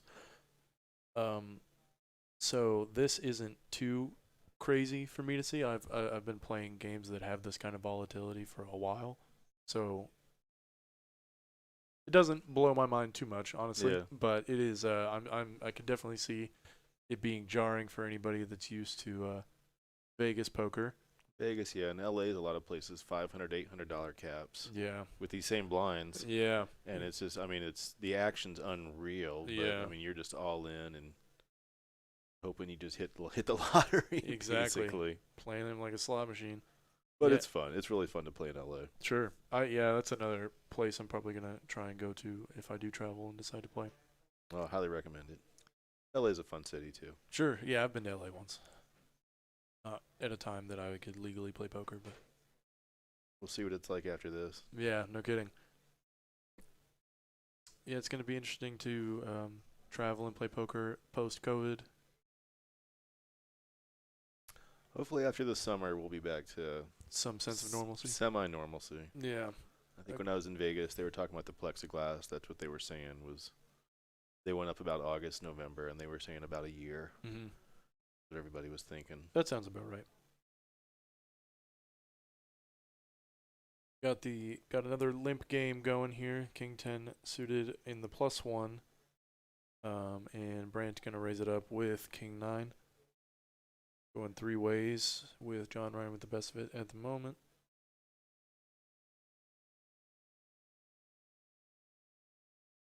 This is gonna be an action board. Get the smokestack. Here we go. Here it is. Fireworks gonna be going. I can't imagine Bill's gonna be in here too much. All we need is a flush draw to make this a real good hand. Oh, no kidding. Yeah, but Bill's out of there. We need. This is gonna be a Sparks hand. I think the way that the most money is going to go in the middle is if it double bricks on the turn and river. If we get like a 7 of diamonds and 7 of diamonds would be just beautiful for us. Yeah, be beautiful for us and everyone watching. That's not the one. However, it'd be nice. I'm certain something that's going through these players' minds is that now that the ace peeled on the turn, there's a flush draw out there that someone very likely could have floated with. The kings, I think, are going to go for even more value. Yeah. To try and get some from any ace that just spiked a pair. However, Brand is currently betting into a better hand. You hate to see it. He's going to He's going to go ahead and raise it up. Actually, like a raise here, there's plenty of things, plenty of draws out there. If he did spike an ace, if he had spiked an ace, he might think it's the best hand a good portion of the time. And Brant would call, but even as played, I don't think Brant's going to be able to get away from this. This is just going to be a cooler. John Ryan doesn't have a whole heck of a lot behind either, but Brant did just dust off. And John just doubled up to about 9K before this hand. Yeah, so I can't imagine Brant is the happiest camper right now. No. Dusting off 8K to Taco and then immediately being faced with a cooler. Yeah, he does have the most to lose. So. Yeah.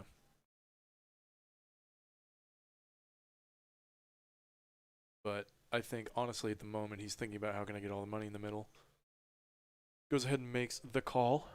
I don't think there's anything else to do except that.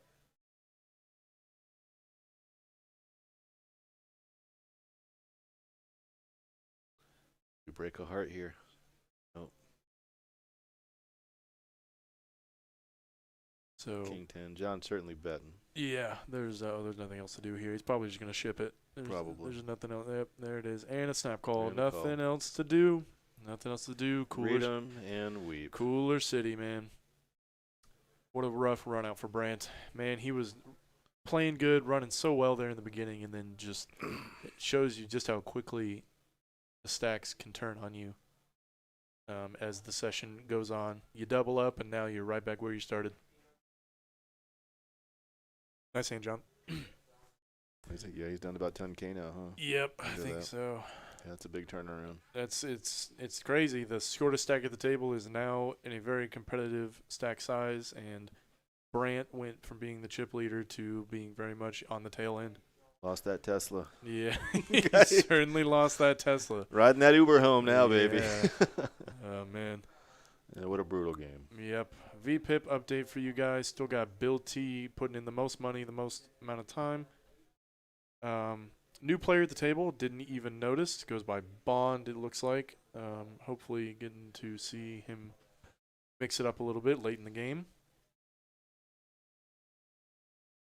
Yeah, Kevin just got up and Packed up his profit and left, I guess. Yeah, I guess so. He's not typically a late night grinder.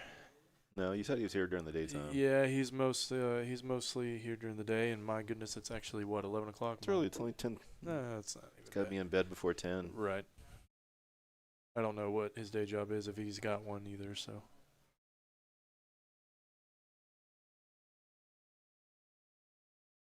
Got to be loving life if you are John Ryan right now. Yeah. You want a hand? And is he leaving a straddle out? He is. It looked like it. That's There you go. there's Come on. There's the You didn't make that money to sit on it, yeah, buddy. he sure didn't.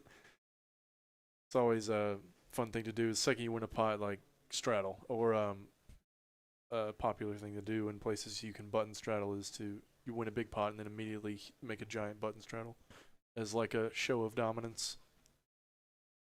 Skydiver looks like he's just gonna limp in with the wheel ace. A lot of early position limping, which I actually like a lot in this exact game format. You don't want to bloat the pot too much pre. No, they're definitely. It's a tame. I don't say tame game, but they're definitely using pot control a lot more than just reckless abandon. Sure, which is smart when you're playing this deep. Yeah, because one raise can put you off a decent hand. Yep. Can turn any decent hand into a bluff, basically. Yeah. And I will say, limp calling does, to some degree, remove the ability for players to just 3-bet you profitably on a consistent basis. Because now if they have a playable hand, they can just raise and you can just call and see a much cheaper flop. Brant hits us another gonna smash this flop with top two. I think Bill's actually gonna lead here with the gutter ball. Got a gutter ball to the 7 and a backdoor heart draw. However, the backdoor heart draw would be no good against Brant. Brant's, despite just losing a big pot, probably liking his luck a little bit more now. Raises him up. Decides to go ahead and put in the raise. So Bill hanging on for nothing. No 3-outer this time, Bill. Nothing to do there but fold. I like a raise there with 10-9. Oh yeah. Don't want to give the hearts too good a price despite having the heart blocker in your hand.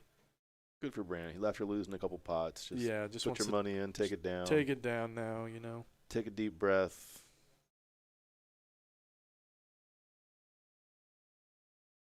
Get back and winning money. Yep. He's been playing good all night, just on the wrong side of a couple hands. Yeah, and on some of the biggest ones, unfortunately, it's those are the most challenging sessions. This might be a straddle for maybe a little bit out of frustration, but it's going to generate some action nonetheless. Yeah, the worst sessions are the ones where you stack up early, play really well doing it, and then just get smashed by the variance of the game. And we got the extra straddle too. Do we really? Do we have a fifth straddle? 320. Oh man, that is getting crazy. Who's going to bet 2,000 and take this down? Exactly, that's what I'm wondering. Yeah, straddling like this really forces your opponents to play with something good. It narrows the ranges a lot.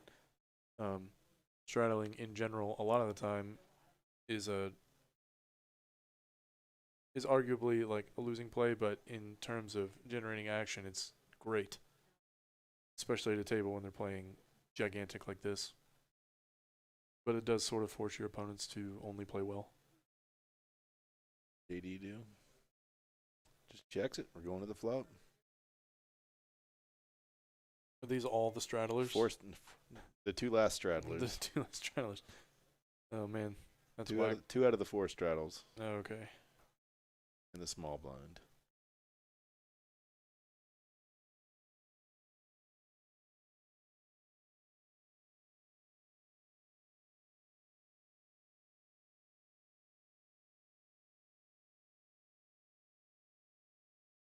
Grant firing with Jack 7. And he's covering the 6 combos. Nobody's got one. Covering the queen combos. Or just thinking nobody's got anything. Yep. I might as well just go for a walk. Taking a stab at it. That was a nice little $1,200 pickup. Yeah, for bluffing with Jack for hanging out. Yeah. Just hanging out, winning $1,200 pots. Hey.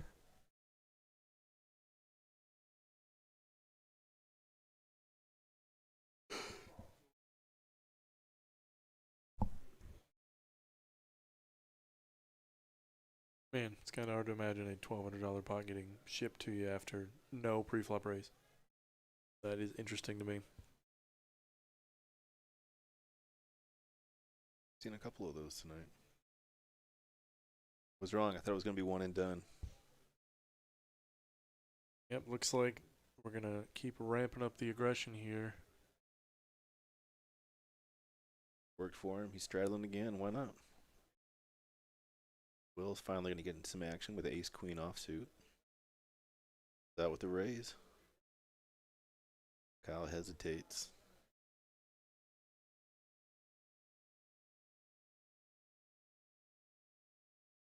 Firing out a raise. Don't know his hand yet, but it's ace-king offsuit. And Will finally waking up with a little bit here. We might even see a 4-bet from Will. Ace-queen offsuit is actually one of my favorite hands to 4-bet bluff with, especially when you're out of position. And it kind of puts even ace-king in a tough spot. So I like this a lot. If he does elect to 4-bet, it looks like he's thinking about it. Can't imagine. No, he does just call. Well, oh, true. With the flat call on the button with 5-3 offsuit, it's unlikely that a 4-bet's going to be too profitable there, trying to get through two ranges. And and Billy on the button. Big money Bill, flopping the goods. Flopping the goods, the best of it. What will he do with them? Will he take on the continuation betters? We're seeing a lot of bets on. We're seeing a lot of paired boards for one tonight, and lots of continuations from the pre-flop aggressor on them, which you love to see. And yeah, Bill's gonna look him up right now, which with what is currently the best hand. However, it's a hand that is very vulnerable. I think Kyle's gonna go ahead and slow down on this turn card. Yep. Yeah, he doesn't have a spade at all. Yep. No back doors except a pair. However, when Bill decides to check the turn, Kyle might think about bluffing this, but yeah, he does. If he had something like a spade in his hand, I'd say from watching Bill, you're just throwing money away. And He's Bill probably gonna keep you honest. Is gonna scoop a There you 4K go. pot with pocket threes, man. Boom. Threes being the money cards tonight. Just ABC poker right here. That's exactly what we're seeing. No, if any pair will do it. Flop a pair. Good table reads. Who was just C betting. Yep. And didn't overplay his hand. Didn't let Kyle raise him off. Yeah, I actually liked it as played. I mean, yeah. You know, some people are going to sit there and him and Haw flatting a 5-3 on the button, but you know what? He just scooped 4K, so.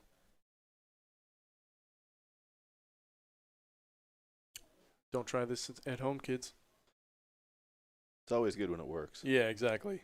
And then, you know, it's one of those instances where you look like a genius when it works and a fool when it doesn't. Yeah.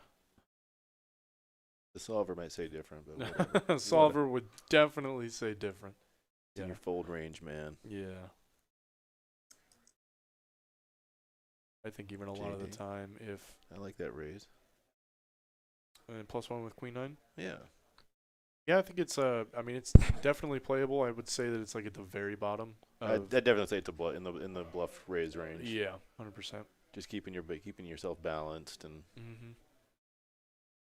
King Queen with John Ryan. Did he just fold? He folded King Queen. Oh, he's in the small blind. All right, that is not entirely unreasonable. However, 3-bet would have been a cool play there. I think. Well, Bill 3-bet. Well, he folded. Oh, I didn't see the 3-bet from 7-5. And Steven's gonna see a flop. Set mine with the threes. They've been hot tonight. We might see a bank on this flop. Brant also coming along, doing some set mining as well. Let's get a 3-5-6 flop. Or 3-4-6? 3-4-6 flop. Let's see one of those. Wouldn't that just be with two spades? with maybe? two why not? spades? We haven't had any really monster killers like that yet. Yeah, we're not asking for much, you know. Well, Bill, Billy, just flopping it, man. 3-betting ATC and just flopping the goods. Oh my gosh. Why not? Why not? I'd say it's a good spot for a continuation bet. I would think so. Unfortunately, he's probably not going to get a lot of action for it, despite him unblocking top pairs so hard. I think the only one that would even consider floating is JD with an over and a backdoor spade, but it's just not worth it a lot of the time. No. I don't know if JD really even wanted to see a flop on that one. Yeah, probably not. He was like, oh, man, I got a call for image right here. Yeah, pretty much.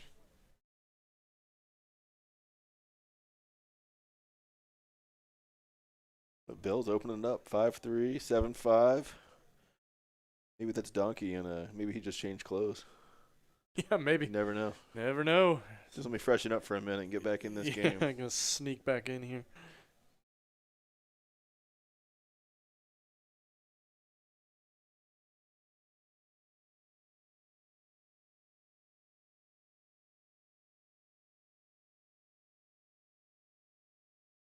We also just talk about this beautiful poker table we have had built for us here. This thing is pro level. Can only imagine it cost a pretty penny with all the lighting and the cameras. I myself have not yet gotten to play on it, but it looks very cozy. Plenty of room. Got the nice sunk down table. If they play a 1-2 game, maybe I'll jump in. Yeah, maybe. Well, actually, I don't think you and I can even play on the stream. Really? Yeah, I don't think we're allowed. We're too good?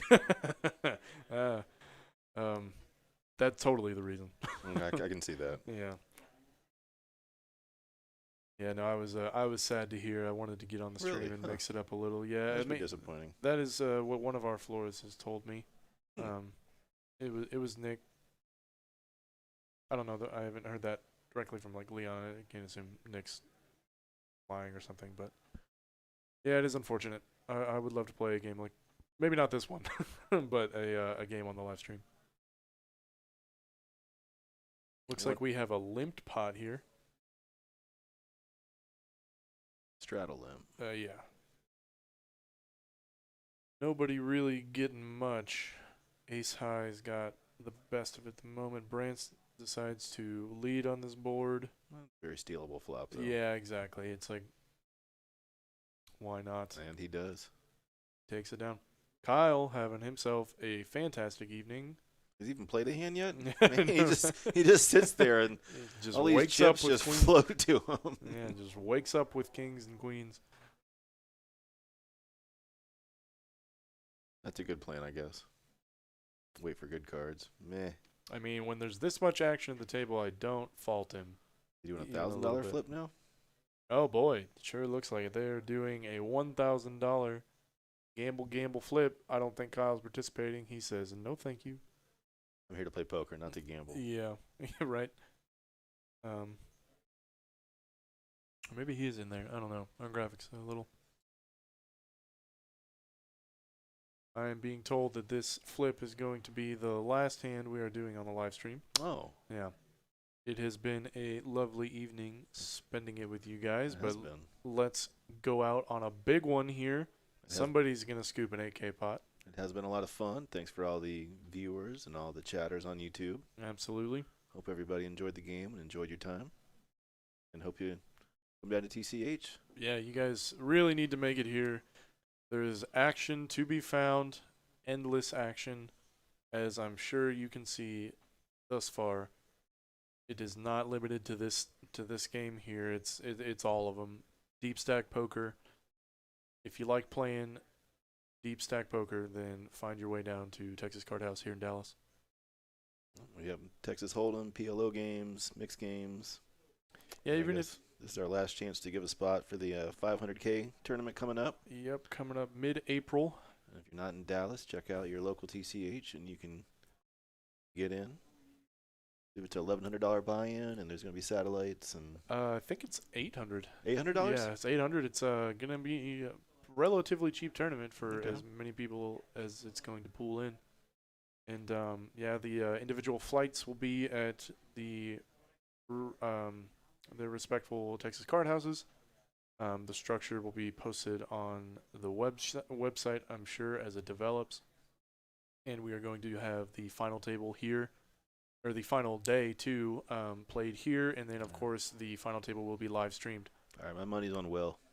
Yeah, money's on what he's gonna pick this one up. Yeah, I think so. Yeah, he's got. I mean, he does have the best of it right now. No longer. However, JD's gonna Queen spike 10, an ace, Queen 10. and Will picks it up on the end. I think. Nope. Maybe I don't know. I can't see all the cards. It's happening so fast. No. Oh, they chopped it. King 10. They chopped it with King king. 10. Yep. Oh man, that sucks. He hit the set to give someone else the straight. Yep. Story of my life. You gotta love it. Yeah, I love it when that happens. Absolutely love it. All right, guys. I think that is going to wrap it up here on Texas Card House Live in Dallas. Thank you all once again for tuning in tonight. We really appreciate it. Tell a friend. Let them know. Tell them about the live stream. Come see us in Dallas. And we hope you guys have a fantastic evening. Indeed. It's Matt Mooring saying goodbye. Greg Potter out of here.